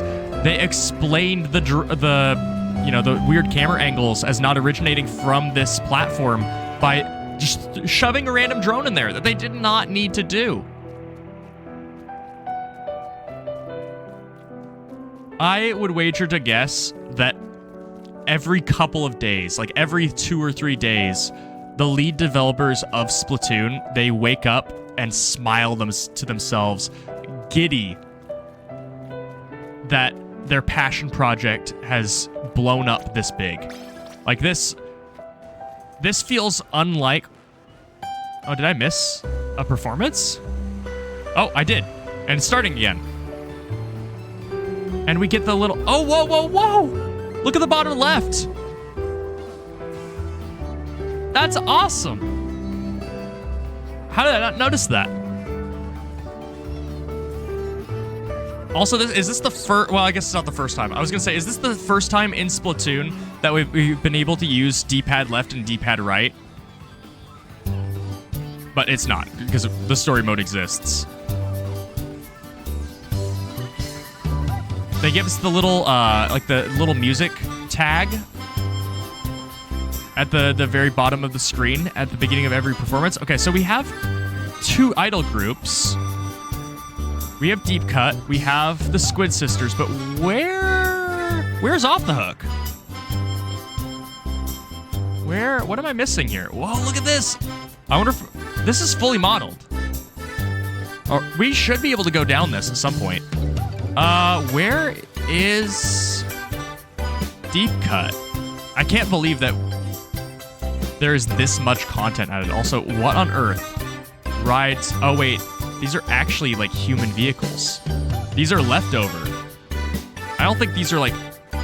Oh, maybe they are. They are using them. Huh. Something rides that bike, apparently.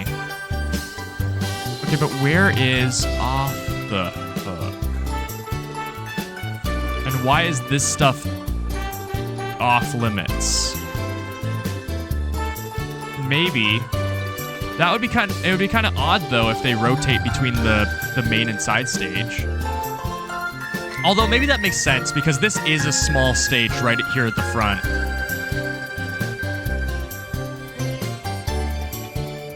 Possibly. So it might have been that we were just unlucky. Look at that fountain. It might have been that we were just unlucky and Off the Hook was performing here while we were at the main stage. I'm gonna go check the main stage one last time to see if Off the Hook's there. And then we'll start getting into some games and talking about what I'm gonna be playing.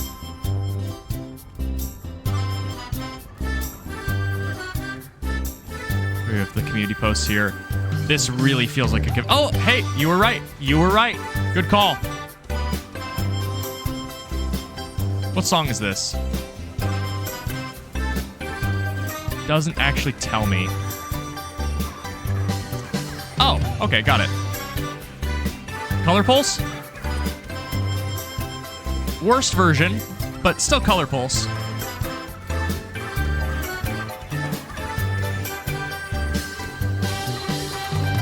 The camera's moving. My word, the amount of attention to detail that they put into this is astounding. You know what? Oh, I need to change the name of the I need to change the name of the stream.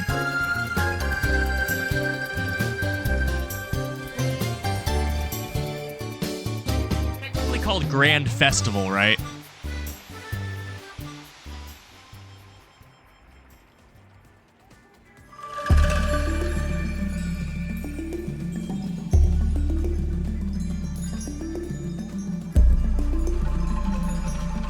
You know, I'm gonna call it Splatoon 3 Final Fest. There we go. Oh, and I need to change the game, too. We're not playing Echoes of Wisdom anymore.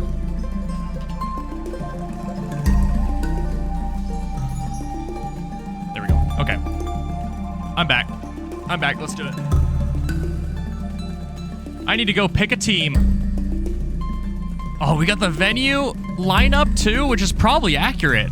They probably rotate between all those songs.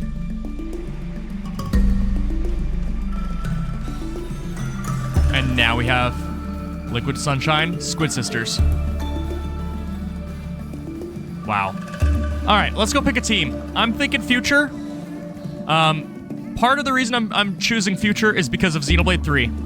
And choosing Present would show that I've learned nothing. So I think we're Team Future. I want something new. I don't want any of the old. I don't want the current situation to stay. I want them to explore something brand new.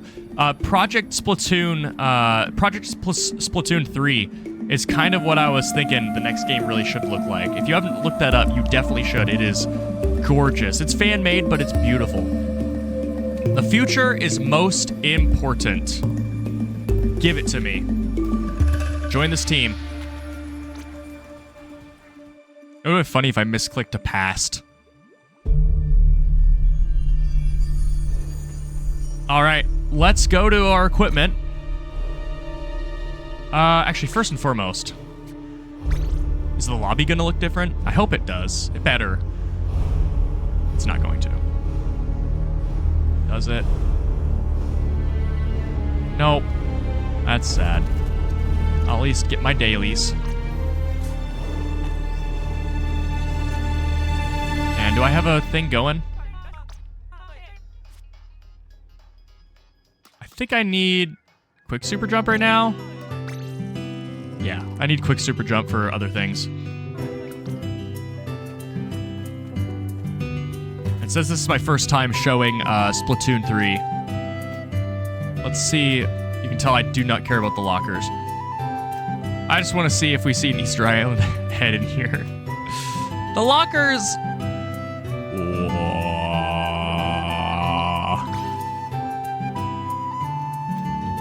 I kind of hate the lockers. The lockers could have been done infinitely better. But it is cool for me to see what people come up with. Maybe I'm partially just not creative enough to come up with one myself, I think. That's the problem. But this is sweet. I like this.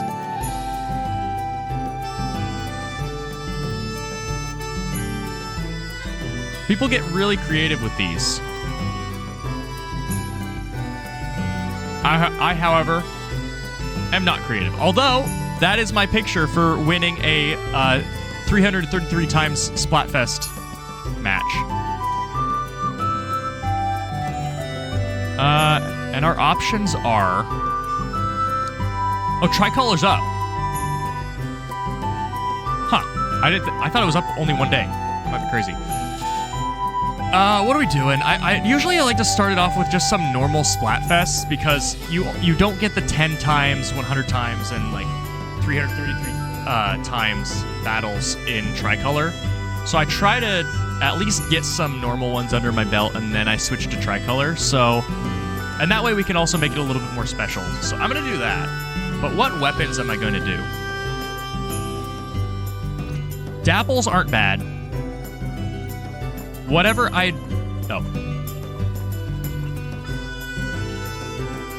I can't do Rapid Blaster Pro Deco in Turf War, I don't think. I think that would be a bad idea and I'd lose more than I win. I could do this just because it has Sprinkler.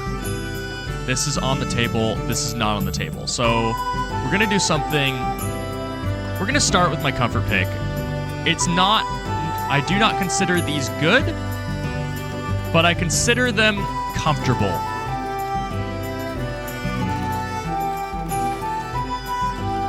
And they're good for warming up.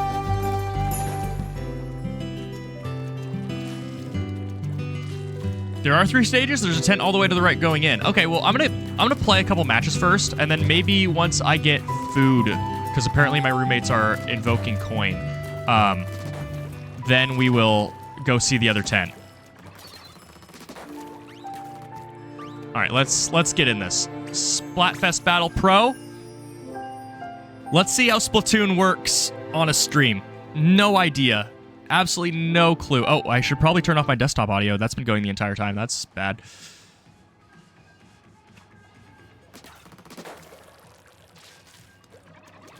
And then also, if the volume's weird, just let me know.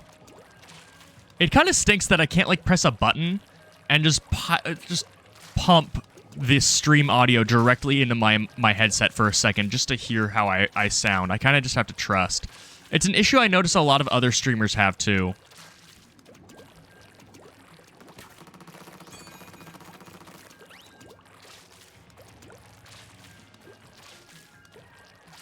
So you said you went team present, Mikey?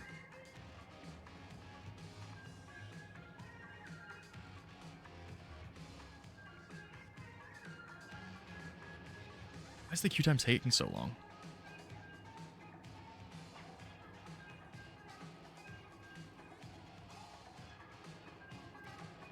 It would be hilarious. It would be absolutely hilarious if you and I ran into each other in the Splatfest.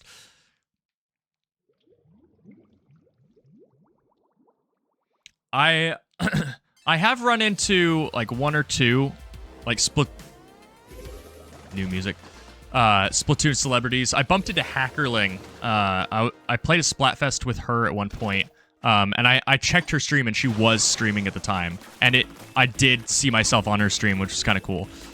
I kind of wish that I had bumped into like Chugga at some point. I need to remember about the fizz bangs. I never ever play Turf War. This is so weird.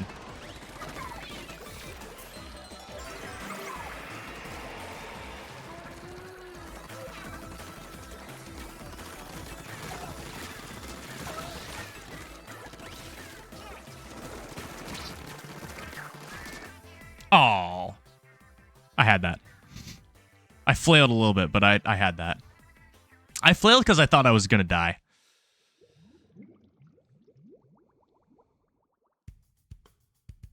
I haven't played as much as I wished after they changed the servers, because they changed the servers literally last patch. Oh yeah, Squiffer. Yeah. Squiffer's the perfect weapon to bump off the rust on. That's fine. Is it new Squiffer? Are you going to be getting the rust off with with Zipcaster as well? Because that seems like a great combination. You should try that. Go Team Future. We need all the help we can get. I do think it'd be really funny if the Final Fest ended with Big Man Sweep one last time.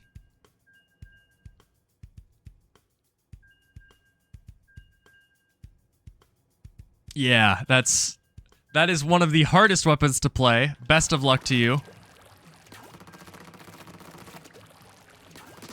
It's weird. Like, my aim is generally pretty good, right? Although the capture card is messing me up a little bit. And yet, playing a charger, I just can't right now. I just don't have the mental acuity to play sniper. Chargers and rollers are the two that I was never got into. But next Splatoon, I probably will try to play rollers.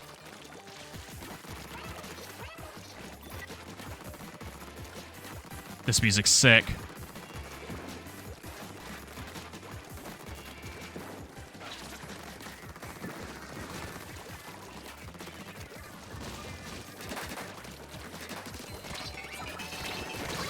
Oh. I tunnel visioned a little bit there. Yeah, how can you not meme on Turf War? It's Turf War, you know? It's like... Especially when it comes to, like, all the arrow sprays that you see, it's like... Just dunking on them in a 1v1 scenario. Honestly, I really wish they would... I don't even know how they'd do it. I loathe seeing an arrow spray, like, on my team or against it. Because when I almost inevitably beat... When I almost inevitably beat an arrow spray, it doesn't... the victory doesn't feel earned.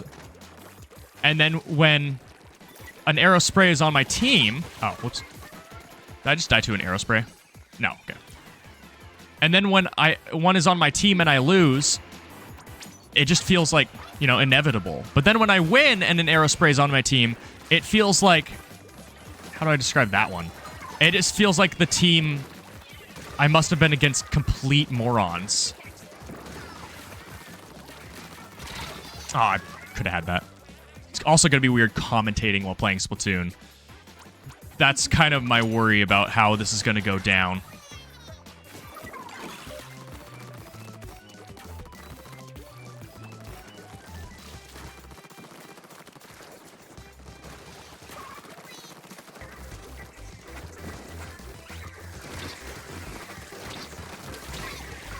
Yeah, it's going to be weird.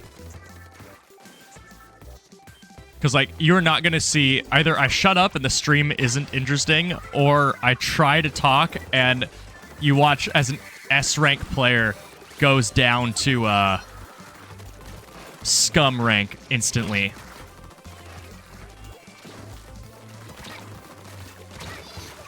Oh.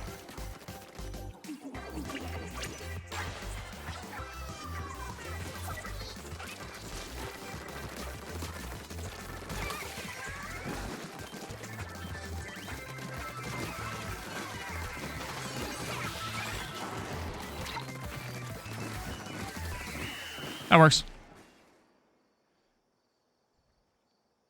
And then I guess I can probably just chat and vibe until I encounter a multiplier battle. Then I can lock in. That makes sense.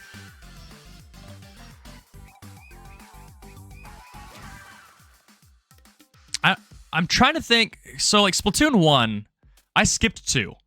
I shouldn't have done it. I did. Splatoon 3, I have not been X rank yet. I've been close, but I have not been yet. It doesn't help that up until now I'm not blaming the weapon, mind you, but like, it's not that dapples are bad. It's that it's really hard to have dapples fit into a comp. So I'm not blaming dapples. I'm blaming the fact that by me playing them, I am making every comp I'm part of generally much, much worse than it should be.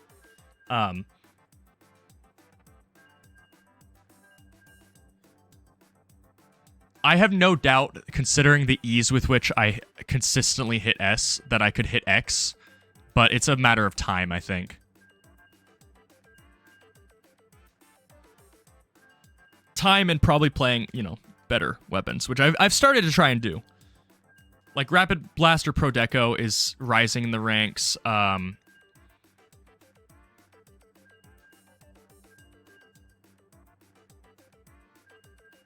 Yeah, that is the rub with chargers. You have to, I think chargers, it feels like a mentality thing, you know? Like, and that's a mentality that I would like to have. I'd like to be good at chargers, because I feel like if you are, you have to understand macro, and you have to understand, like, how to actually prioritize positioning.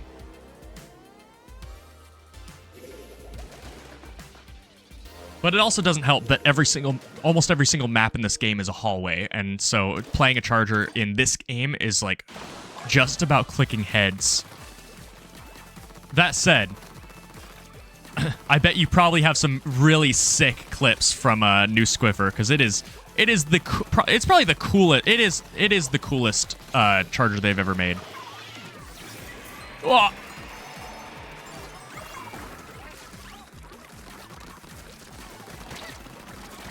Oh, I tried. That's fine. I can get back really quick. Oh, I'll get back over there.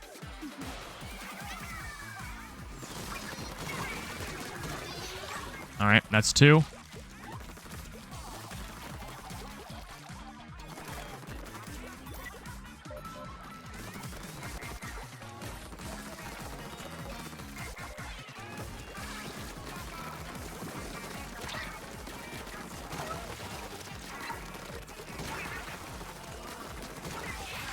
What did he do? I don't know what he did right before I killed him.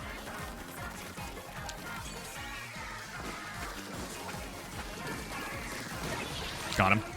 Get fizz banged.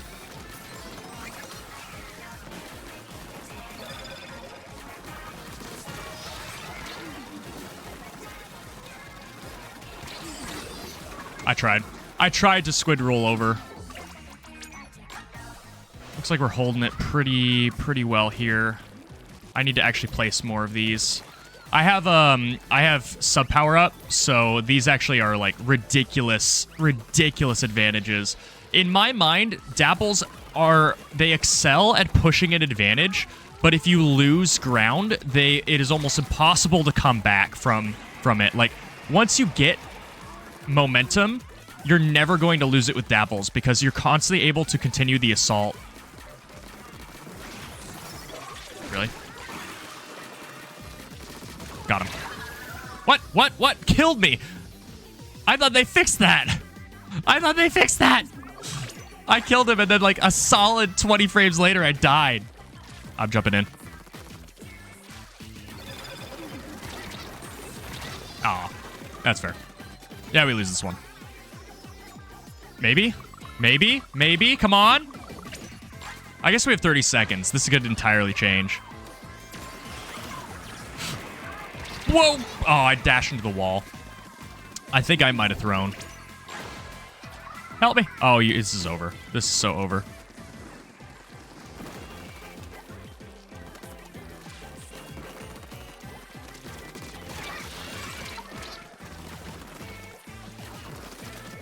Oh, okay. That's fair. I could have fought him too.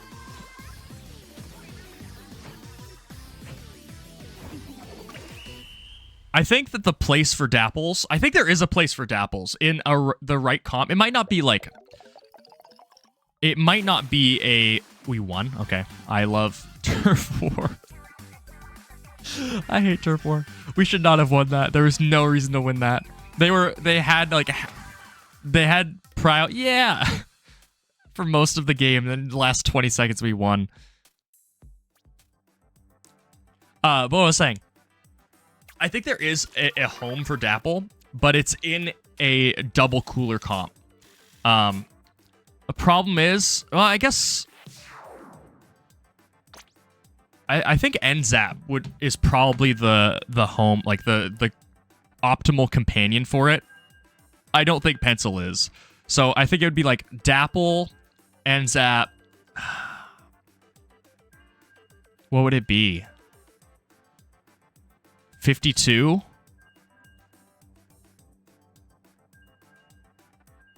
52, then maybe Range Blaster? I might just be picking like current top tiers without any synergy, but I feel like that's the team.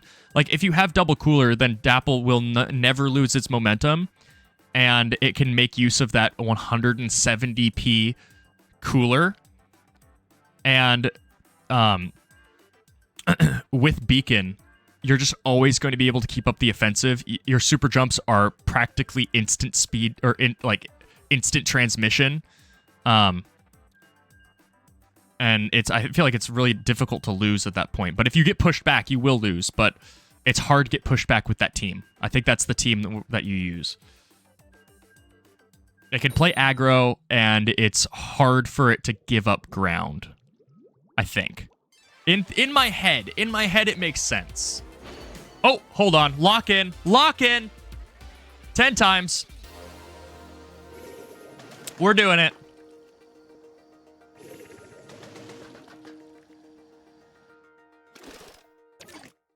Oh, and their comps are weird. 2 arrow sprays on their team, so there's going to be absolutely non-stop Booyah Bombs. Oh, crap. I haven't set my control scheme for Splatoon. Okay, we're fixing that after this. Oh, and I have a Booyah on my team from the Hydra.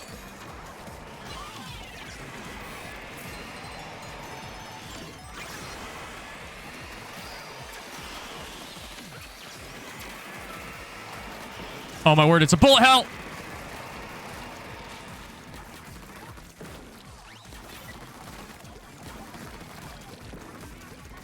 There's so many Booyahs everywhere.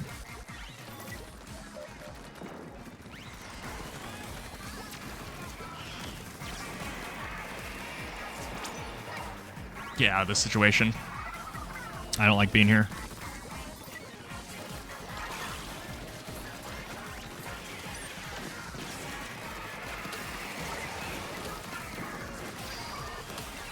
There's another Booyah. I don't really care about fighting them per se. I just care about not giving up ground right now.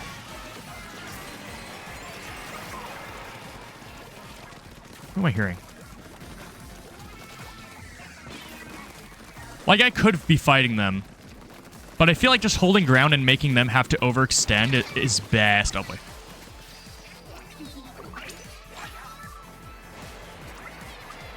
Although, as soon as I say that, maybe my win condition does need to be killing them.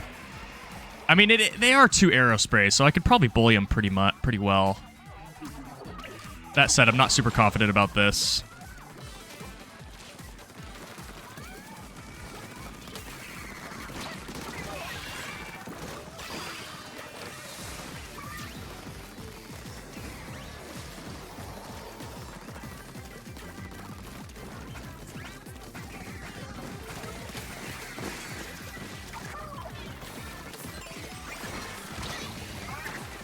I shouldn't have died to that. I was at full health.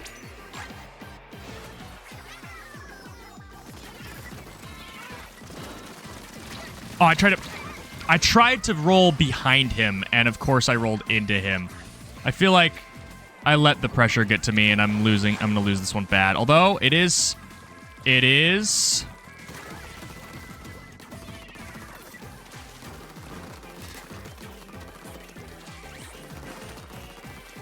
I might be able to do this. It is Turf War.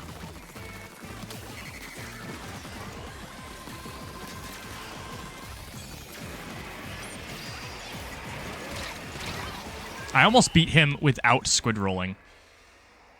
I feel like we lost this bad. Yeah, we lost this so bad.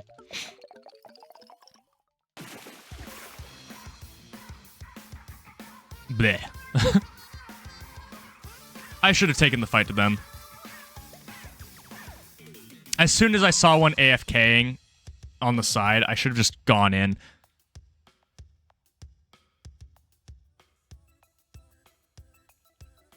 Gross. Well, that sucked. That said, let's fix our control scheme. No, I don't want to keep going. Ah!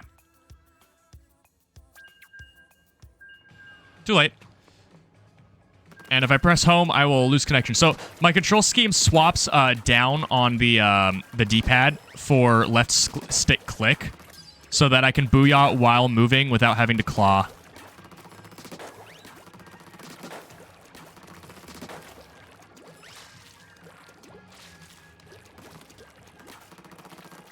It means I can get like 6 booyahs in without having to change anything about what I'm doing.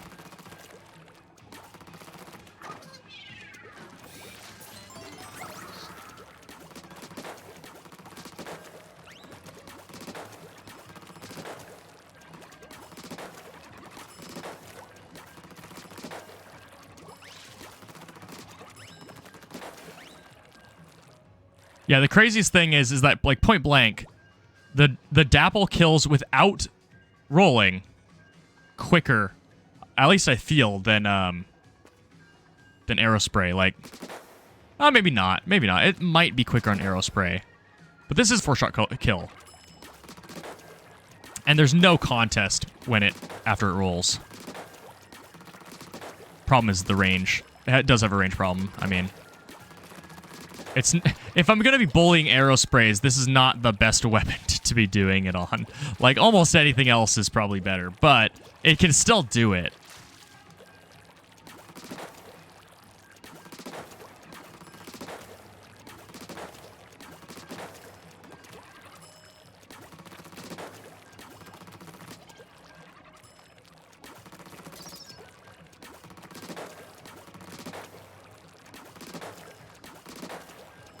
Why is this a 120-second queue time? What is happening?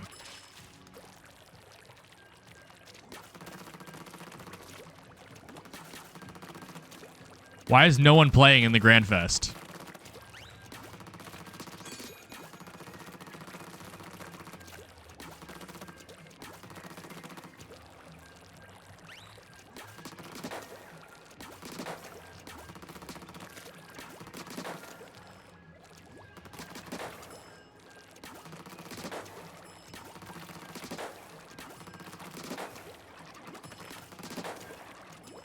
Oh my word, this is a 3-minute queue time. What is going on? What can I be doing in the meantime? Getting... Oh. What can I be doing in the meantime? Ding! Alright.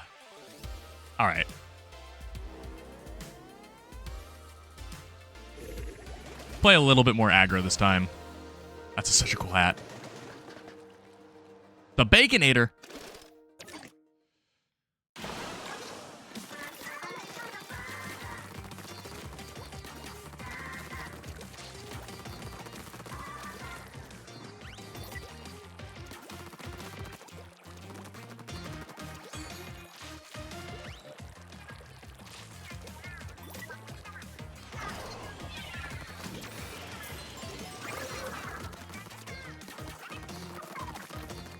Nice.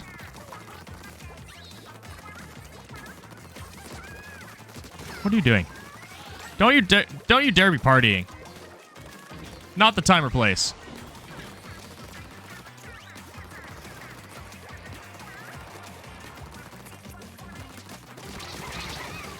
Got him. He engaged on me and I still killed him.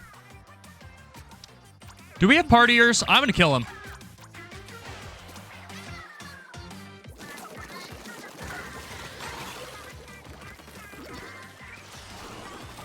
As they throw their specials at me. Come on. Trade. That's fine.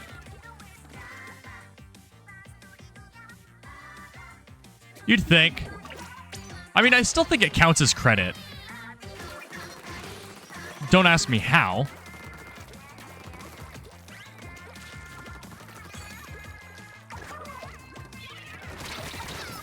Man, that's not.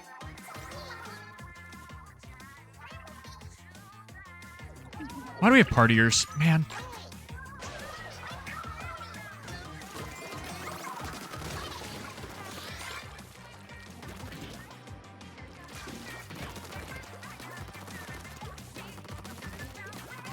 Like, even if it is same team matches, like, don't party.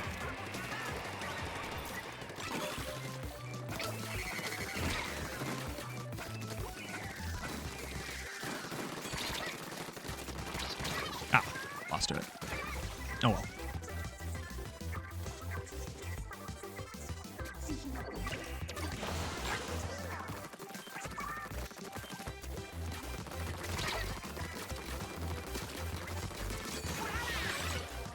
Like, I'm down to Squid Party in Turf War with nothing going on, or if there's a DC, but don't do it in a Splatfest when stuff actually matters.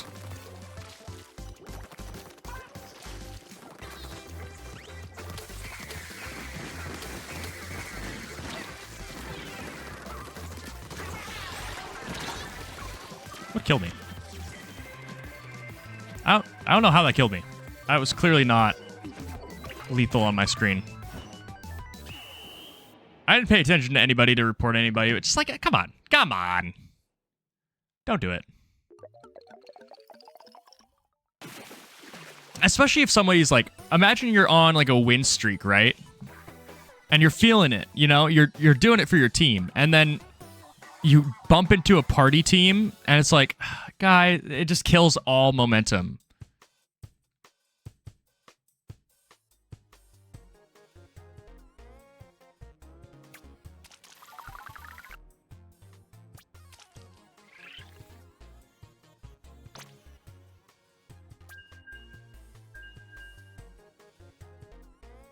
Although maybe the solution is just you embrace the party. If it's the same team, maybe you know what? I'm gonna try it. Next time there is a team like a mirror match and people are partying, I will join them. If it doesn't matter, then it will save my mental in the long run. I'm gonna try it. I'm gonna join the dark side next time. I'm gonna be a bad example. Oh, I forgot to change my thing again. Okay, I will remember next time. I will remember next time because the Booyah control scheme is a life hack.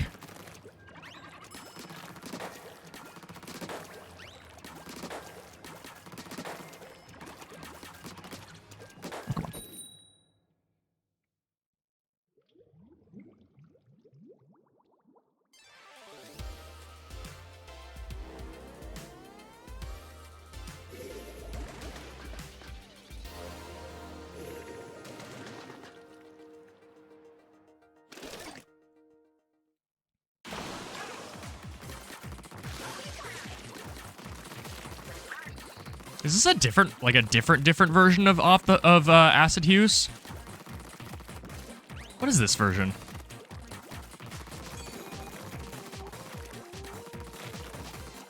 I love Acid Hues, but this is very different.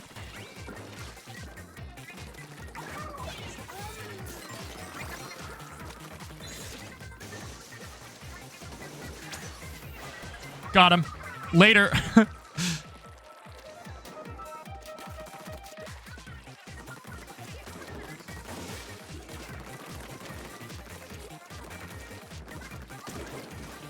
Oh, they do have an E-liter. Where is he? Oh, he's there. Okay. Got it. Whew. Got him. Team distracted him.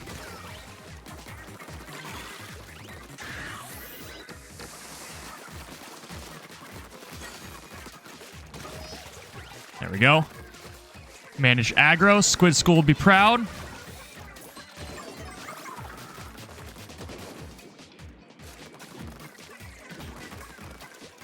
I'm not going to place a... Oh. Ow, that was a punt. Let me over. Oh, it's ours. We have a pencil. Nice.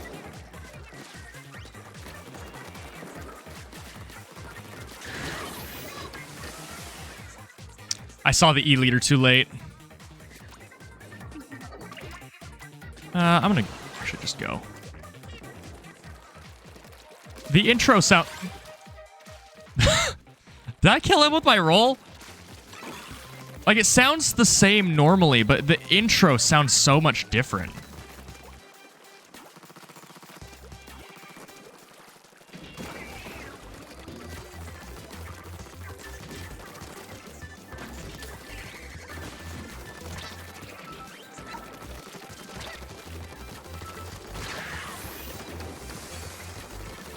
Oh, I'd fire it between them.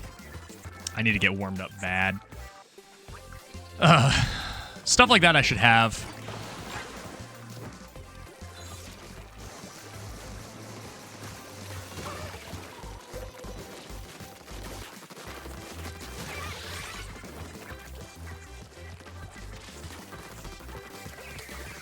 Where's the E-liter? I think he's dead. He's dead.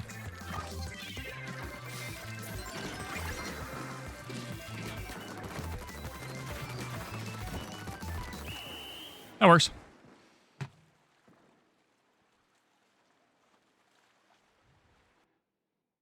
Okay, I'm going to remember to change my control scheme this time. Do it on a dub.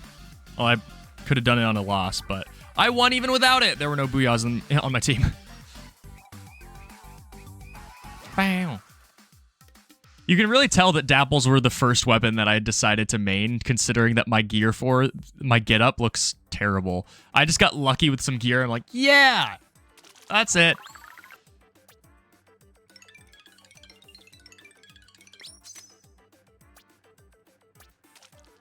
Okay, stop. Stop the queue. Stop the queue. Stop it. And then... all the way down to the bottom. Change button mapping. From a preset. Genki Damada! We're ready. Big dog, thine food is ready. I will be there one day for the food. Next loss, I will get food. Which means I'm going to starve to death.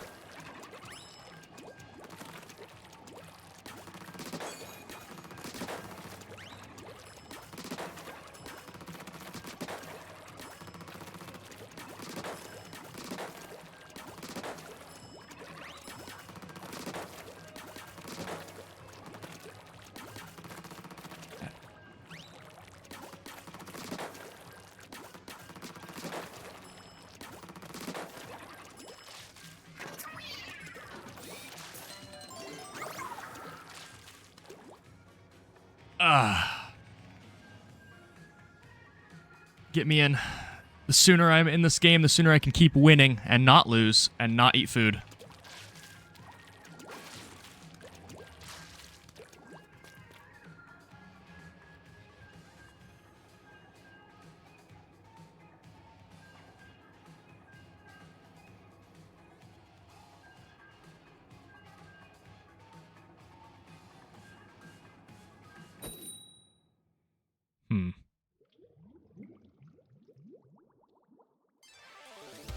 For a second, I just thought I closed the stream by accident. All right, let's do it. See, normally whenever I do a Splatfest, I try to match whatever I'm drinking to the theme. Like I started with the chocolates, right? But here, what kind of future drink do I do? You know? You can't really. Is there like a random futuristic drink? No. I will probably get some claws when I get food. I didn't want to drink on an empty stomach. That's not a good idea. Okay, they have an E-liter again. It's probably the same one, honestly.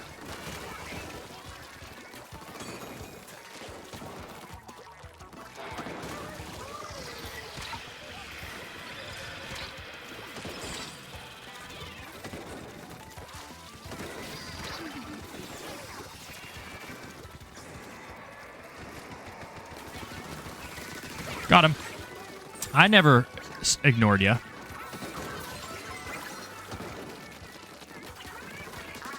Got him. Faked him out. Okay, I'm playing a little bit better right now.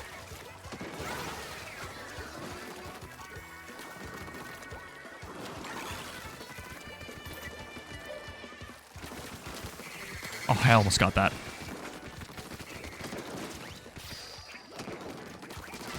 Haha! Yeah, I'm playing good. I'm playing good.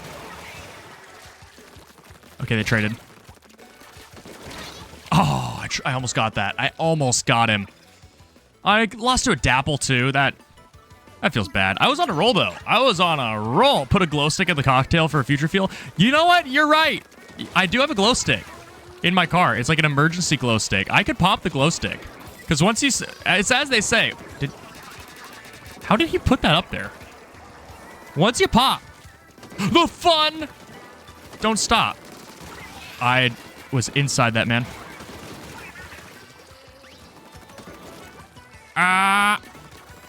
Oh. Go. Oh, this way, please. There. Oh, you're not fighting anyone. What was I bumped by? What was I bumped by? I don't even know. I hit something physical with my physical body. I have a ton of fizz bangs. Bomb rush is back, baby. Oh, he just casually walked. I was like, then I'm gonna kill you. Oh, does he win the duel? He loses the duel. This ain't good.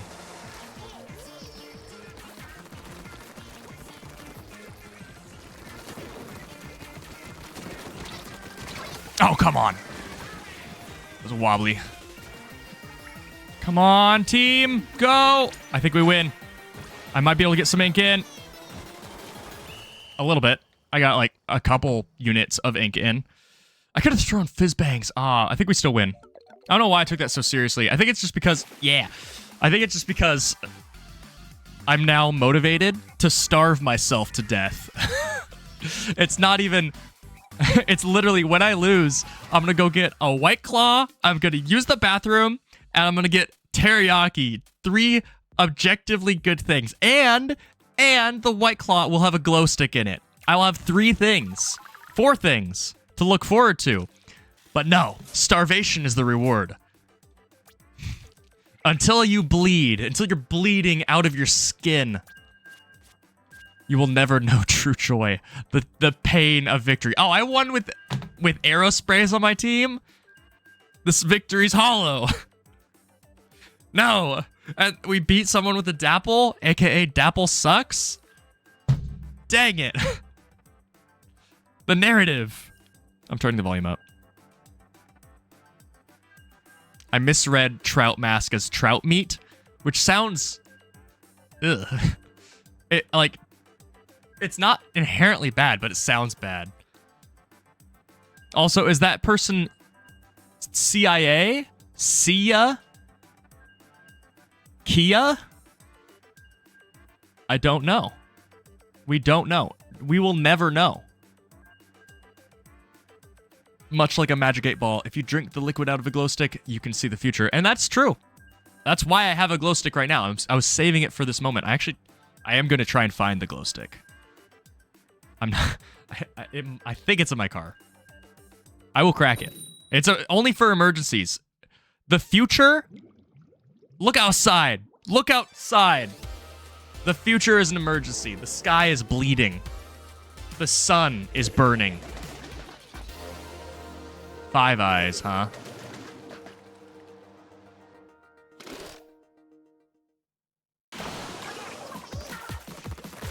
Vimo indeed. Such a cool track. Splatoon's music has always reminded me of Super Monkey Ball. That's awkward. That's awkward. Oh, I had that guy. I had that guy. It's such a good quality of life thing that beacons are only used when people land on them.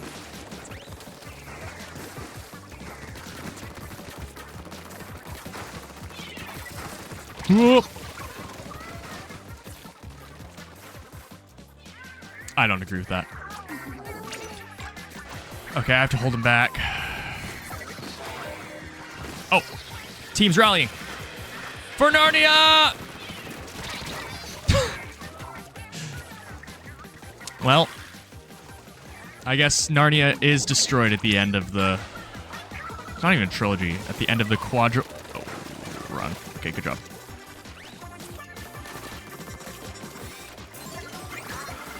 Oh, it's the Dream Team. Oh, I forgot that Wiper had it as well. That might be the optimal comp. Crap. I body blocked, so that's a thing. Go!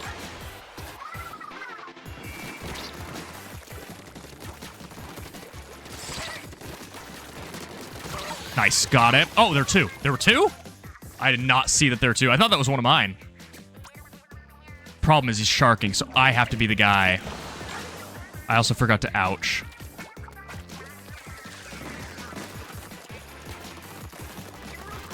He's not here anymore. Crap. I'm getting outranged, that's the problem. I need to figure out a solution here. And by that I mean I need to farm special and then go in and get a kill and then immediately use my tempo advantage to go. Okay, they know I'm here. It's not. I'm going.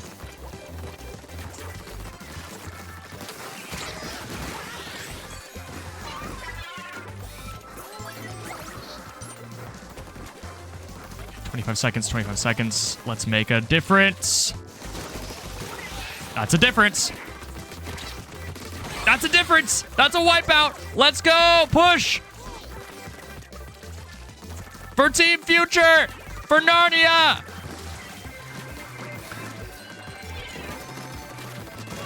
Narnia. Go. Yeah. Yeah. What is this if not an emergency? I will eat when I'm dead of starvation. Yes. Overall splatter, super jump spot, and something else that's gold. Fist bump, fist bump. That was the perfect game. I actually played really well there. I'm starting to warm up. Even though I'm streaming, 7-7 for Dapples is a dub.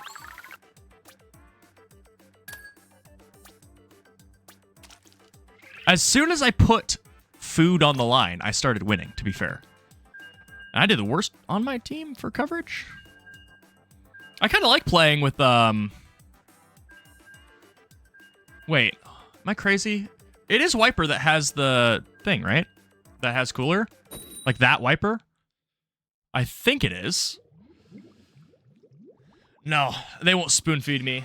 I will never eat. Hey, the longest I ever went without eating was 3 days. And guess what? This Splatfest is 4 days long. Uh-oh. I might be in trouble. I'm testing my limits. The crazy thing about Dapples now with the buffs is that with any amount of special charge, you could get your special almost instantly. 170p is so low.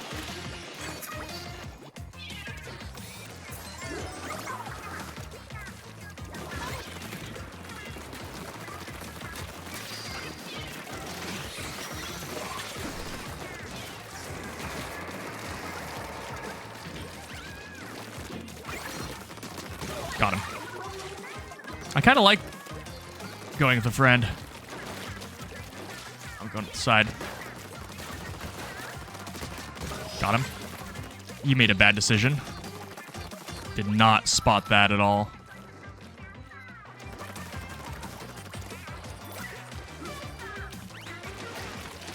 That beacon isn't there.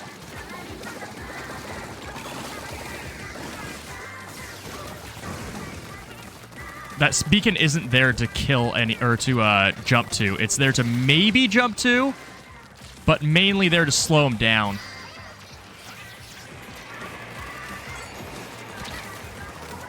Okay, I need to give them cooler. Go.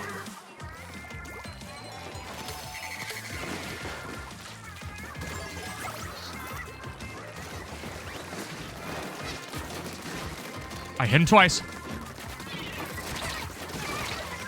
This is really awkward. Oh!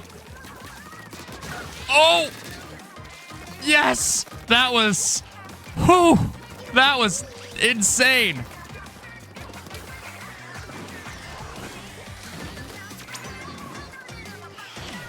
Later. Aww. That's unfortunate. Yeah, 3 days. Boom, I'm going to you.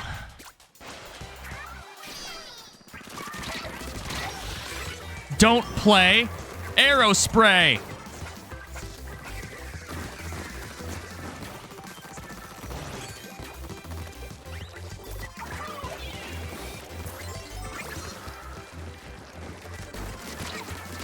Got him.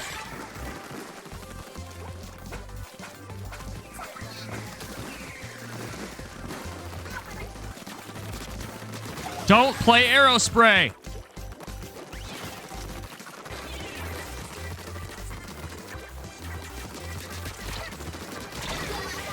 Nice.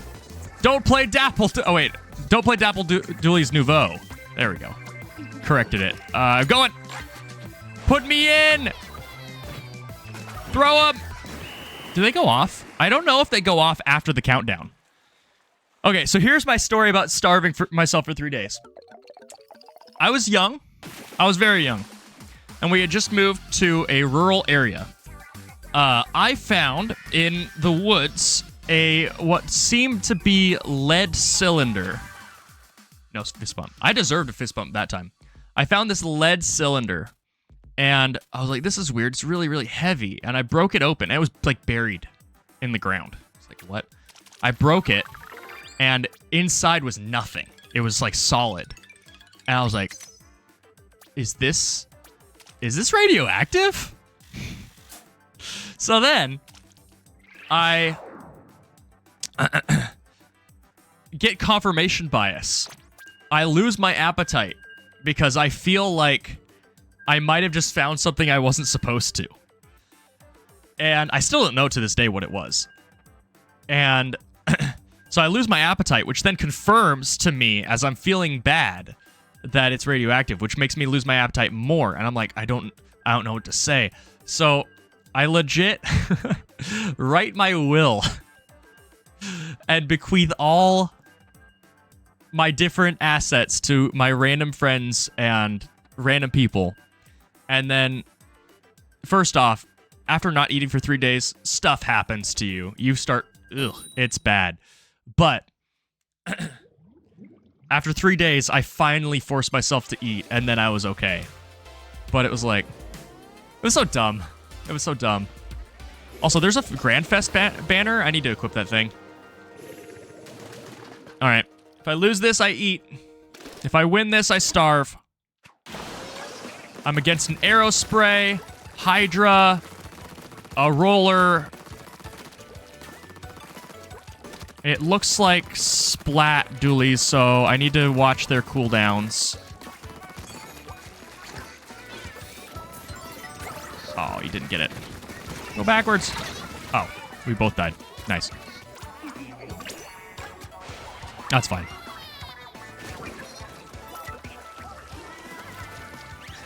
I love how we just both ran into the embrace of a Hydra.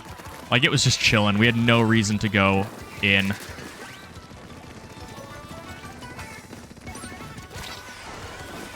There goes the Hydra. You know what? I'm out. Oh, that poor ally. I just left him for dead. Okay, looks like the team's helping him.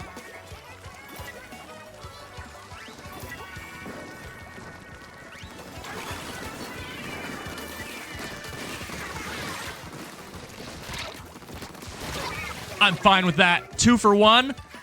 2 for the price of 1. Grandma. Yeah, it wasn't serious. It was weird, though. There was some... Part of it was the previous owners of the house had some very strange things.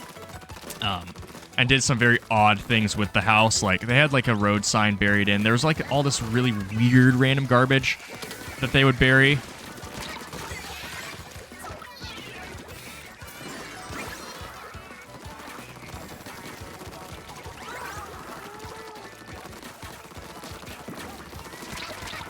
Come on.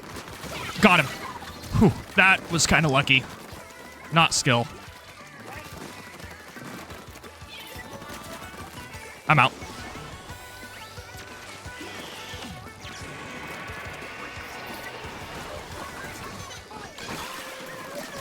Got him.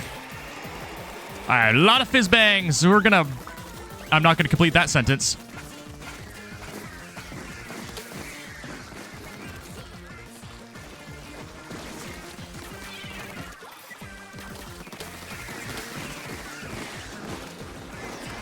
Give me... Go.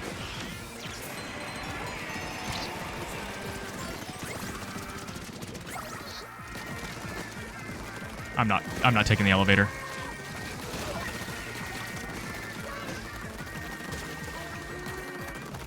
Okay, he's dead. There's somebody over here. Aw. Go. That's the winning ticket right there.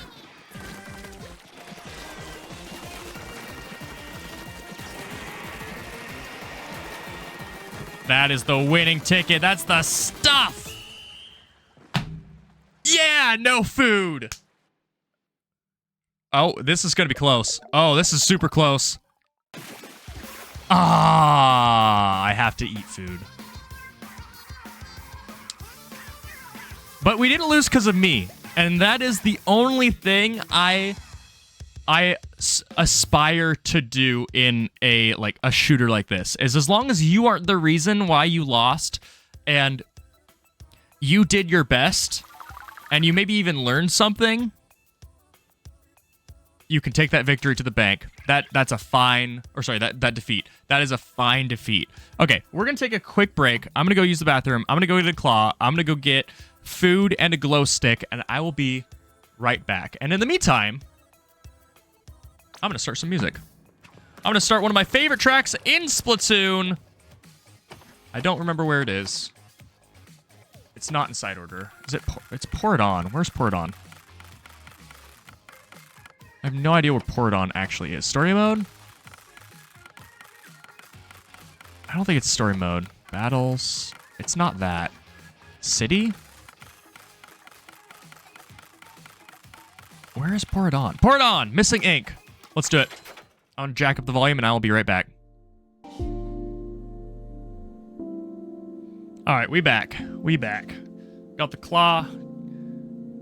Got the food. Got the bathroom. Unfortunately, though, I have some terrible news.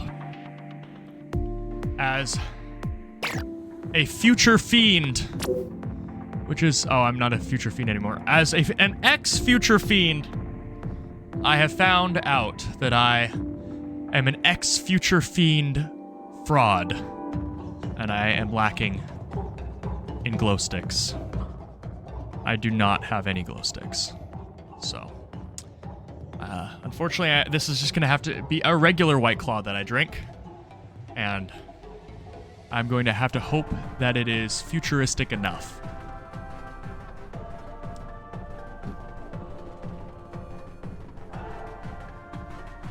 Most unfortunate.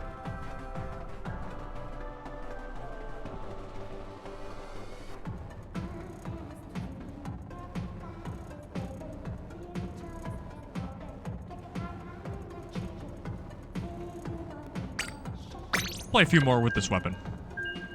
Then I'll switch off. I was feeling it.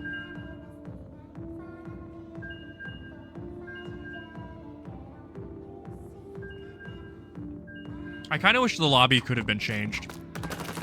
Because when you're, you know, when you're in the lobby, I guess it's daytime in the lobby.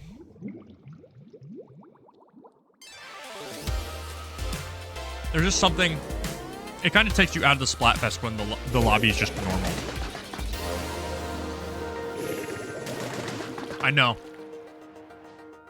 I'm gonna have to really think of a way to make it up to you. Oh yes, is it? Okay, so say what you will about Deep Cut. This song is awesome. This song is amazing.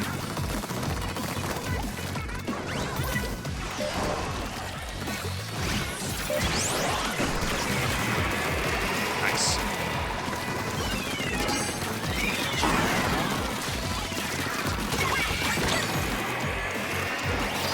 Don't play aerosprays.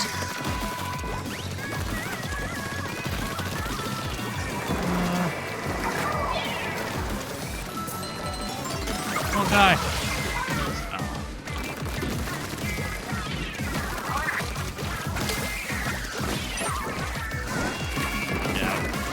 I don't really see much profit in risking death there. Like, I'll risk death when, like, here.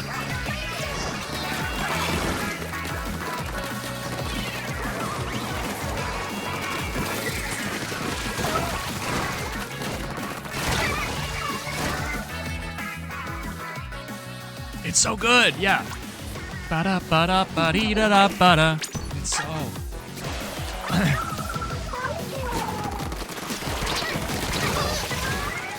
By the way, I repped white chocolate. Just gotta say that right now. From a glow stick betrayal to I repped white chocolate, which is legally the best chocolate now. And no matter your stance on the issue, you can't disagree or risk being put to death, not by me, but by the long arm of the law.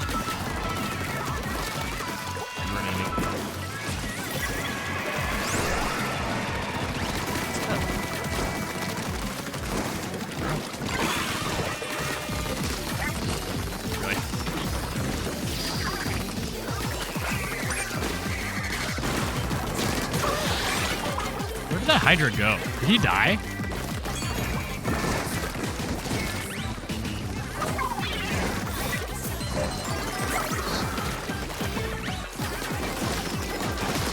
Got him. I bamboozle fluxed him. Oh, I'm gonna do three. Three for the price of one. Yeah, that's me. Mr. Dapple, Mr. Worldwide. Taking them all downtown, across the world, through borders, uniting the people.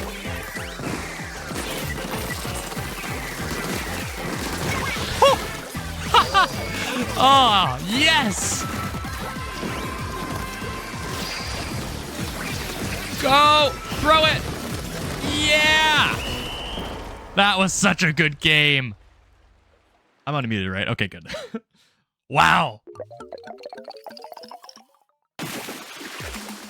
Okay, maybe this Splatoon streaming thing can actually work out. Overall splatter, super jump spot, and #1 enemy splatter. I better get a fist bump. I also should... Nah, I'm done with this. winning pose. Oh, they get it? Come on, what did they do that I didn't? 9 and 2?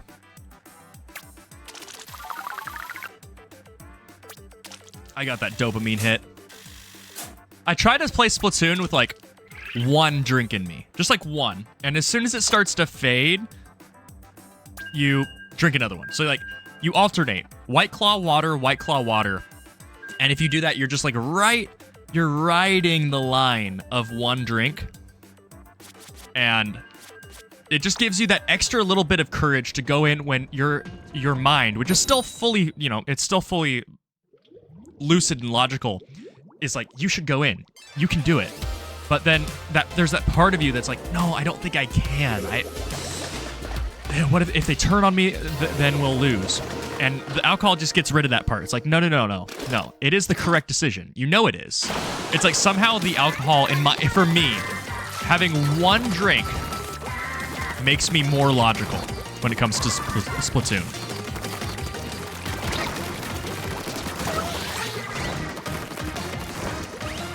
Starting to do it. I'm beginning to believe. Go. Don't die. Oh, yes! That was kind of sick. Didn't intend for that to be a cool move, but it worked out very well. Dodge killer whale. Oh, there's a man. Oh, the man is dead. Actually, it's probably a woman. It is. Whoa. Ouch. Good Explosher players are forced to be reckoned with. I've wanted. Oh, I forgot to be on. I've kind of wanted to play that weapon just because it feels. I don't know. Something about it feels really big brain. Good job. To me, it feels kind of like you're playing like 5D chess whenever you make that thing work. And it genuinely feels unstoppable. Oh, that's what that is. I need to get out of the way.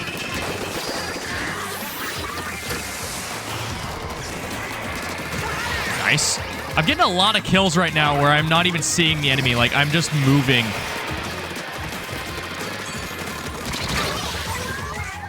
That's not a good trade for me.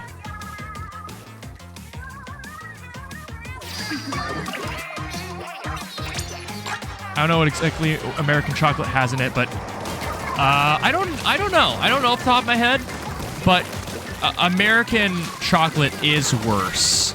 But here's the thing. Oh, I was 1 shot away. Ouch.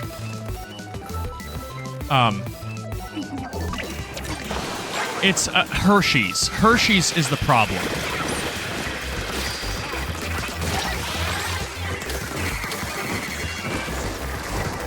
Go silent for a second. Don't eat Hershey's. It's not actual chocolate.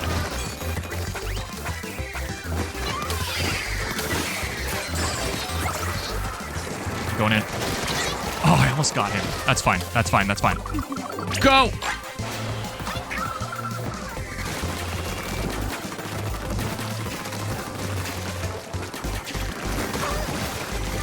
Okay, they're kind of after me. Lets my team do something with them.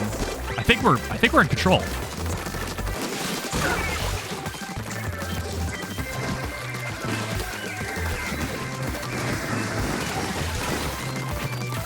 Yeah, we're in control. We got that. Okay. It really did not feel like we were going to win. So, normal like Hershey's chocolate is awful. Don't eat it. It's not real chocolate. Don't do it.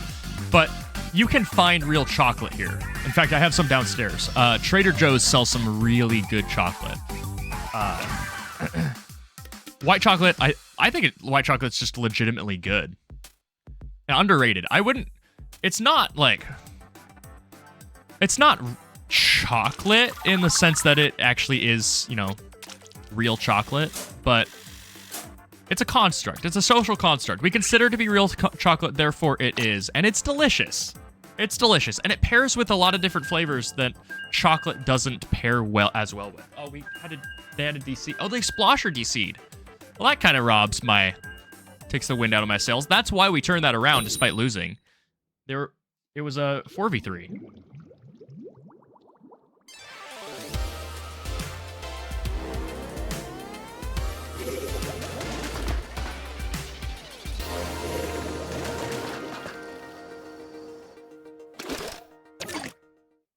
It's rare that you see a normal arrow spray, let alone 2 normal ones? What is going on? Ow. You know, that's the same person from last time. They knew I would go that way. I'll kill him.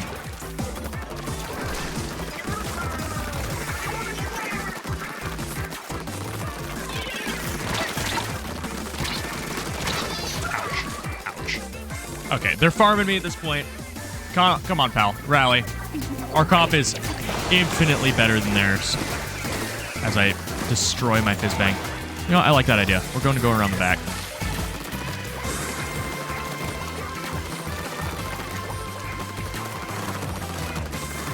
Give me cooler.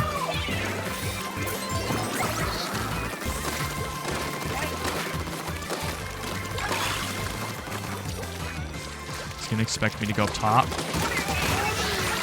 Which is why you delay it. My ally did not heed that lesson. Got him.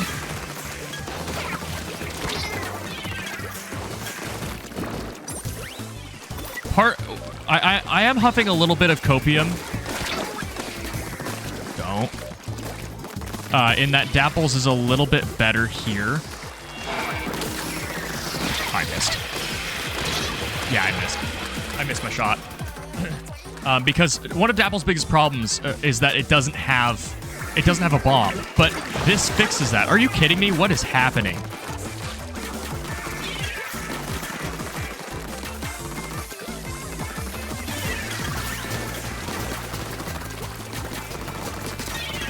Get out of here. I think you're so cool. Don't think I didn't see him C-bag for a second.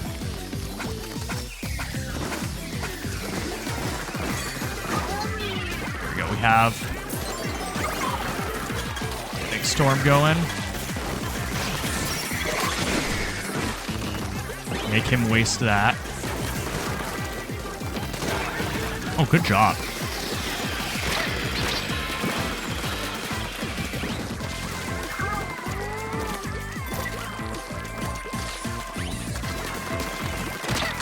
Oh, yeah, okay, good. I was going to say, if that did not kill him, considering I tagged him so well,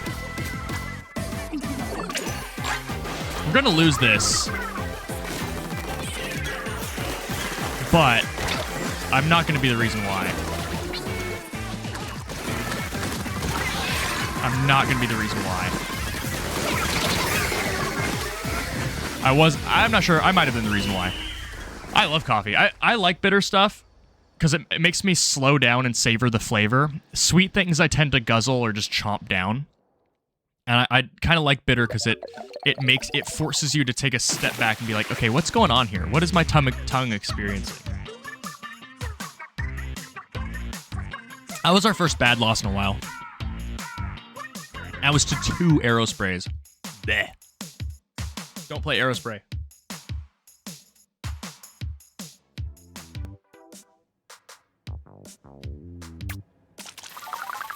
Wait, was there a DC? I thought I saw that text.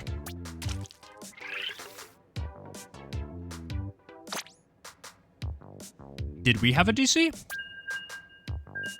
We did. Haha, validation. Aerosprays cannot win unless their enemy team DCs.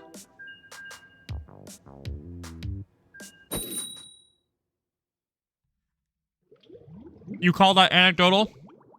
I call that the truth.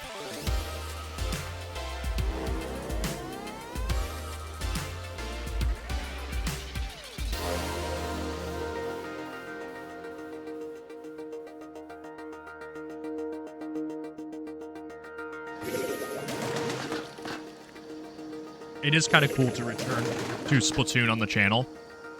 Because legitimately, the last time Splatoon was on the channel, it was Splatoon 1.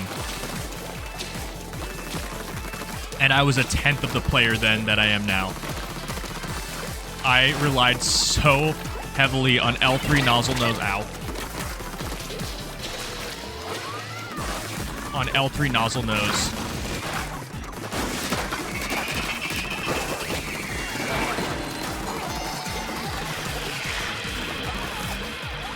Prioritize getting this. Preserve my special. Got him. Gonna push.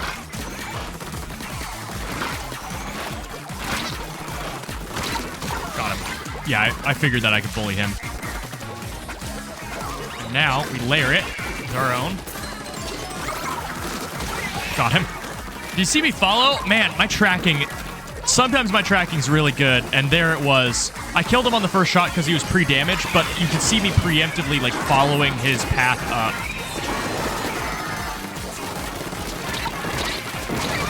Got him. Barely out of range. Barely bullied out of range by him. Still got him, though.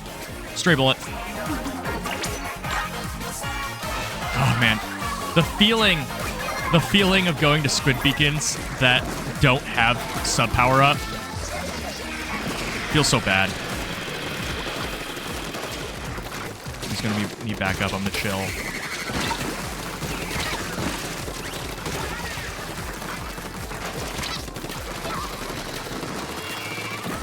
Okay, he and I are just kind of flirting at this point. I finally got him, not before he took his toll. Hey, you better. I got him. The air dapple, baby.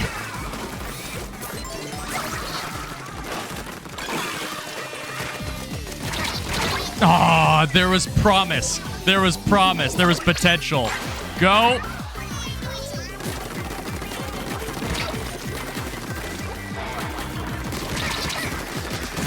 I am surprised I won that. I feel like I don't deserve that dual win. Give me a beacon. Yeah, that was on me. And I don't have the cooler. Do we lose because of that? I think we do. I'm gonna go to him. But I'm not super confident.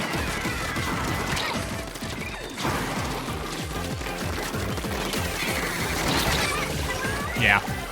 We lose because of that. Although I have 3 up. No, there's no way. There is no way we rally from this. Oh, not when I... Oh, I could have killed them both. 2 kills with 1 charge? Oof. That does feel good. Can't say I've done it, but I can imagine. That was... 2 losses in a row. And this one's an actual loss, unlike the last one.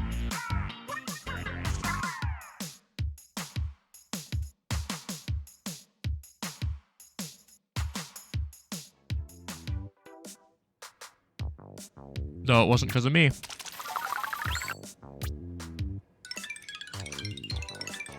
And I need to cycle teams anyway. Reroll my gear. Okay, that's what we're gonna do. That's how I determine if I switch weapons. Every time I need to reroll my gear, I swap weapon, swap mode. That's a good way to keep things fresh.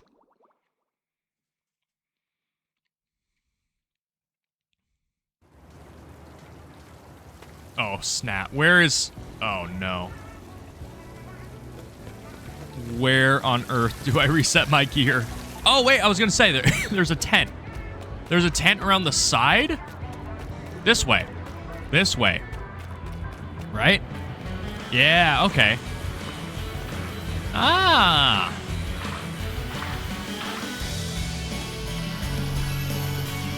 Yeah. What's she holding? Oh, her fan.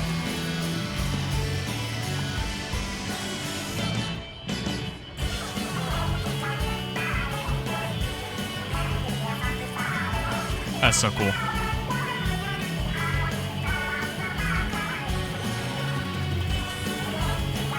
Okay, now I need to find Spike or whatever his name is in this game. Which is like good luck. Oh, wait, there he is. There he is. Okay. It was good that I went this way. This happened to me.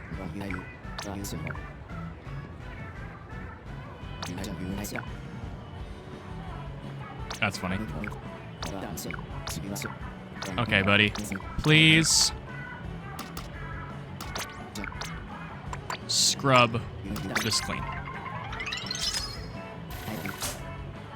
Now, I'm gonna equip something new, and we're gonna go into tricolor. I think. For now, I'm gonna play Pro Deco. Yeah, I'm gonna play Pro Deco because I feel like I'm gonna have to relearn Sorella, and I don't necessarily want to do that when I'm, you know, at the tail end of a stream. Onward to try. I love tricolor battles so much. It feels like the community doesn't, but I don't know, there's just something about being on separate teams but with the same objective. The politics of it really excite me. And there's a lot of cool moments where they're, you know, with the Ultra Signal where you feel like, you know, you rob it. And you also kind of get attached to your one teammate. Unlike normal, where it's hard to recognize who's who. Like, I guess it's not really hard, but you don't get an attachment to them. Over the course of tricolor, you kind of start to understand how they play and play around that. And then once you guys start to work together, it feels just so much better.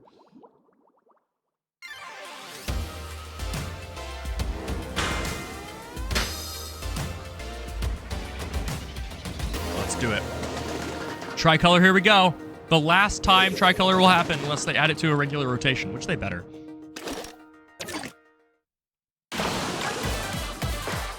Weird combination on one of the worst maps.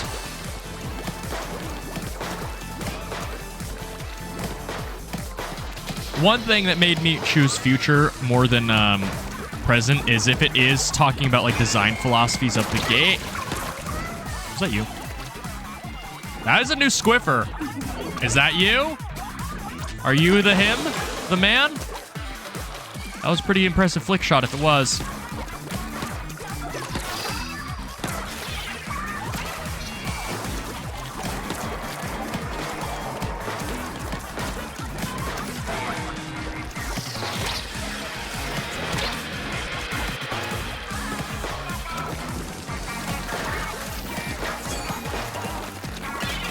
Oh, there's a block. No.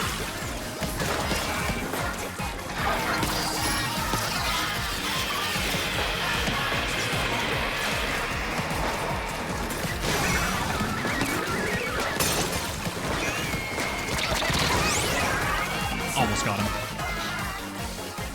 It's worth just grabbing it. Oh, yeah, Fizzbang's here too, I forgot.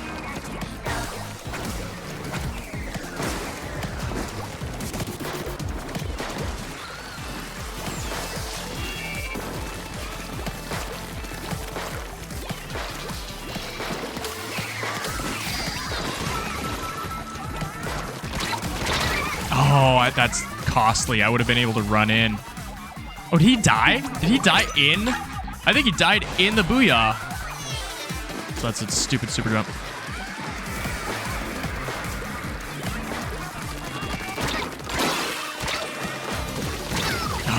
I tagged him, but that wasn't enough. Yeah, I'm not feeling this one.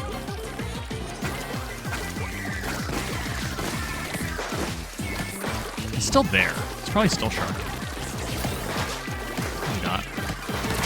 Whoa! I got.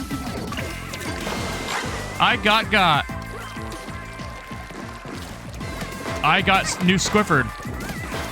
I bet he feels good. He styled me twice.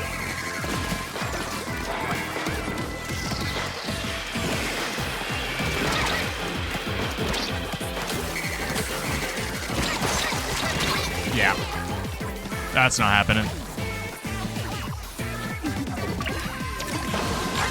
Man, I hate this map. This map's so bad.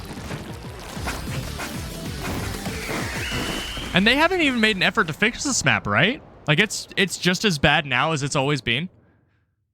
I don't think they've added any flank routes, although they added a slight side area for Splatfest, I think. But it's a dead end. It's not a flank, you know? There's no reason to go there.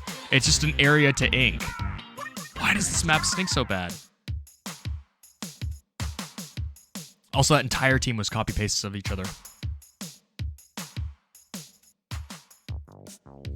I mean, I think it just sucks all around. It's just awful. It's just terrible. I think it might be my least favorite map.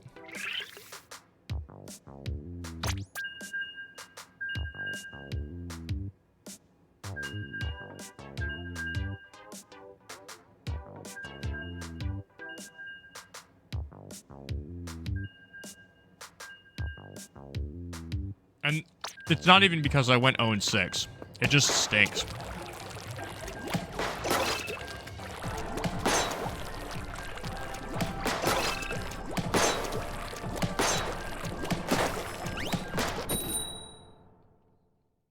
One thing I need to figure out is I want to stream once a week. I think that would be, you know, that allows me to keep up with the channel. And have because I need consistency. That's the big thing. It's probably not going to be on the weekend, mainly because there's a lot of competition for weekend streams.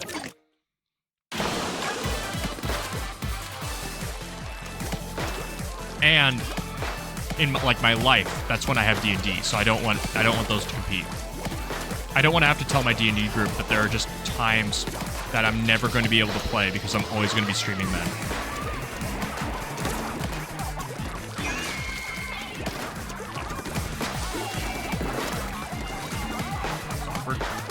Ships in the night.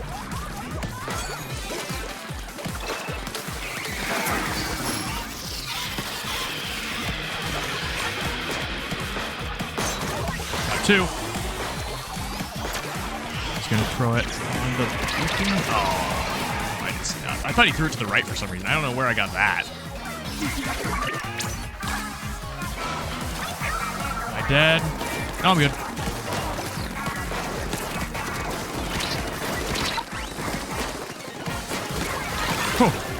Good 2v1.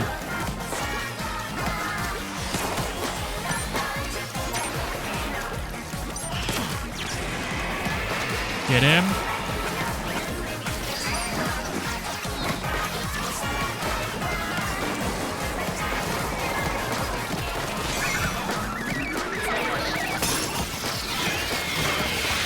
That's my door.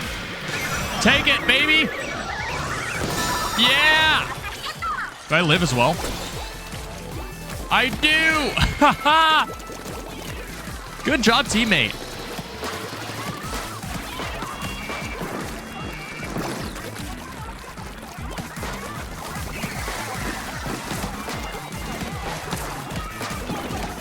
Oh, I can see why it sucks for defending.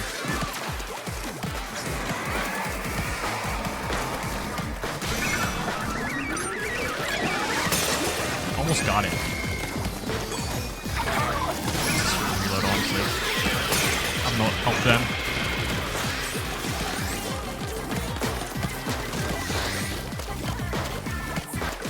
I'm bullying them right now. That's insane.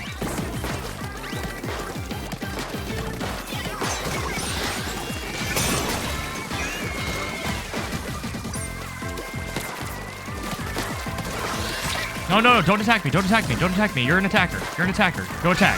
I'm helping you. There you go. Good job. Now we can fight. We got signal. Yeah, this must be miserable. Wow. I would hate to be defending. Like, what do you do?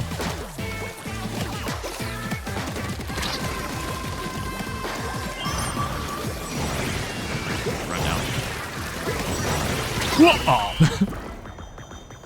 Man, that sucks for defenders.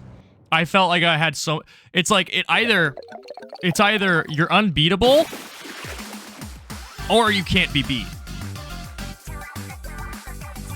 Granted, my sample size is 2, but I felt bad. I still won though. So I'll take that. 16-2 from my last game of 0-6. Yeah. We take those.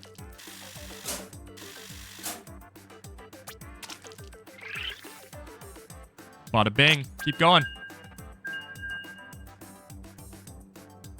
I don't really have a problem with arrow spray for this for some reason. I'm kind of down with it just because the Booyah Bomb is doing something. It's basically like, I don't know.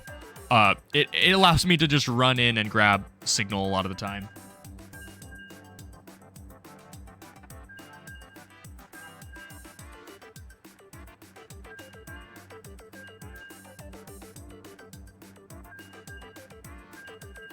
And this is what you were talking about, where on Charger you either are amazing or you do nothing. Considering their last game, that same new Squiffer destroyed me. And in this game, they went 2-5.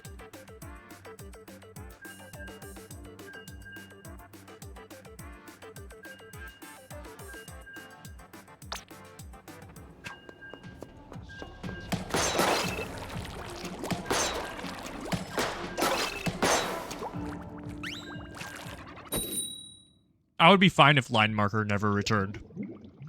I think Line Marker is a pretty abysmal sub. Even if it was good, it's not a great design, IMO. It also has like next to no thematic around it as opposed to everything else. Like Suction Bomb is really cool.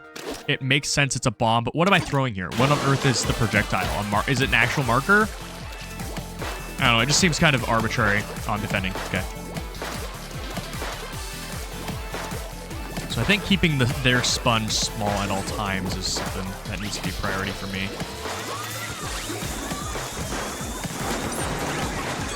Got him.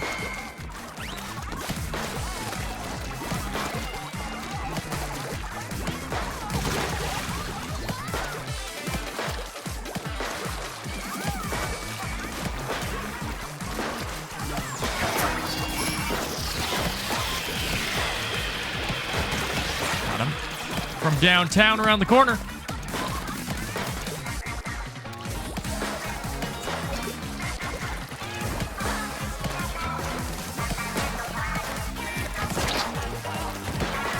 Outrange you, buddy.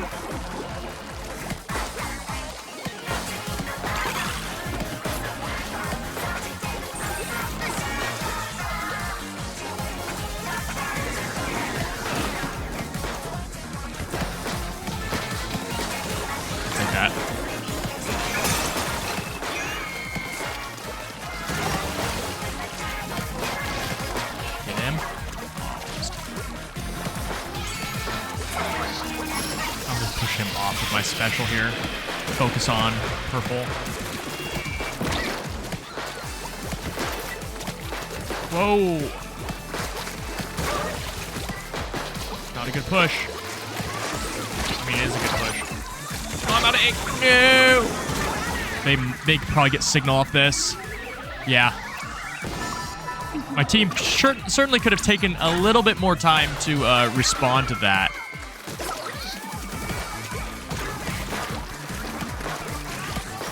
I feel like they were a little bit too quick to the punch.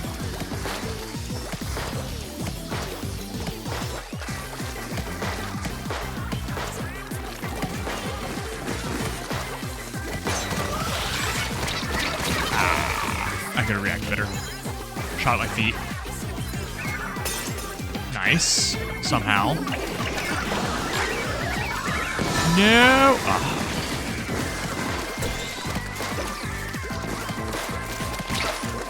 The only solace is that I'm pretty sure we're rotating between maps, right? Like, this is not going to be the only map.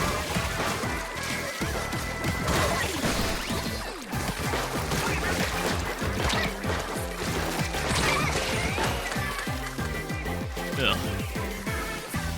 Yeah, that's rough. This is a rough map. Also, I just clicked that you and I are probably on completely different servers, so saying, is that you, is not a thing.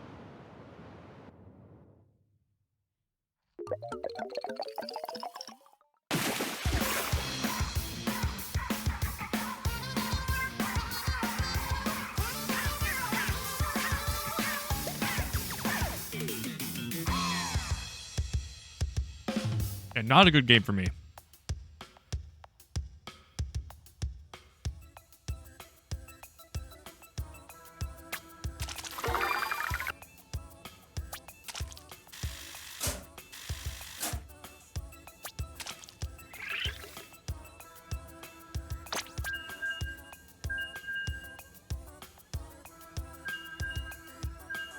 Attackers for our game were me on Charger, 2 bows, and an arrow spray versus 4 fast shooters. Yeah, that doesn't sound swell. I feel like the balancing of Splatfests is a little bit whack. Because, like, sometimes you get 2 Hydras on a team. Why? Or a lot of times you're getting 2 arrow sprays on the same team because everyone's playing arrow spray because everyone's dumb and likes losing. Said the Dapplemane.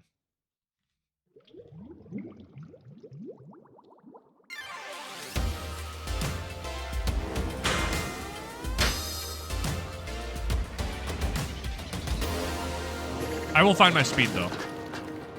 There's something to this map that I can camp and make work. Ooh, tent. Ooh, tent pro deco. I'm really fine with this comp. I just have to recognize when he's blocking and when I need to be the guy he's pocketing. Got one.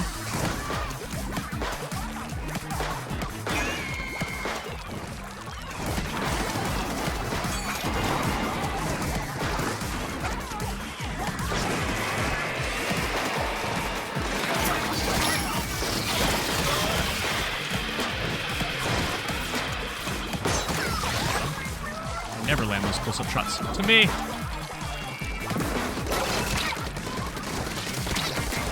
Oh, I almost got him. I had a vision. And the vision was of me dying. I'm gonna farm this.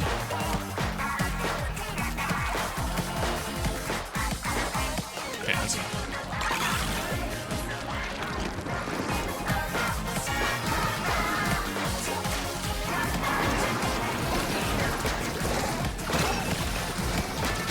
No.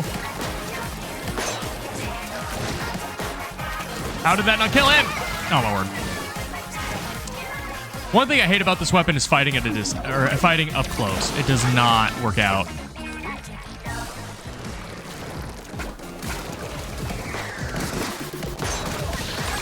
Okay, if my tent worked with me a little bit more and stopped running in, that would be great. He's not.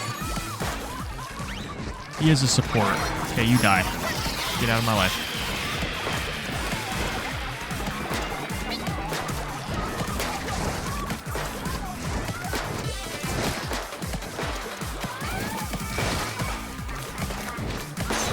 Got him. Okay, that works, I guess. I'm not feeling it. It's not working out. No one's even touched it. And this one's not due to comp. This one's due to...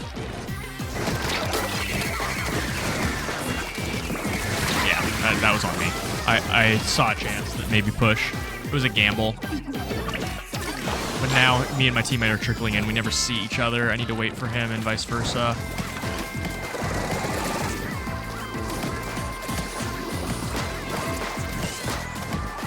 That survived? Okay.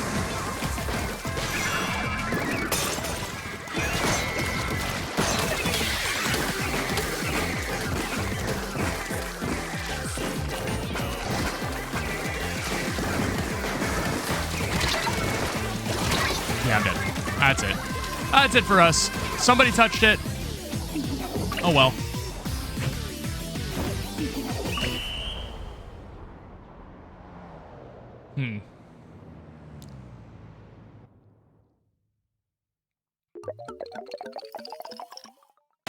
I'll play a couple more on this weapon, and then I might switch over to ballpoint. This seems like a ballpoint map for Tricolor.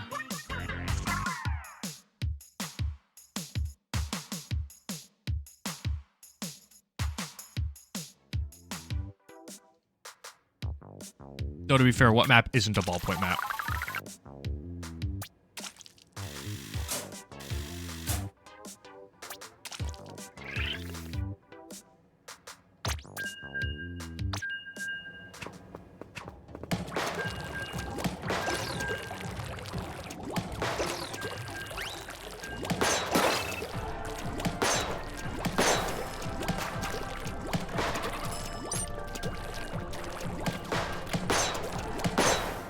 It's also a little bit rough because my shirt normally has Inksaver main on it because that's typically what you run on this equipment. And I don't have that. So 1, 2, 3, 4, 5, 6, 7, 8. 8 shots with line marker. And you're obviously having to use them for movement. It's like, that's rough. I think it's like 10. I think it's at least 10 shots with the gear I have. With with the ink recovery lag, it's rough. It's rough out here.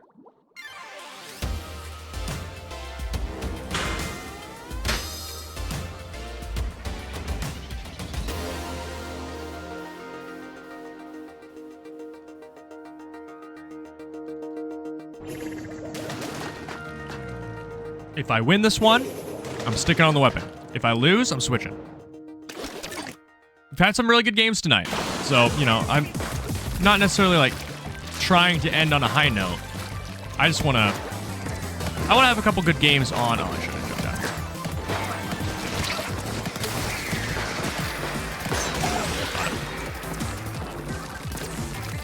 Deserve to win that.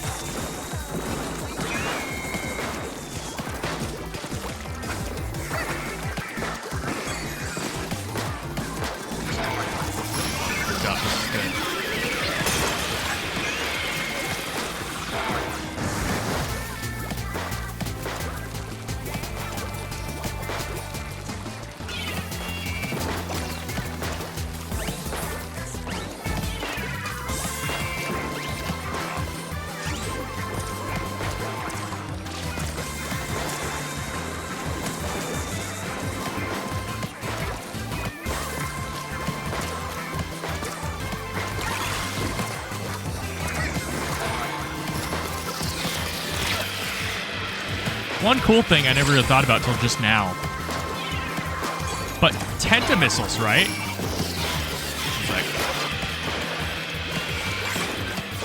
Tentamissiles. When I'm targeted by one team, I can use that and run into another team. That's just something that never comes up. Like, it literally can't come up in normal play.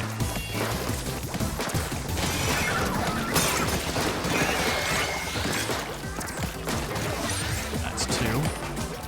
Don't shoot me, bro. Don't do it. Don't do it. Let me have it. Let me have it. Yes, thank you. Thank you.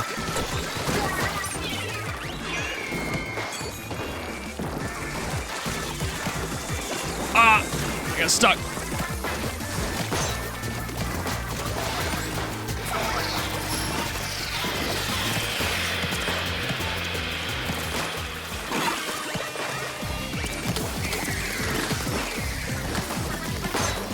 What do you think you're doing?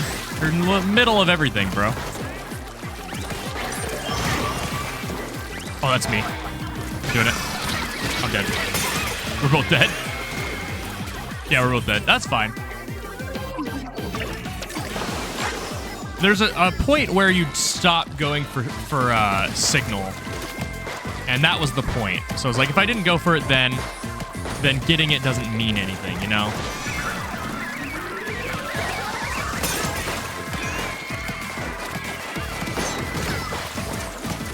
Whoa! Oh. Do we lose? I probably should not have focused an attacker. I probably threw because of that. I don't think they were even focusing me. I think that's a solo queue moment on me right there. Yeah, we lost because of me. You know what? That doesn't count. That was a really good game. So I think I stay on the weapon. One more on the weapon.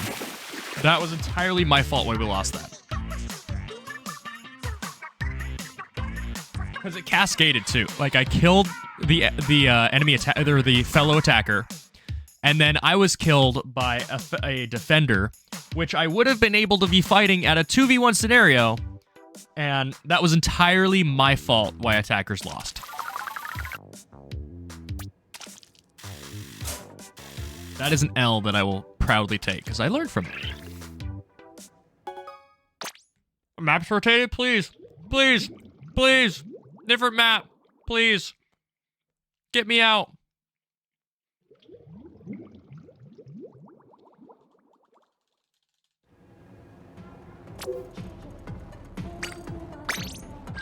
Wait, is it? I think it is. Or am I crazy?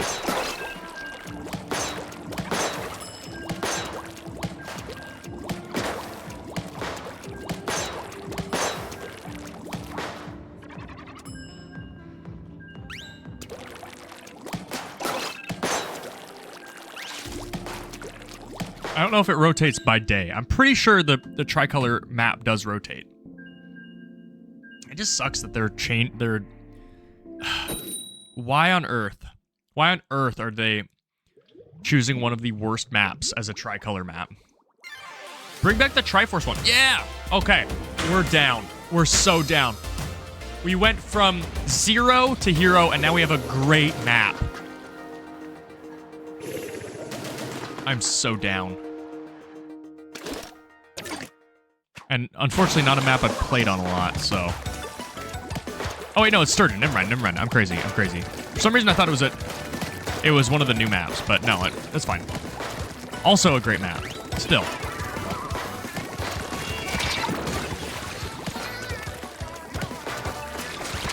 Oop. Uh-oh.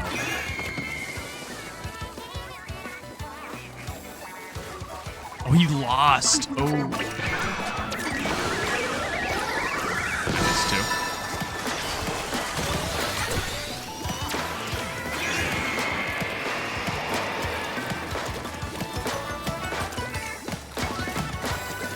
How much HP do you have? I hit you like 50 times.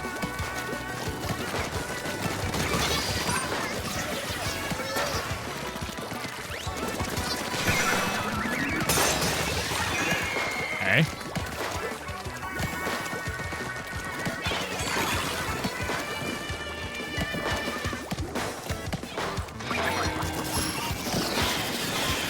Buy some solace.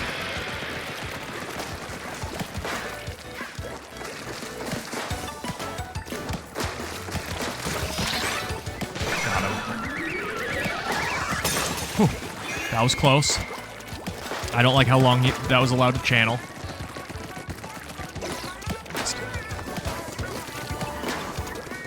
Did I break? I did break it. Good.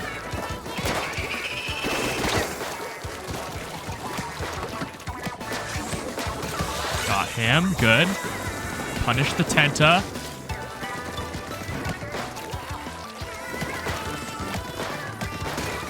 Jump on the side.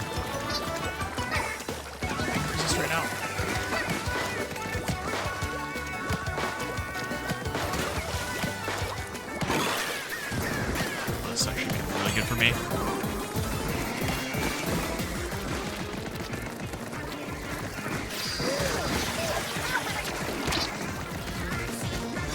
Oh, skeleton dead.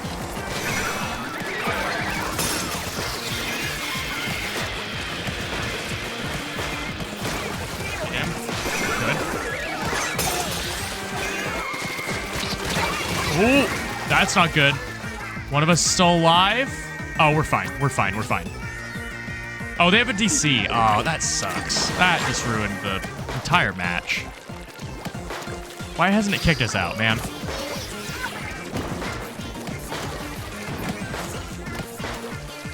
I'm gonna push pink so that purple feels a little bit better about themselves.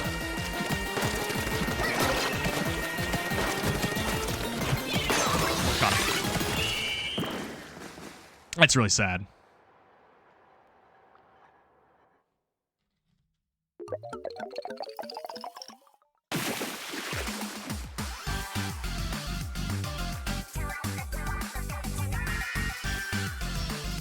Hollow victory. Very hollow victory. Super duper lucky point sensor user, Jason.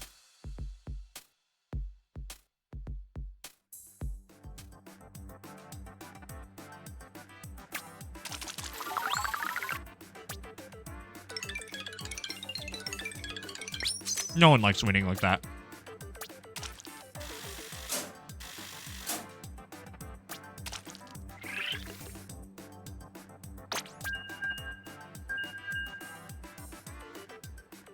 Although it was the Aerospray user who DC'd, which is yet another reason not to use Aerospray.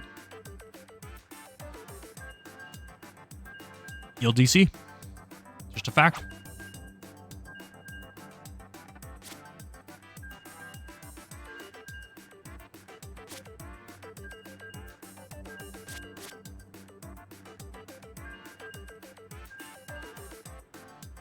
Also the rare case where Defender wins and both other teams got Ultra Signal.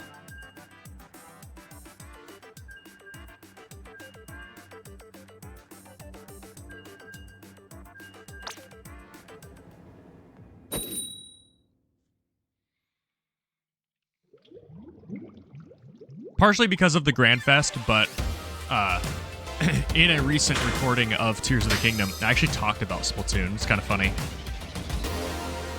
Like I said, it was partially there. It was brought up for a different reason.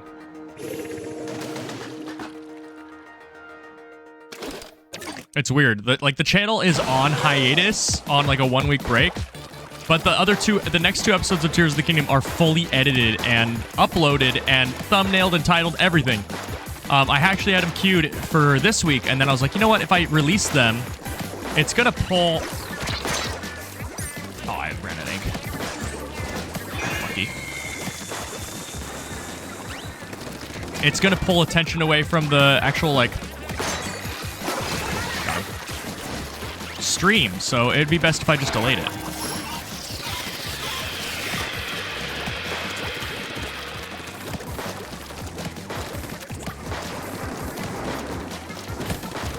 Check purple team.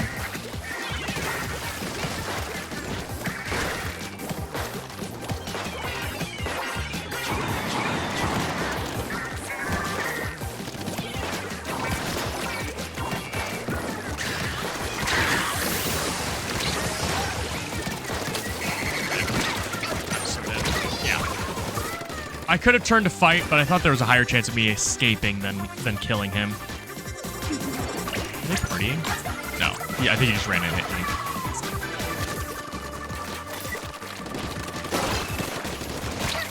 Okay, I marked him.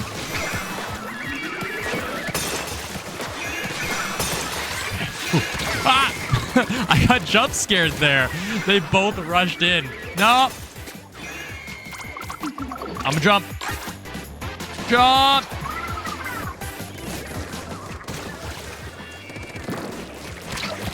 Oh, wait. Stop him. Good.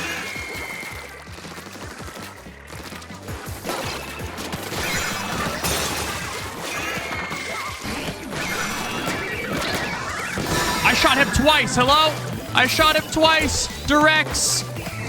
Game.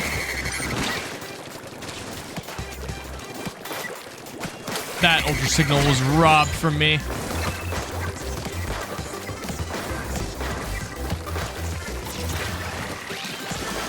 Oh, hi. What are you doing here?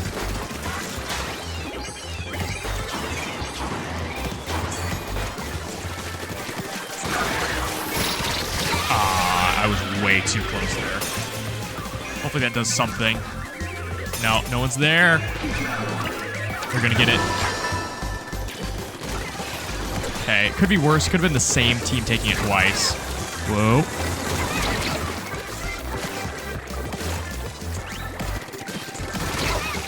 Ow. That is a mint decapitator. Certified mint decapitator moment. Launch. Shoot! Oh.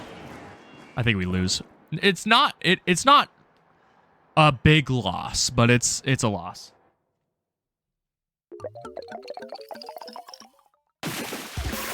Never mind. That's a hefty loss. That stinks. Oh well.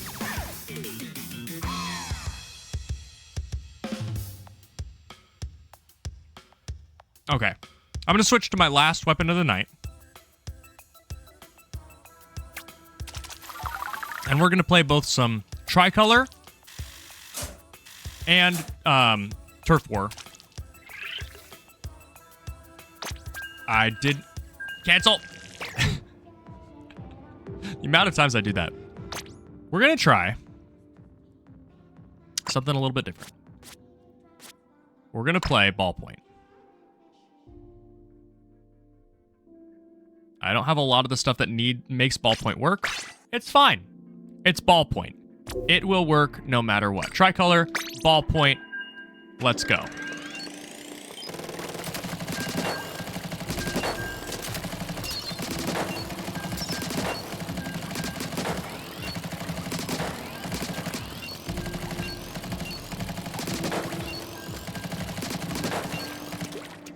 I can do it. I think I'll have some decent success on ballpoint. It's a different map. There are a lot of good perches for me to be on. A lot of good straightaways. It'll be a little bit weird. I think it'll be better on attack than defense. But I think it'll be okay.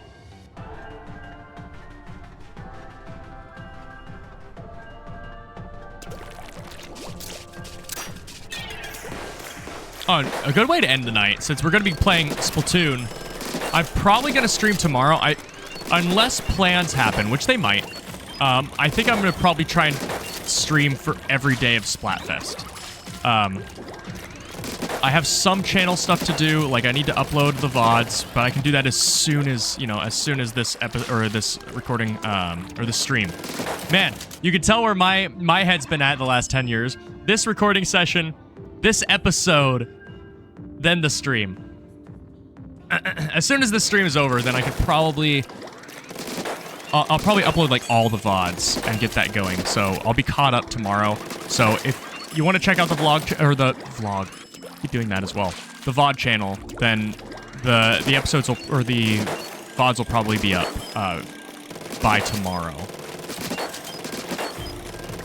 I'm also kind of proud of the banner I made for the VOD channel. It's somehow better than the banner I have right now for Pal Plays. But I need to figure out what I'm doing. Like I said, Pal Plays needs to go have a little bit of a facelift in terms of like the art and logos I use, because I legitimately haven't had a single piece of art commissioned since one sec. Since yeah, I'm still alive. Good. I haven't had a single piece of art commissioned since my return, and I need to because I kind of want to change the logo. The double P's, while they work perfectly for Pal Plays, it's been done. It's been done with Chugga Conroy, and even though it is perfectly fitting here, I would want something to differentiate myself. I just don't know what. And until I know what, it's going to continue to be derivative. But that has always been, like... I make no bones about where I got my inspiration from. Chugga Conroy, Proton John, obviously like the Runaway guys in general, Steven, all were major sources of inspiration for me. In fact, when I was making the channel, one of the names I was considering...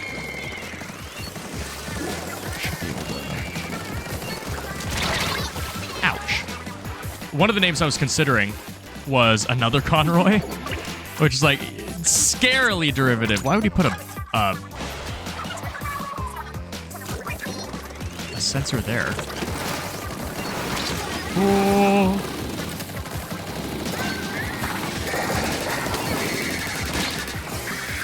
Oh, snap. No one saw that. No one saw that. No one saw that. Go. Roll. And die. Okay, that's fine. That's kind of expected, actually. It is my first game on this weapon, so there will be a little bit of warm-up. I should probably try to play a little bit passive while I get used to it again. For example... Crap, I killed him. That's one. Don't attack the attacker.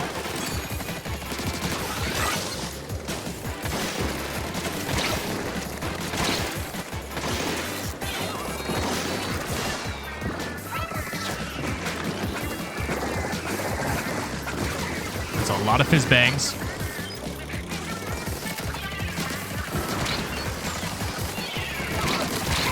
I almost got... I honestly feel like I should have killed him. I had 3 bullets marked on him, and then I marked 3 more. Oh boy. Oh boy. Oh boy. Oh boy. Crap. What is that? Splatter shot? Okay. This is not ideal. Earlier, I fired into... Nice. I fired into somebody's ink vac to charge it up because it was a fellow attacker. I felt kind of smart from that. Put me in, coach. I'm so dead.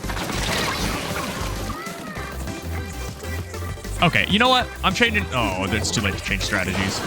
I was going to say, I'm just going to try and do ink coverage.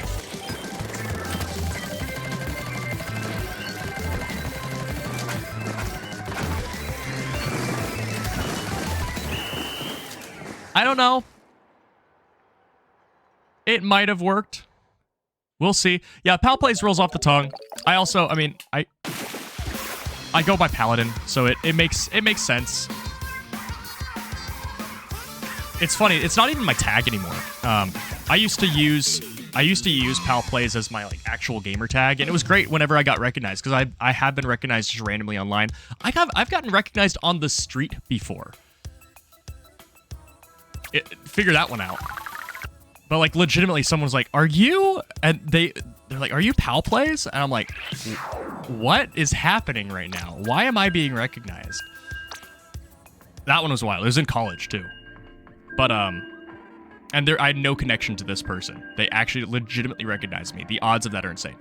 Anyway, the tag I use now is Lemonado, which is both a play on, it's like the Monado in French, but it's also, you know, lemon. I don't know. I think it's what, lemonade as well. It's a fun little portmanteau. Don't ask me the significance of lemons. It just, I don't know. It just worked. I like portmanteau, so Portmanteau was also one I thought about. Because portmanteau are like the new...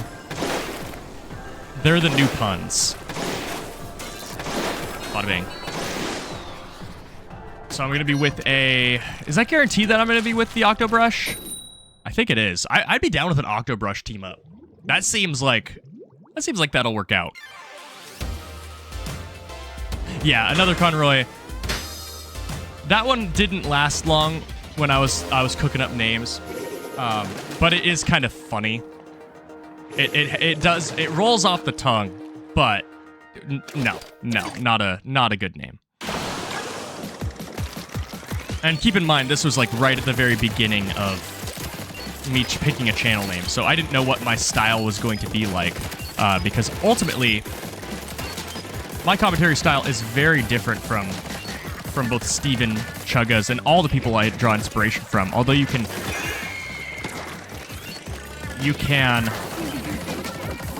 detect the DNA within my style. It's by no means 100%. I do too many funny voices for it to be.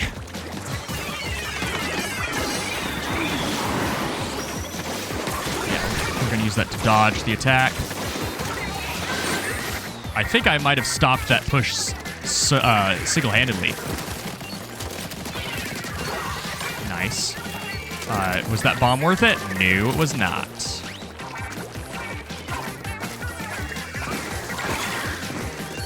Push him back with fizz bangs. Oh, one more bullet is all I needed.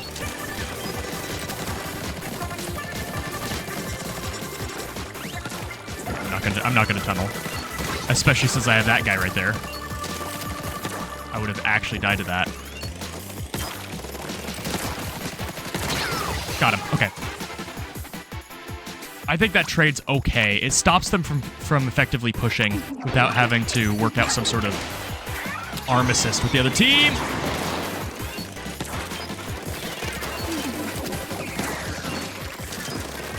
Oh, where'd that come from? I need to stay towards Pink's side. Oh. I actually lost track of him. But we have a full team there, unless... Okay. Trade. Stop him.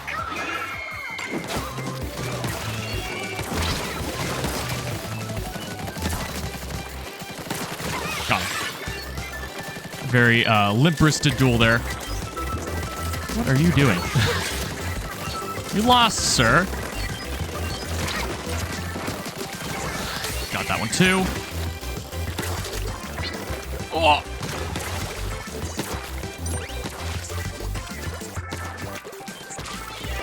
I really messed up. Bye.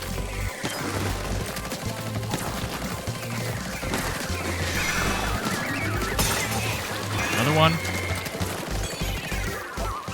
Get ready. That's one. That's two. They're gonna have to try a lot harder.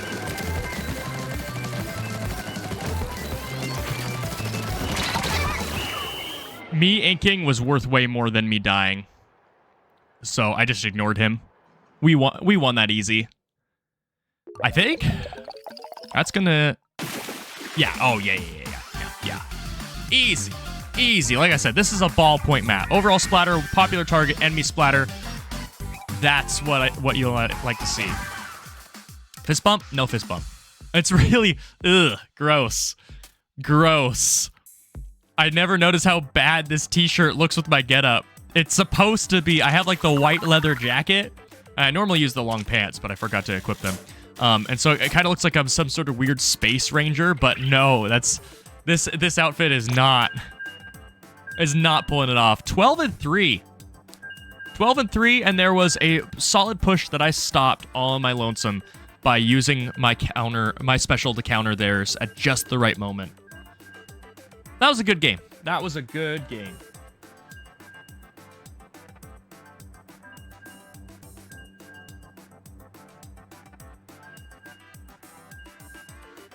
And really, almost everybody pulled their weight there. The hero shot player could have done better. But we also had a player that I would say did worse than the hero shot player.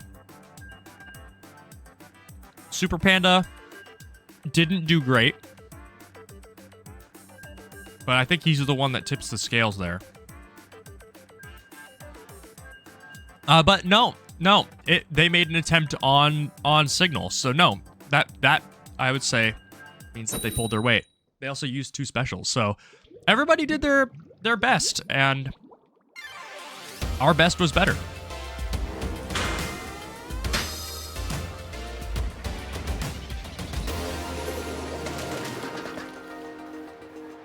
Nico chat. Jeez, bro. All right. I'm with a Dynamo. That's gonna be a matchup of the ages. I'm not sure what to think of that one.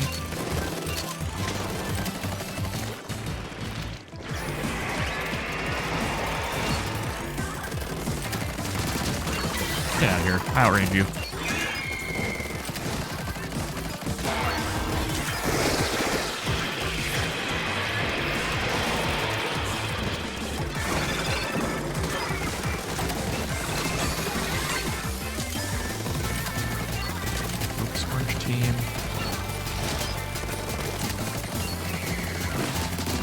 Got him. What is he on? Is that a Zinni? Is he trying to outrage me with a Zinni, or is it a heavy?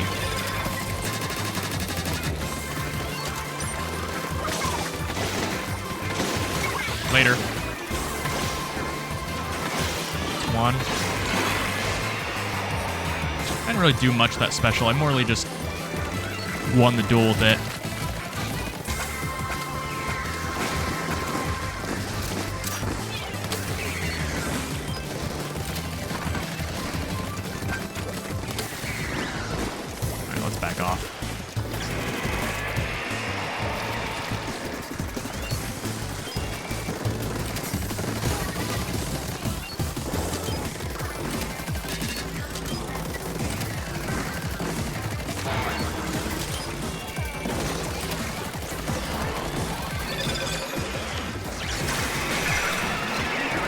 You got it.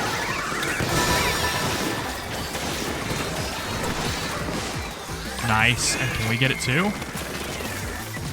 I'm gonna at least touch it. Let me touch it. Do I get it? No shot. I do not deserve that. I do not deserve that. There was someone there.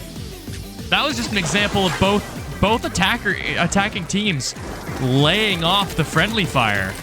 That was awesome. That was 2 stamps gotten on cooldown. Shouldn't have gotten pegged for that.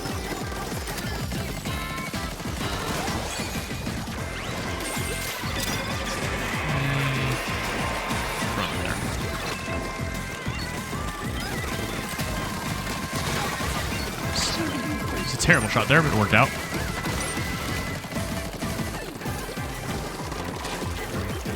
I'm gonna save this for the last 10 seconds. That's one. Using it.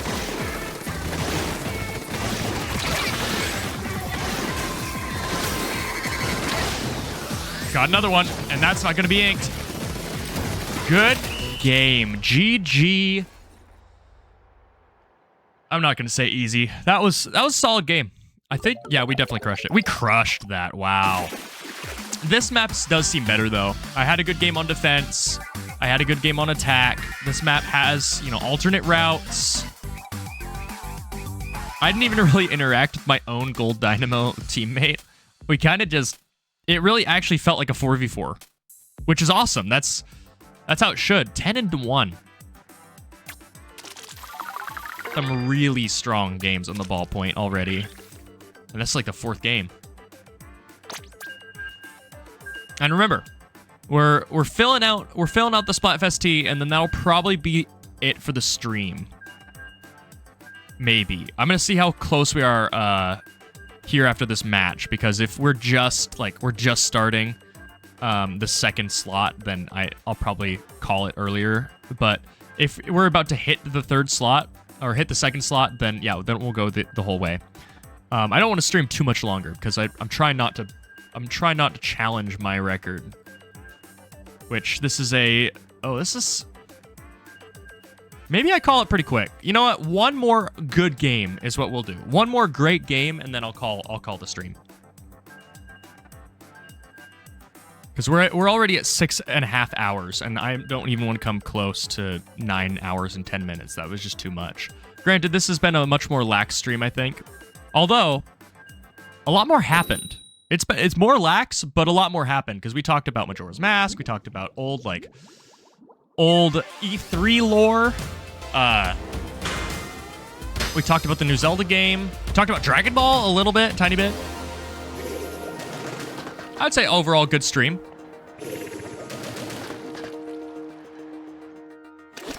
If you go over to the VOD channel, you'll see in the banner are some of the games that I want to be playing. And among those is Uncharted, which means I'm gonna have to hook up the PS4. It's here, but I've never actually recorded anything from the PS4. Which, I mean, it's gonna be easy. It's the Elgato. It makes things easy. Good job bowing out.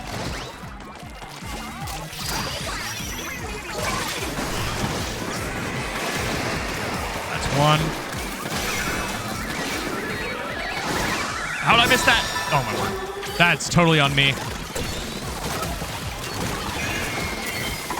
How on earth did I not turn?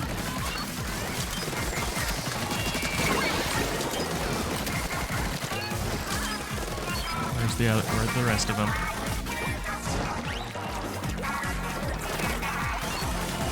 Where are they? Got him. I bet he's mad about that one. I would be mad about that one. Whoa!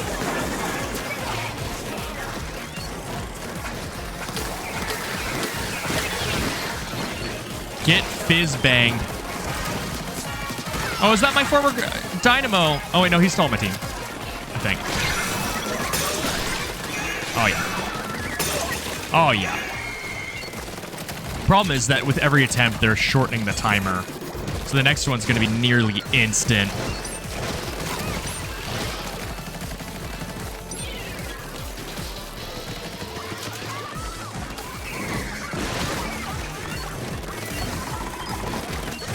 Where are they? There? Force them off the perch. Woo, hello.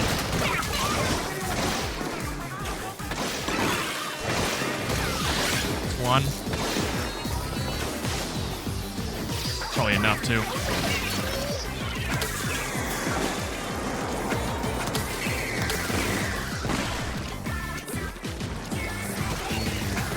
Let's carpet bomb that a little bit.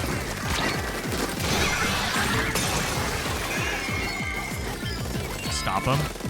At this point, it doesn't really matter if they get another signal. It's going to be too little too late. Like, they're going to have to keep up with this stuff. Oh, I don't have a good angle right now. I'm not in a great position. Oh, yeah. We got this. We got this.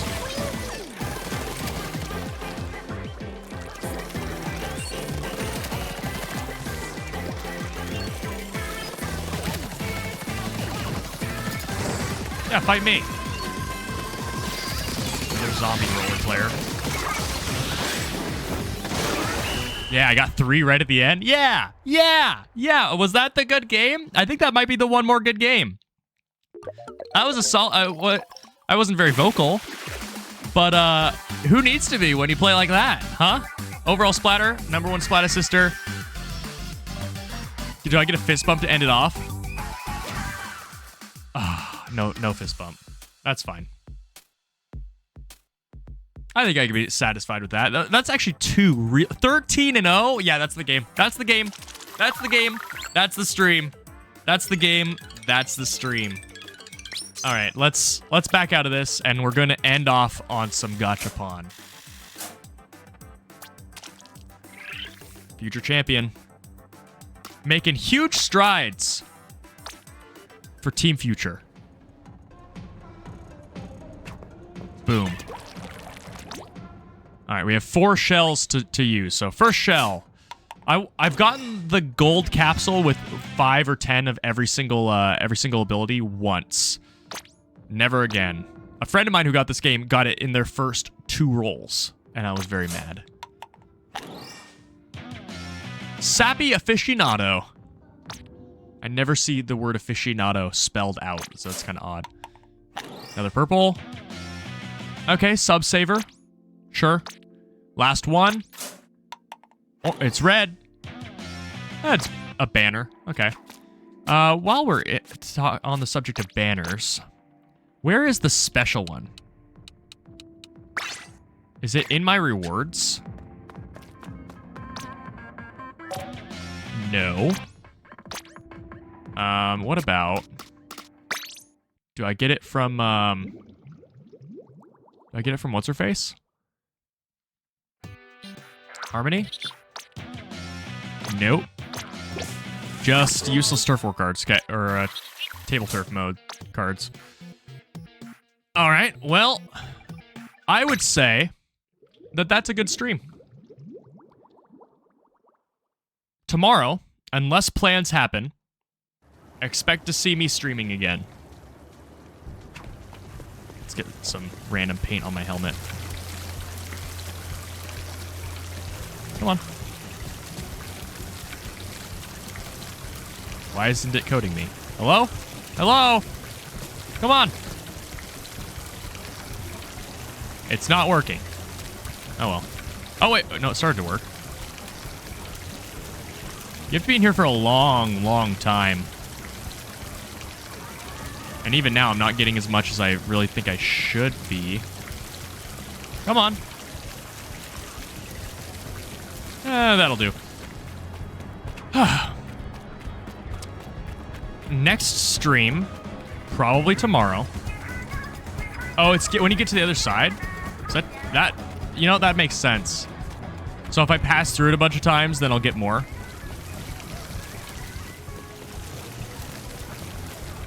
I think I'm probably at the cap already, so it doesn't much matter. But that is good to know.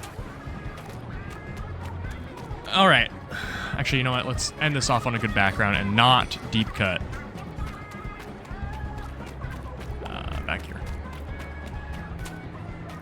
It'd be nice if we could see off the hook back here. And we do. Luck be a lady tonight.